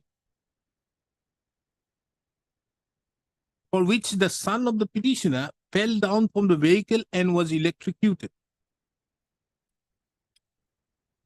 On the basis of the said FIR filed by the petitioner's father, by the petitioner, the Boroma PS case number 134/2019 was registered under section 297/304A of the Indian Penal Code. Thereupon, a postmortem was conducted by the doctors of the Buxa Civil Hospital, wherein the doctors opined that, inverted comma, the death of the petitioner's son was caused due to electrocution and the fracture of the skull leading to infarction in the hemorrhage, hemorrhage following a fall. Where is that postmortem? Page 23, Lord. Page 23. Opinion.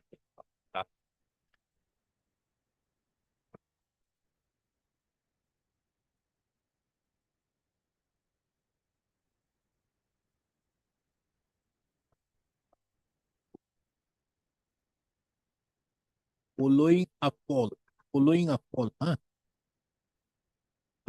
Fracture of the skull leading to intracranial hemorrhage.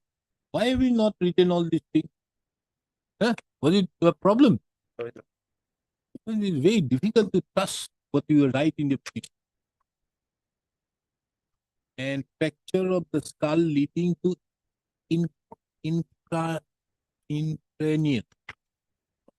intracranial hemorrhage following a fall.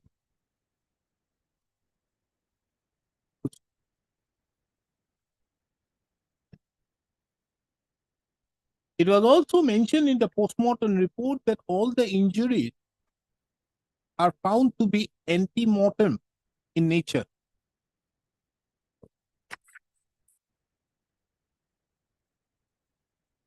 Subsequent thereto, the petitioner filed an application on 7/12/2019 to the Chief General Manager, APDCL,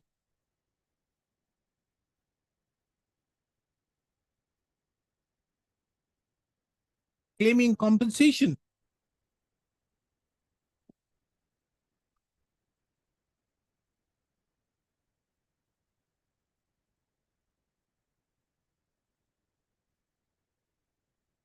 On 4/1/2020, the Chief General Manager, APDCL,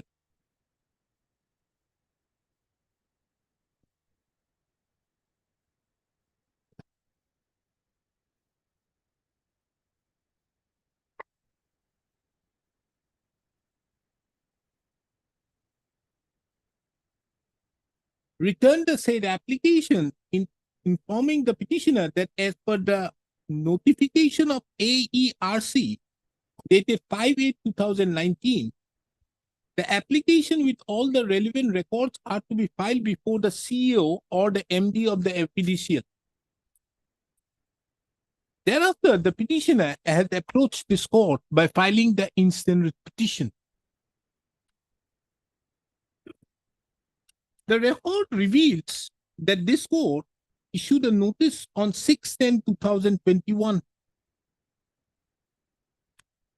And it was further observed that the pendency of the writ petition shall not be a bar for the respondents in the APDCL to dispose of the representation of the petitioner dated 7/12/2019 before the Chief General Manager APDCL and to pay an amount of rupees 4 lakhs as an interim payment to the petitioner following the due procedure.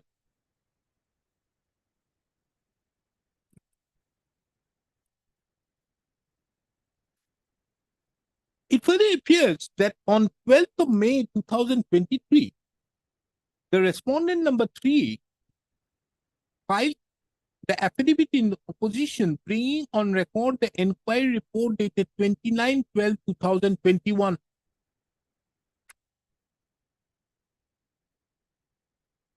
In the said inquiry report, it was mentioned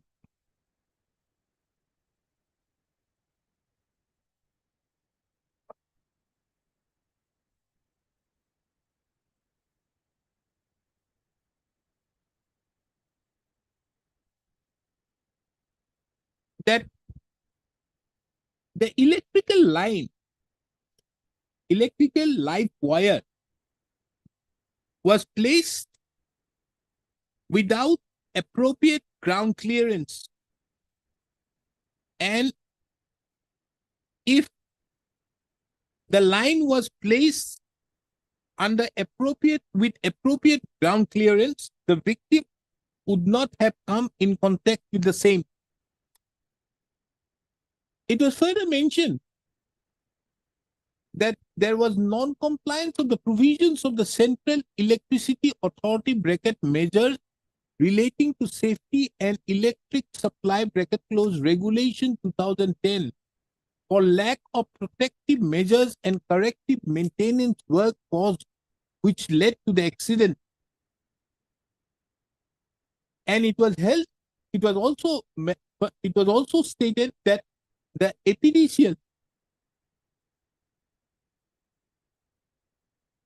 was responsible.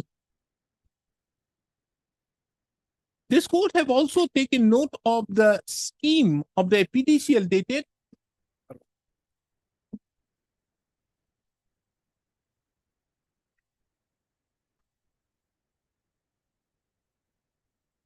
It's 7/11. 7/11/2019. 7/11/2019,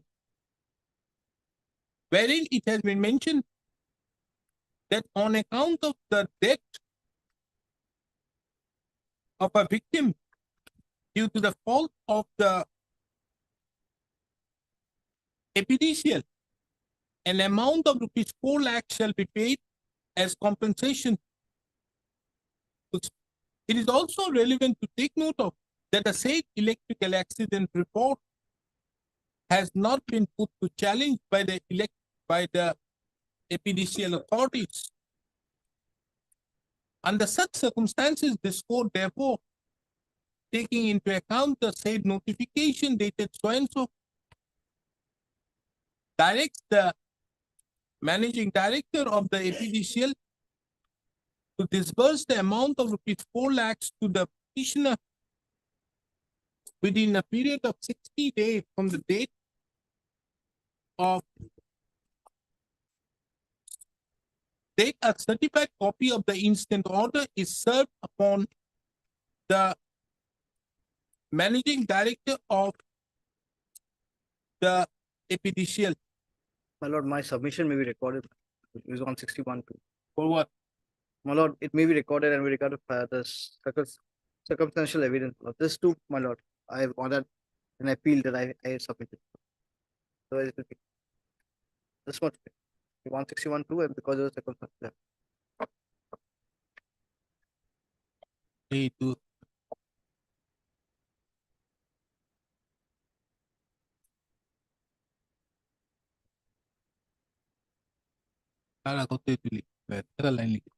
This court have duly heard the learned counsels appearing on behalf of the parties.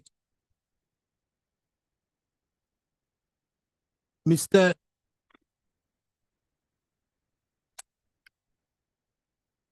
Sharma, SP Sharma, the learned counsel appearing on behalf of the APDCL, though candidly submits that the APDCL authorities have not challenged the electrical accident report.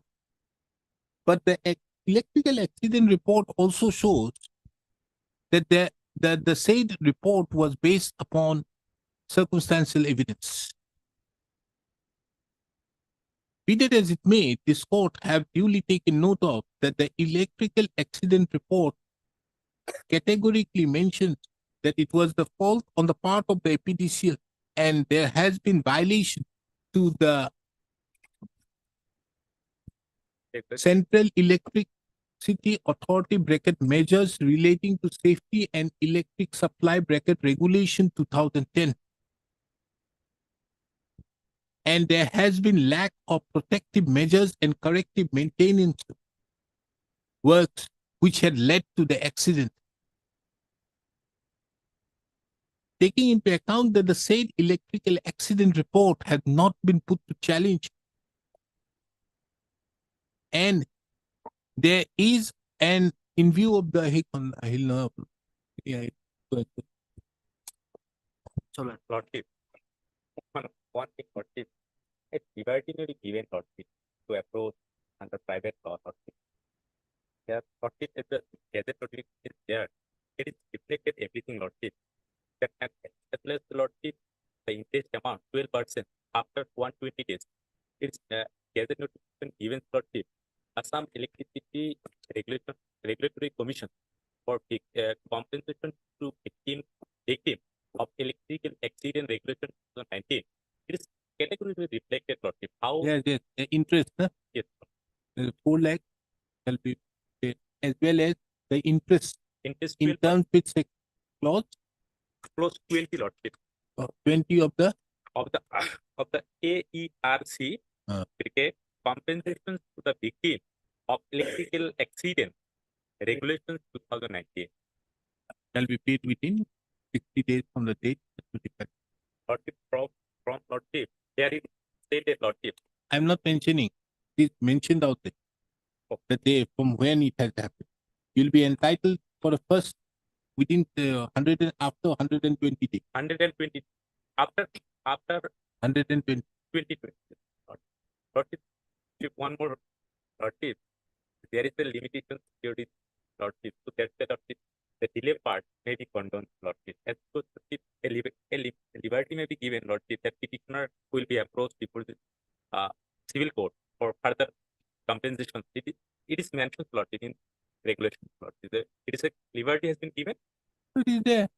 Lordship, Why do I have? Lordship, Limitation, took Lordship. place, Lordship, in year 2019. Huh? In the year 2019, this limitation period is there, Lordship. So that's why, Lordship, that limitation period may be excluded, Lordship. Otherwise, it will be hard to approach before this by limitation act, Lordship, limitation law.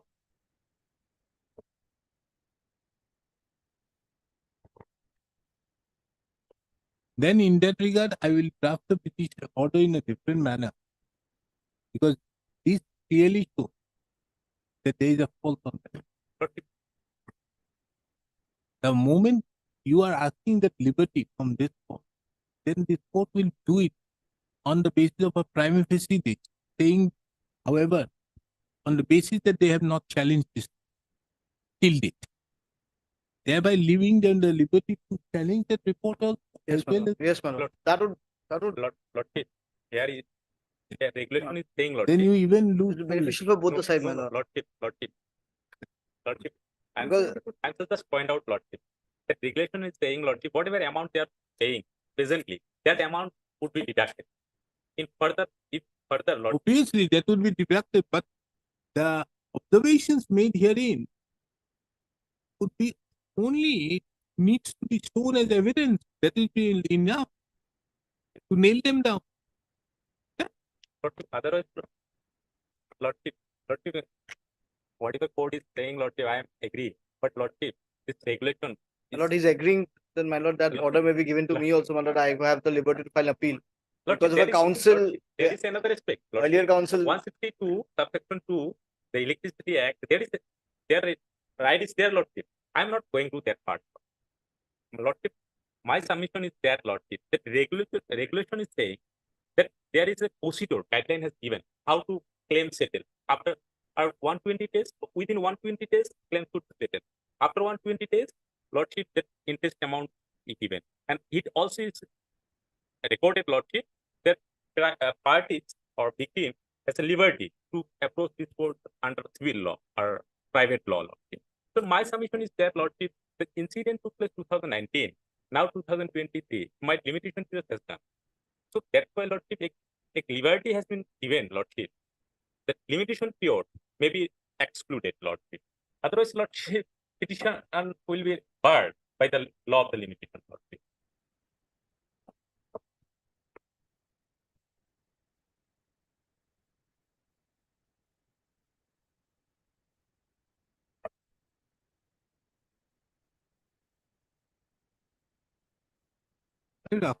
I'll dictate the judgment tomorrow. Tomorrow, 2 o'clock. Hello. It's the matter tomorrow. I'll deliver the judgment in some. Then I will make it in a different manner. I'll give you. But this will also, I have to protect his right because this, otherwise this judgment is going to. I'll pass the judgment because I have passed many judgments on her. Mr. Khan is here new, so he may not know, but there are many judgments Yes, I my have lord, passed. yes. But if you want that, interest is okay. But if you want that liberty for additional, then this court has to be very careful in making this observation. Because then it will be just nailing them. Because the High Court has already stated, and on the basis thereof, he will get obviously. I have one more thing. Yeah, you make all the submission tomorrow at 2 o'clock. And before delivering the judgment, you complete all your stuff. Because you, after delivering the judgments, you have now giving me one after another. Anyways, I'll deliver it in your presence. So it is 120 days, yes, interest will be there. But the fact that you applied in 2019, yes, and the fact that you were asked to apply before the MD, which you did not apply, would you be entitled to the income? You were asked to apply before the MD because that is the mandate of the regulation, and you did not do so. Then would you be entitled to the interest as per this, as you have not applied as per the scheme? But here it came, it is also reflected, Lordship. If a person did not claim, but their knowledge is there that something has happened, then also, Lordship, in so more, they have to make a payment. Where is it? Lordship, Lordship, column number 15, so, clause number 15, Lordship. There is a claim for compensation, Lordship. Lordship, here.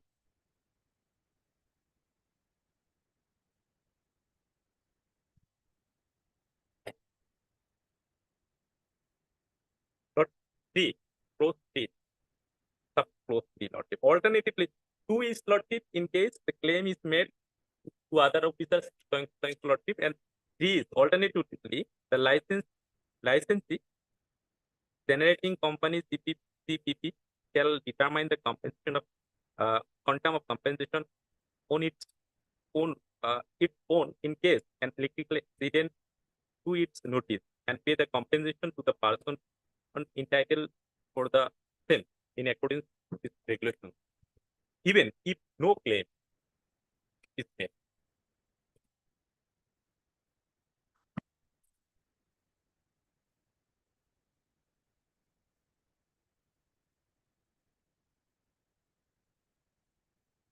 So you are to apply before the electricity ombudsman as per 21.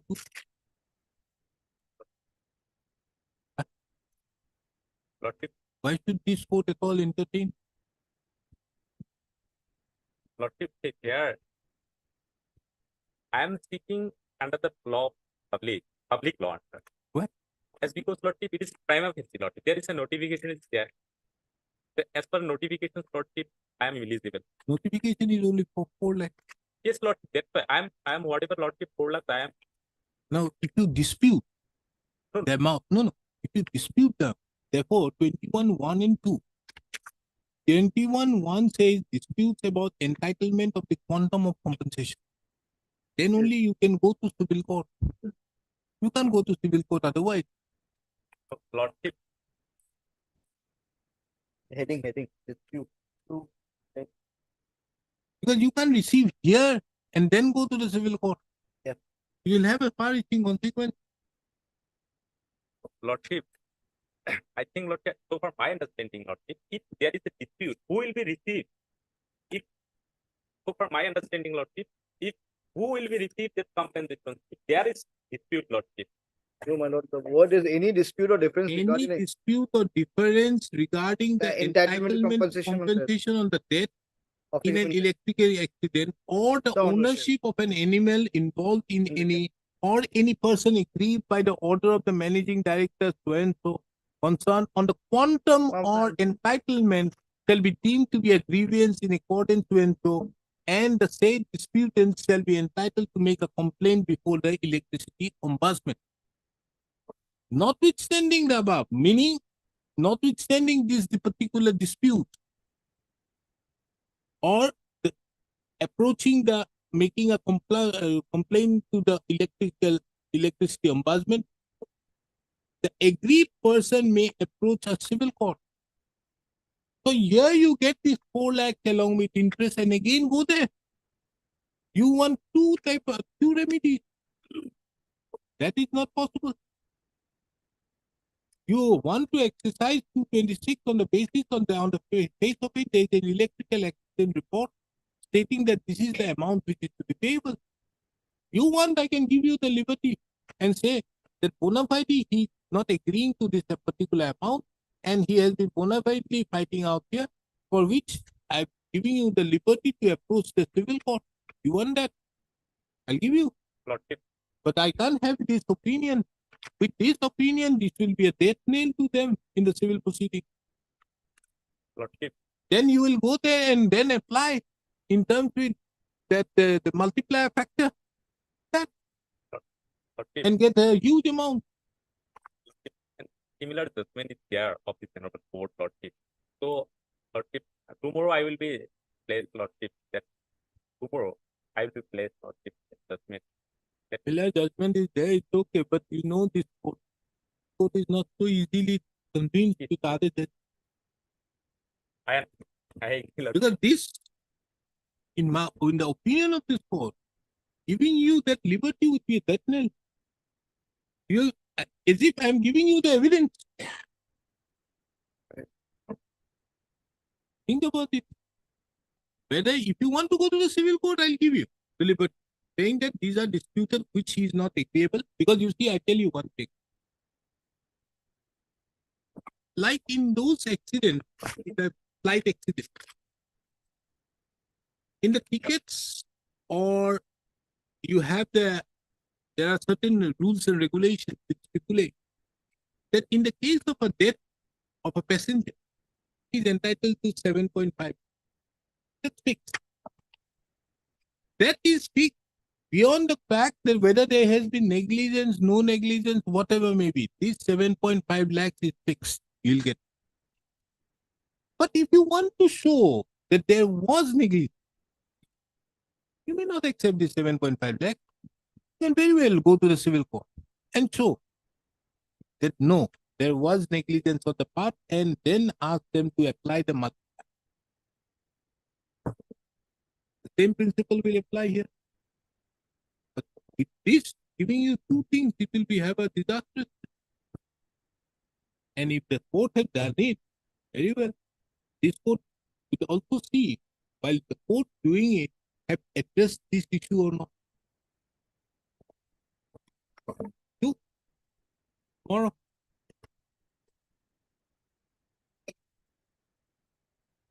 Hello.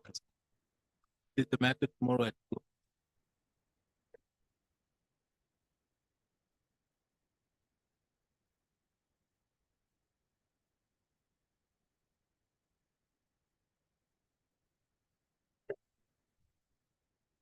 Yes, Mr. Gupta. Your Lordship, may kindly go through the order dated 12/9/2022.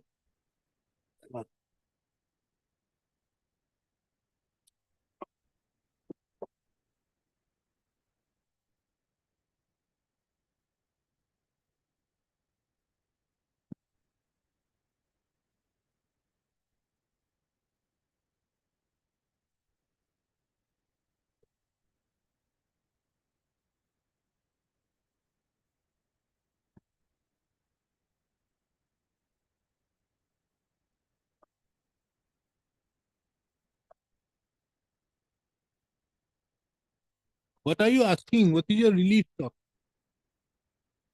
Actually, my staircase, the building was demolished by the civil authority without serving any notice whatsoever. Understood. What is your relief of? For relief, page 13.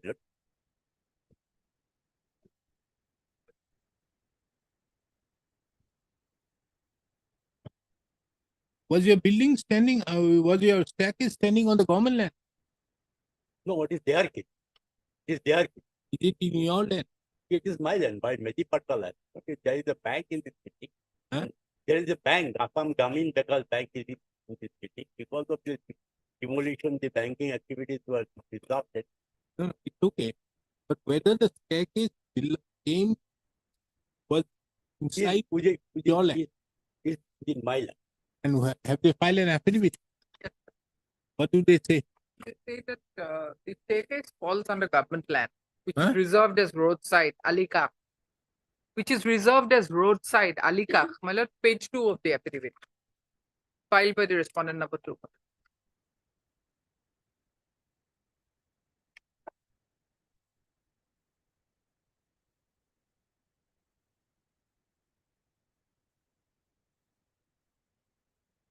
Paragraph 3. Page number 2, paragraph 3, my lord.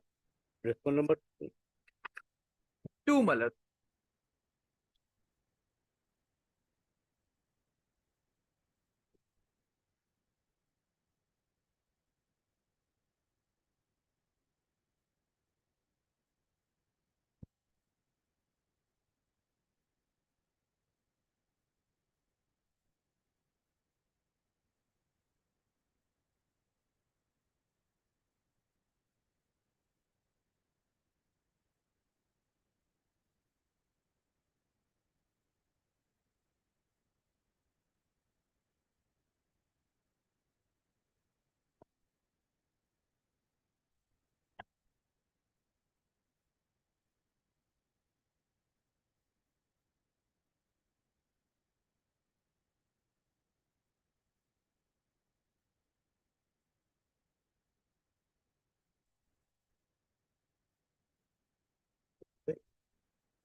Now, they say that it is government land. You say that it is not government land. How do this court go decide? is it mean? No, before demolishing, I deserve a notice. Why? Because 18.2 does not prescribe a notice. no, but that is to be decided whether it is a government land or it is a case that my building is not in the government land. They want Your building is not, but your staircase is. No, that is their case, Lord. That is what. That is why whether it is within the No, government you are land or inviting- it no. is in the private land. No, that but has to Mr. be determined. Dasgupta, if you are asking for compensation, you have to show before the authorities that this This is my land and you are asking for compensation, go to the civil court. How can this court decide as to whether it is government land or not? But one thing is very much clear that this is a land, building is on my private land. Yes, the building they have not demolished. Yeah. Building they have not demolished. They have They said demolished only by the 6.5 staircase. Yes. So in order to demolish this staircase, they have to decide whether this staircase falls in the government land or That is not. that they have decided and says that it is a roadside land. And roadside land, they can take action under 18. Whether it is a roadside land or not, that has Is to be there decided by. India, in front of your building, there is no road. The case of the civil court. We are allowed to make only fix the case. How much compensation? What do you want? 2 rupees, 5 rupees. Any rupees, 1 rupee is also. You take 1 rupee. You say it is to be a government land, then take 1 rupee. Saving you the time and money for filing a. This court can't decide. The lot to make only fix the case. Not any day, but overall. The request to the learning council for the petition of matters to adjourn to be listed after 2 weeks. Right.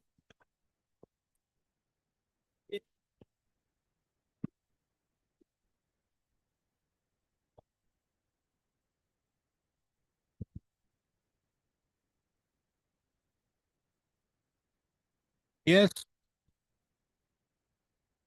Oh, missing autonomous council. Yes, I remember that case.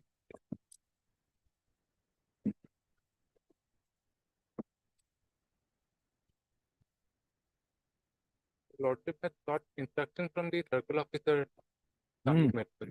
There. We make if the circle officer does not submit the report in terms with the order dated when the discourse regarding the password for personal appearance. Yes, what happened?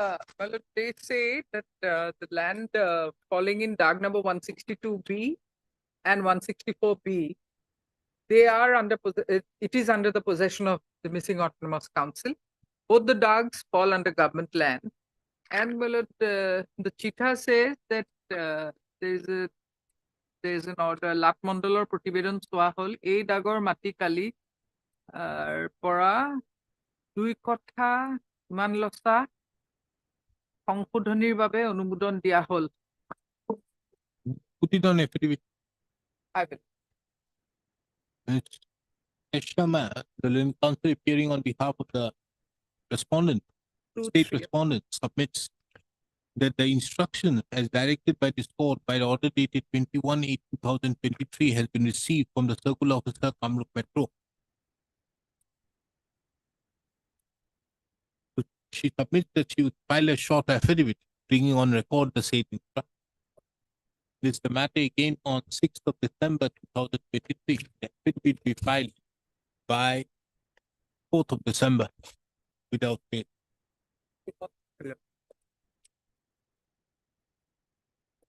May I present? Krishna instructed to withdraw the Learned counsel appearing Mr. M. Salim, the learned counsel appearing on behalf of the petitioner submits that he has instructions to withdraw the instant writ petition.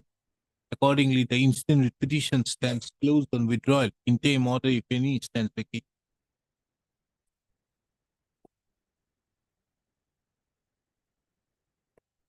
Yes. My lord, in this case, the response is yet to be filed by the respondents. The issue is relating to demolition of an unauthorized septic tank. And the private respondent, after implicating himself with the proceedings a year or so back, has said that his house has been seized altogether. Therefore, the Honorable Court desired to know what actually transpired that led to the seizing of it. But the records are not clear because even in August 2022, they raised the plea that the house has been sealed and not the septic tank. But till now, nobody has pressed for any urgency. It would be the case if the house were actually sealed. My prayer is not to demolish the house, only the septic. And I'm relying on this order to find at page 23, the initial order. I'm seeking implementation of this order.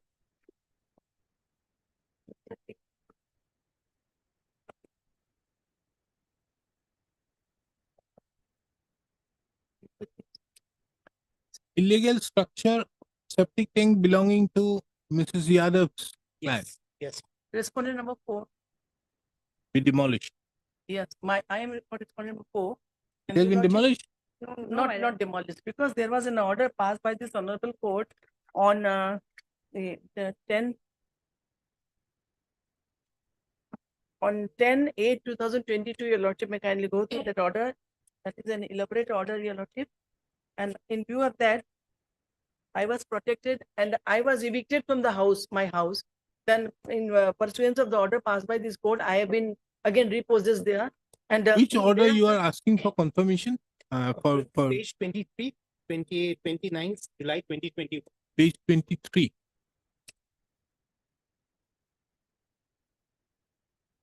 Whereas you have carried out the following nature of unauthorized construction institute a permission from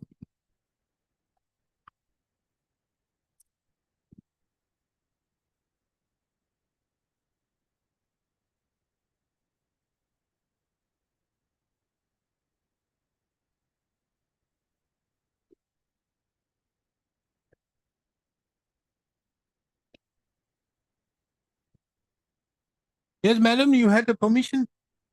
Your lordship, may I point out a few things, your lordship? In this case, what happened after passing of the order, when I was repossessed, then the commissioner who passed the impugn order, against which they have challenged, that order was on 12/9/22. The commissioner, mayor in council passed an order.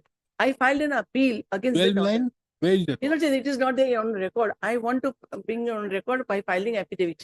So I may be given some 2 weeks time at least, because the matter has been referred to DC now. And mayor has stated that since the matter, this land was an annual patta land, so NOC is not required. And both the people, both the parties are possessing annual patta land. Even the petitioner also don't have a NOC, nor the respondent has. Annual patta land, you don't need NOC. No, section 147 of Guwahati Municipal Corporation. So those things I have to bring on record. Those things. This is the instruction here, your lordship. Show me that. This thing is not on record, your lordship. 147. Yes, section 147, subclause E. Now,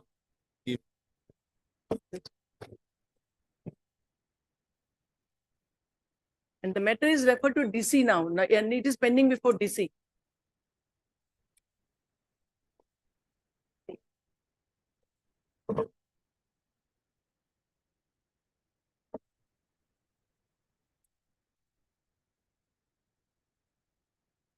Your lordship may have a look to this order passed by the commissioner.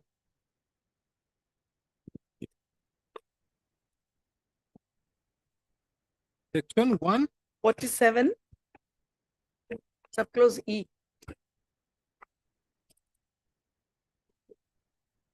Component and rate of property tax. How does 147 have any relation? It is written here in this order. No, whatever these orders. Can there be in Guwahati Municipal Corporation any construction be carried out without the building permission being That taken? is of the Assam type house. Assam type house. Whatever may be, any construction. Yes, madam. Is it possible? That she says that annual patta land you don't need the permission. It's a very serious thing. Construction cannot be done. Absolutely. But annual patta land, they cannot even apply. In my opinion, annual patta land they can. They can. That's a different aspect. I'm not on that. But can you have any construction in and around the vicinity of Guwahati Municipal Corporation without the permission? No. That's a very serious thing. Well, your commissioner keeps on writing many things.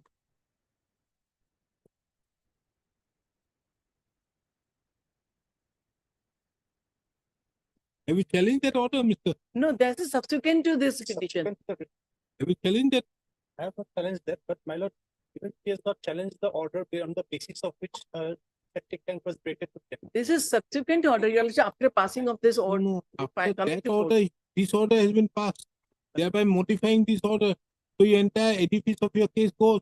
Yes, that's what I mean to say. That is what she's saying.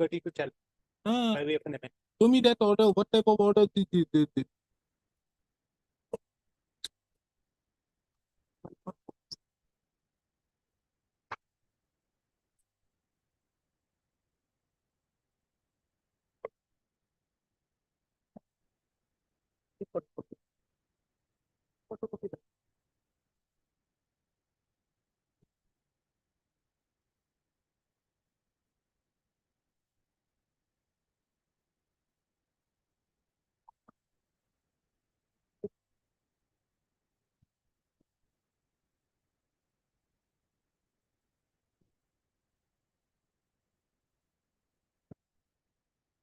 Mr. Bora? What type of order is this? Some appeal has been filed and an appeal member from the appeal Yes. has passed an order. Huh? There is the appeal provision under section 438 and that appeal, the appeal, Appeal was filed by us, Your Lordship. that order has been filed. This order has been filed. You need to challenge it before the deputy commissioner or whoever appellate authority would be here, would be the district judge.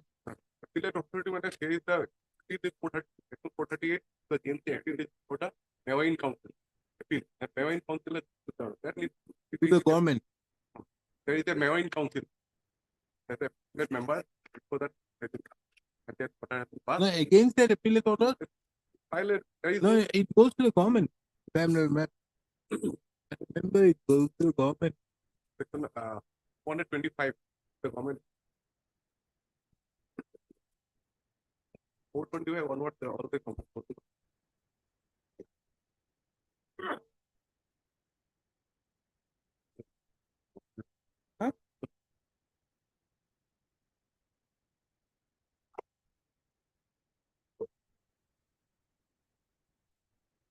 No, you see the power. 12/9/22. But only see two, the decision of the mayor in council or where the matter has been referred to the corporation as aforesaid, the decision of the corporation shall be final.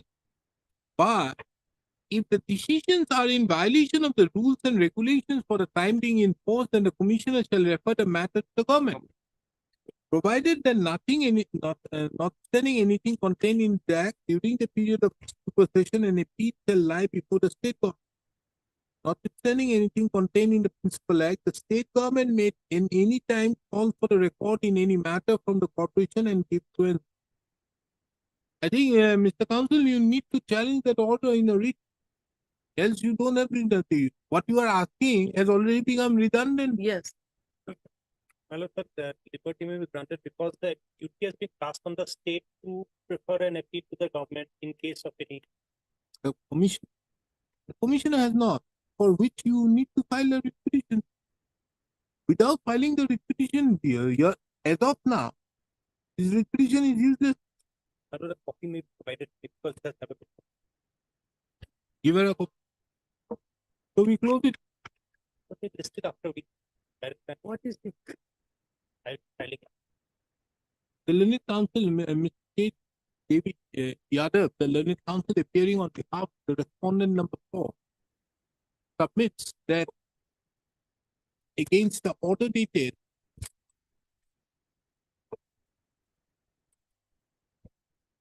29/7/2021.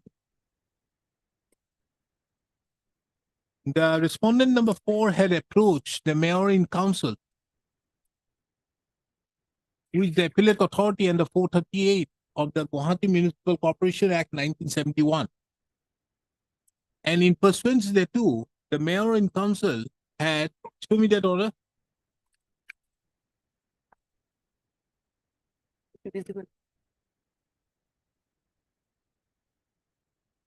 Mayor in council had already interfered with the order of the commissioner, GMC, dated 21/2/2022.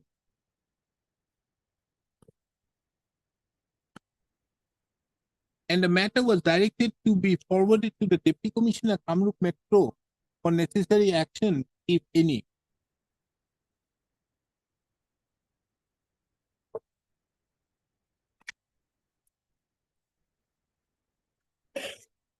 And what is this order of 21/2/2022?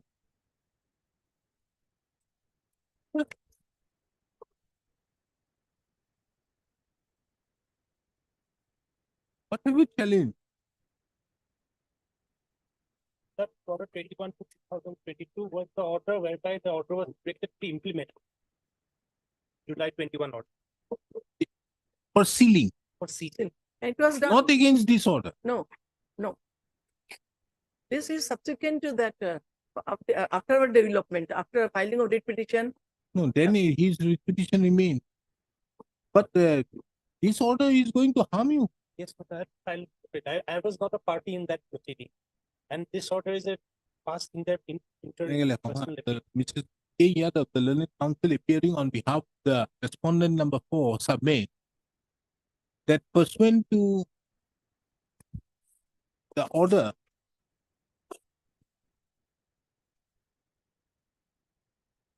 pursuant to the filing of the instant petition, the Commissioner of Guwahati Municipal Corporation had passed an order on 21/2/2022, whereby the construction of the petitioner of the respondent number 4 was sealed under the provisions of section 337, capital A, bracket 1 of the Guwahati Municipal Corporation Act 1971. The respondent number 4, being aggrieved, had preferred an appeal under section 438 of the Act of 1971. And the mayor in council appeal had interfered with the order dated 21/2/2022 passed by the Commissioner, Guwahati Municipal Corporation, and further directed the matter be forwarded to the Deputy Commissioner Kamrup Metro for necessary action, if any. The Learned Counsel further submitted that in the said order, the mayor in council appeal had categorically held that the corporation,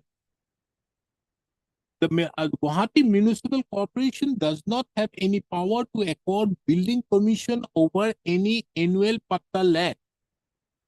And as a corollary, it would not have the power to demolish any construction thereon.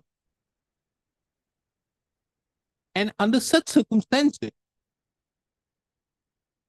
the said order, in view of the said order, the instant writ petition has become redundant.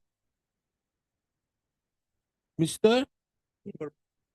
So appearing on behalf of the petitioner, however, submits that the petitioner herein is not a party to the said appeal proceeding and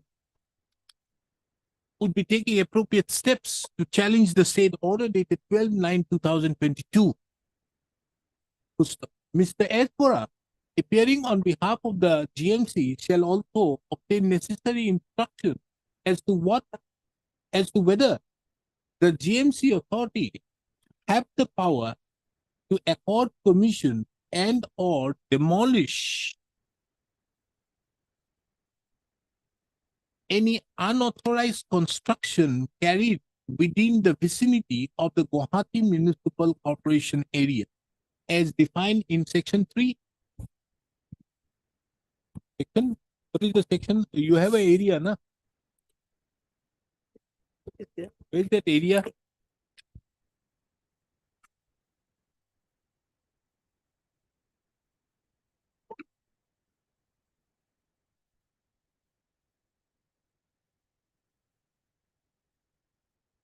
Within the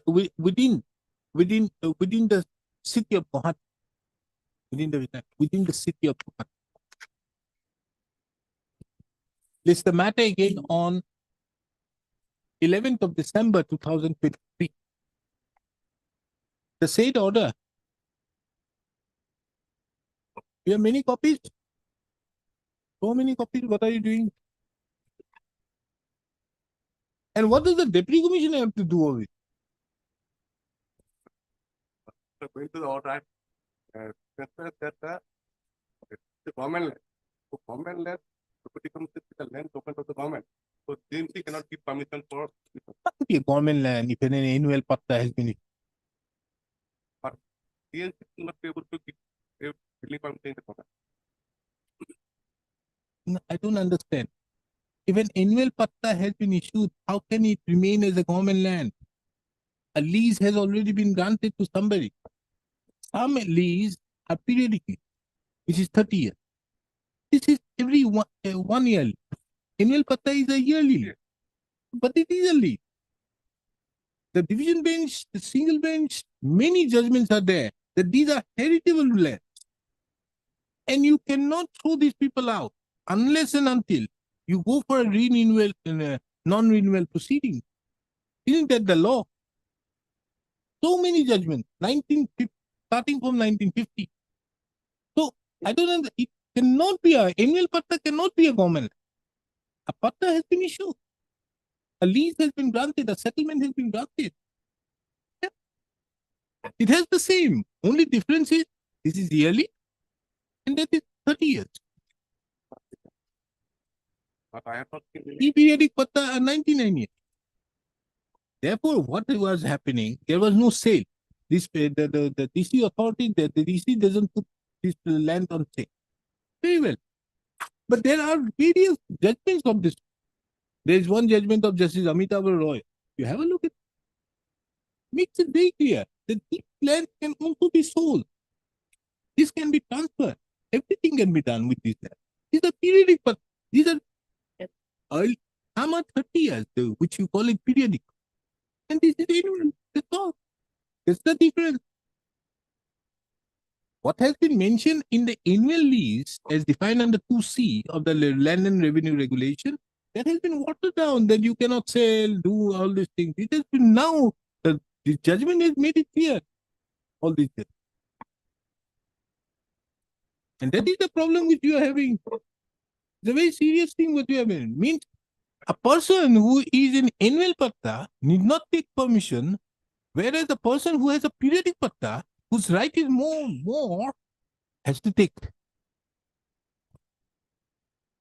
Very serious. That also obtained. This is the matter against Petitioner 11.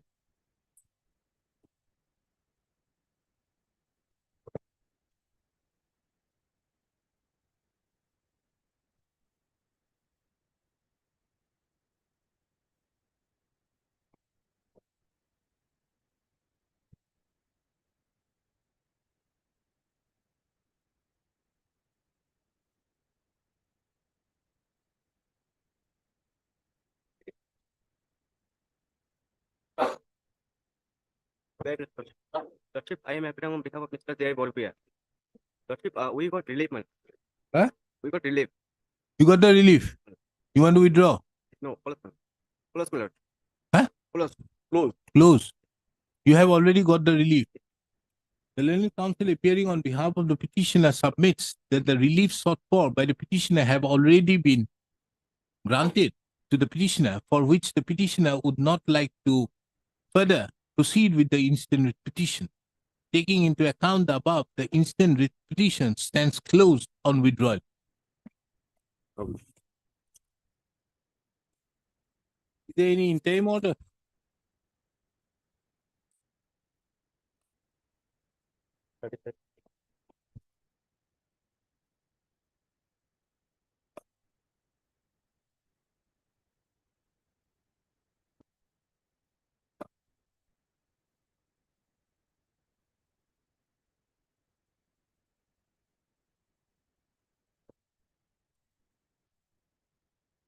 Yes. Malata. Some Malata compensation to be Malata awarded to the Malata petitioner Under? as per the Malata LDR of guideline. That Lordship will find at page 28. How did he die? That police report Lordship will find at page 42. Now, what happened to the incident? Yeah. What is the incident? Incident, my lord, she went for bath, my lord, and she died In deep water. Fell down in the deep water while she went for bath at Harinala, and her dead body was recovered on Page 49 is the, my lord, police report.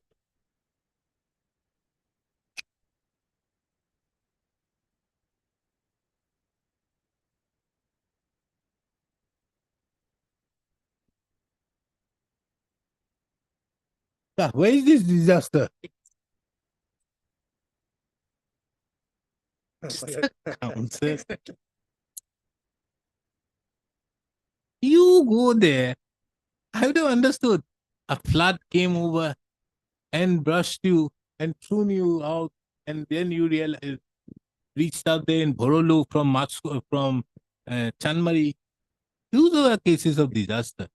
Now, but this is a case you went for bath out there and you yourself drowned, and then you are asking for disaster. Now, page 49, my lord, for a moment. That is what I read before page 4. That is the only. Yeah. Okay.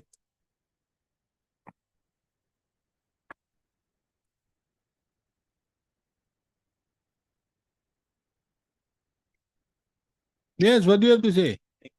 Huh?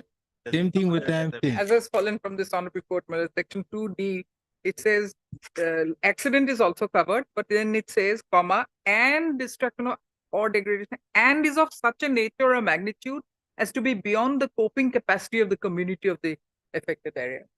As has fallen from It affects the entire If it area. affects the entire Then area. if the accidentally falls, then that will come. But this is not as has You fallen. went to take bath, you got drowned. Lord, can it be posted on Monday? Lord? There is some judgment. It's Judgment for what? In this line, Lord, the case. Drowning also given. Let it go on Monday. Single individual. You want to spoil the entitlement of your fellow friends who also file similar petition, by which I will hold everything bad. Okay. This is the matter again on. We'll pick it on 4th of December. I'm not there. Well, let it be. Well, obliged. This is the matter again on 4th of December 2023. In the meantime, the respondent shall obtain the necessary instruction. My 36 and 37 are similar matter, my lord.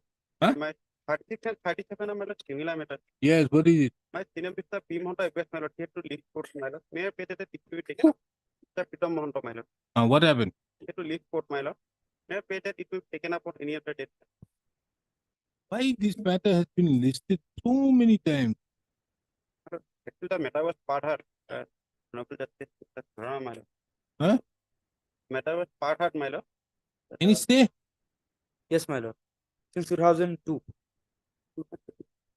Since 2022. What stay? My lord, we have been asked not to move ahead with a fresh tender with regard to the two mahals, my lord. Why? My lord, because they are alleging that our speaking order by which we refuse to renew their contract are not based on sound premises as per the rules, the minor mineral rules. Now they are not running. My lord. You are losing. Yes, ma'am. Huge revenue implications. Next week, my lord. You do one thing. My lord. You keep on paying the revenue to him. If you win the case, you get back the revenue. The mean mahal is not, the mahal is not in our possession, my lord. Absolutely, but the state is losing because of the interim. Lord, after passing of the interim order, my lord. Understood. We vacated interim. My lord, the matter was already heard, my lord. So what? On our part, the forest department. If that court did not complete it, is it the responsibility of the state government? Who is going to bear the expenses of the state government? Tell me. If the case you lose tomorrow, you give an undertaking. If you lose the case, all the amount which they would have otherwise earned, you will refund them. That is the ground on which I am going to extend the order. I'm not otherwise. That day, Mr. Borua, I passed an order in similar time, and Mr. R.R. Gokoi appeared. Similar matter. My lord. I asked the counsel appearing on behalf of that. If you give an undertaking, he said, no, nothing doing. I'm not.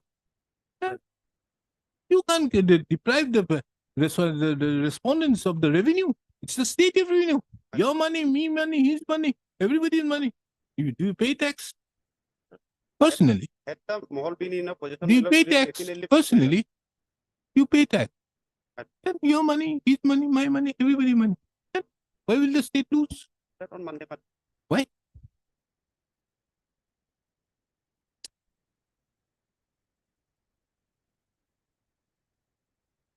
Readings are complete. complete. Okay.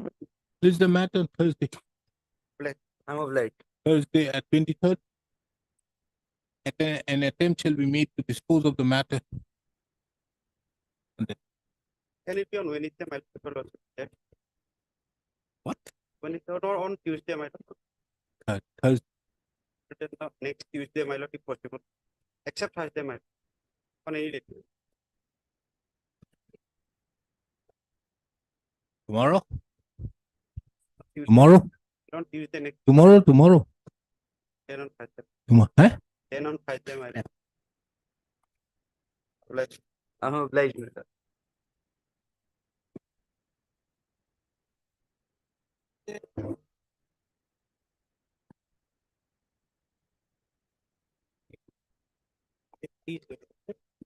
This case, I have been led by Mr. Kane to there some difficulty today.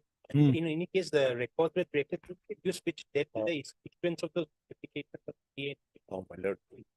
Why the matter is requested on as such and on the request of learning counsel for both sides, let the matter be listed again before the appropriate bench.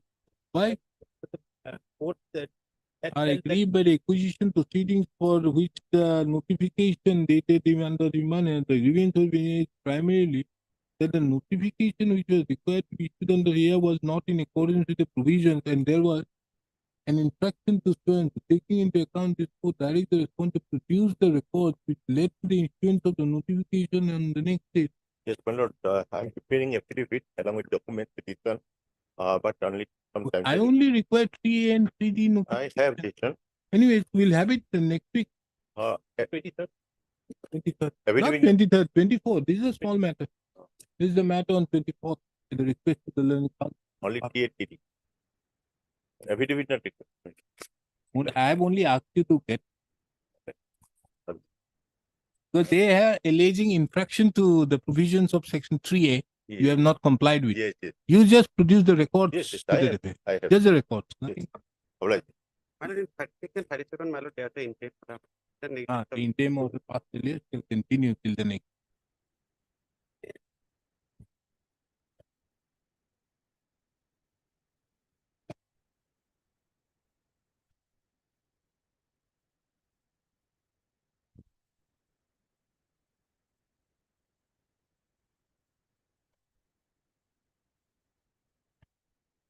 List the matter.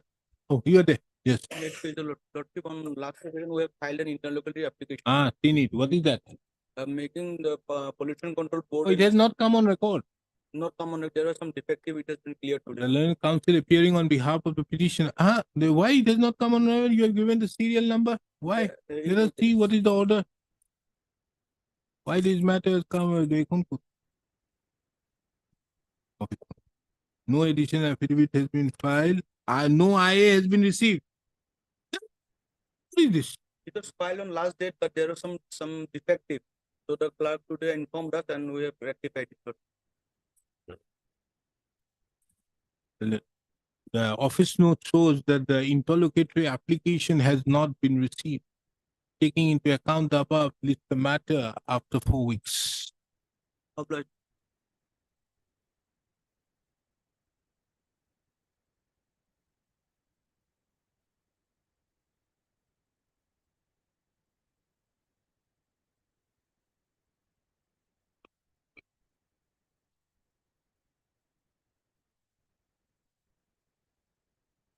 Service complete?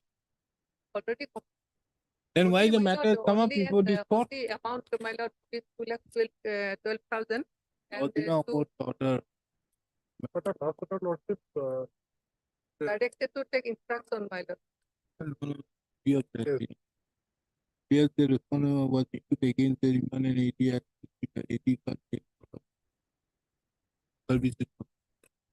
The service being complete lists the matter for admission in the first week of December. Pass order.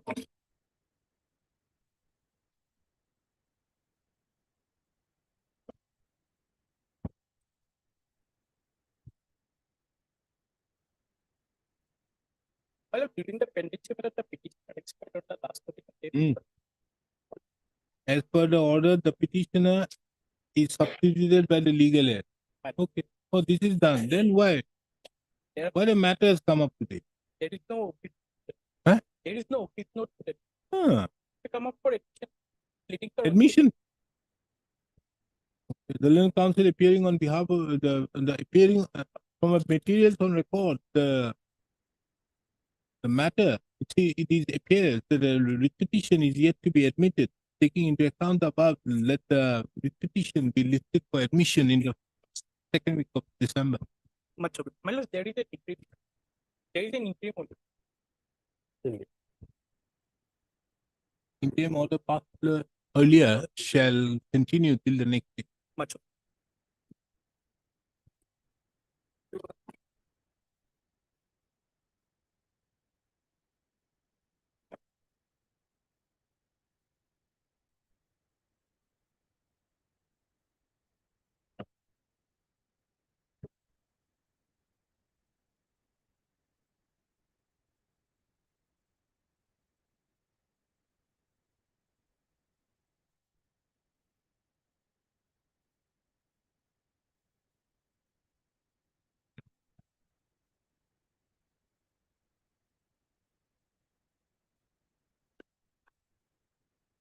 Service complete.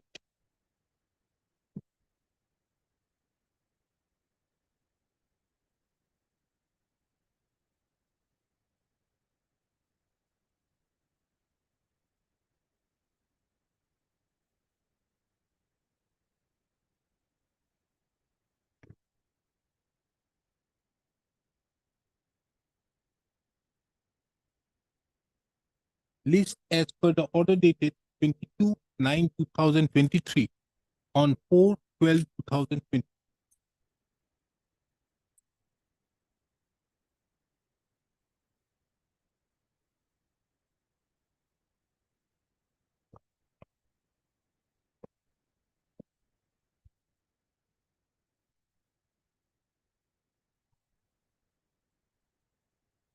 Yes. My lord. There's an IA. Demarcation case. Judgment was first long back, my lord. Is there an IA? This is my main case, my lord. Contempt case 157. IA. These people have issue notice. These people have not been impleaded. My lord, that What has happened to the IA? No order. These people must have is no longer there. Who is presently there as these people? my lord. Hey. You are asking for implementation of the order. Rajesh Prasad, Revenue Department, is no longer there. Nobody Pathak.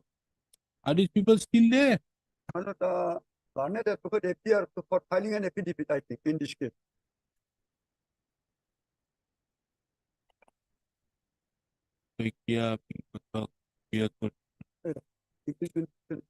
Understood, but whether these people are still there? IA was filed with a prayer for impleadment of the new incumbent. In accordance with the order passed in the application, the petitioner took steps upon the However, the steps were taken for the respondent other than the party that was intended to be impleaded. Thus, notice was not issued. Then you took steps against these present petitioner and respondents, not against those opposite party. But you'll take instruction as to whether they are there or not.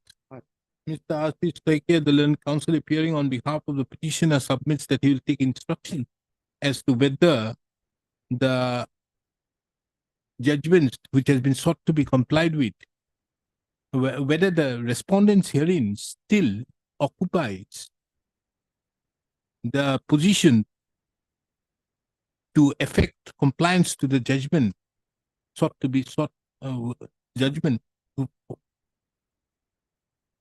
by affecting compliance to the judgment, which has been for non-compliance for which the instant contempt proceedings have been filed. List up to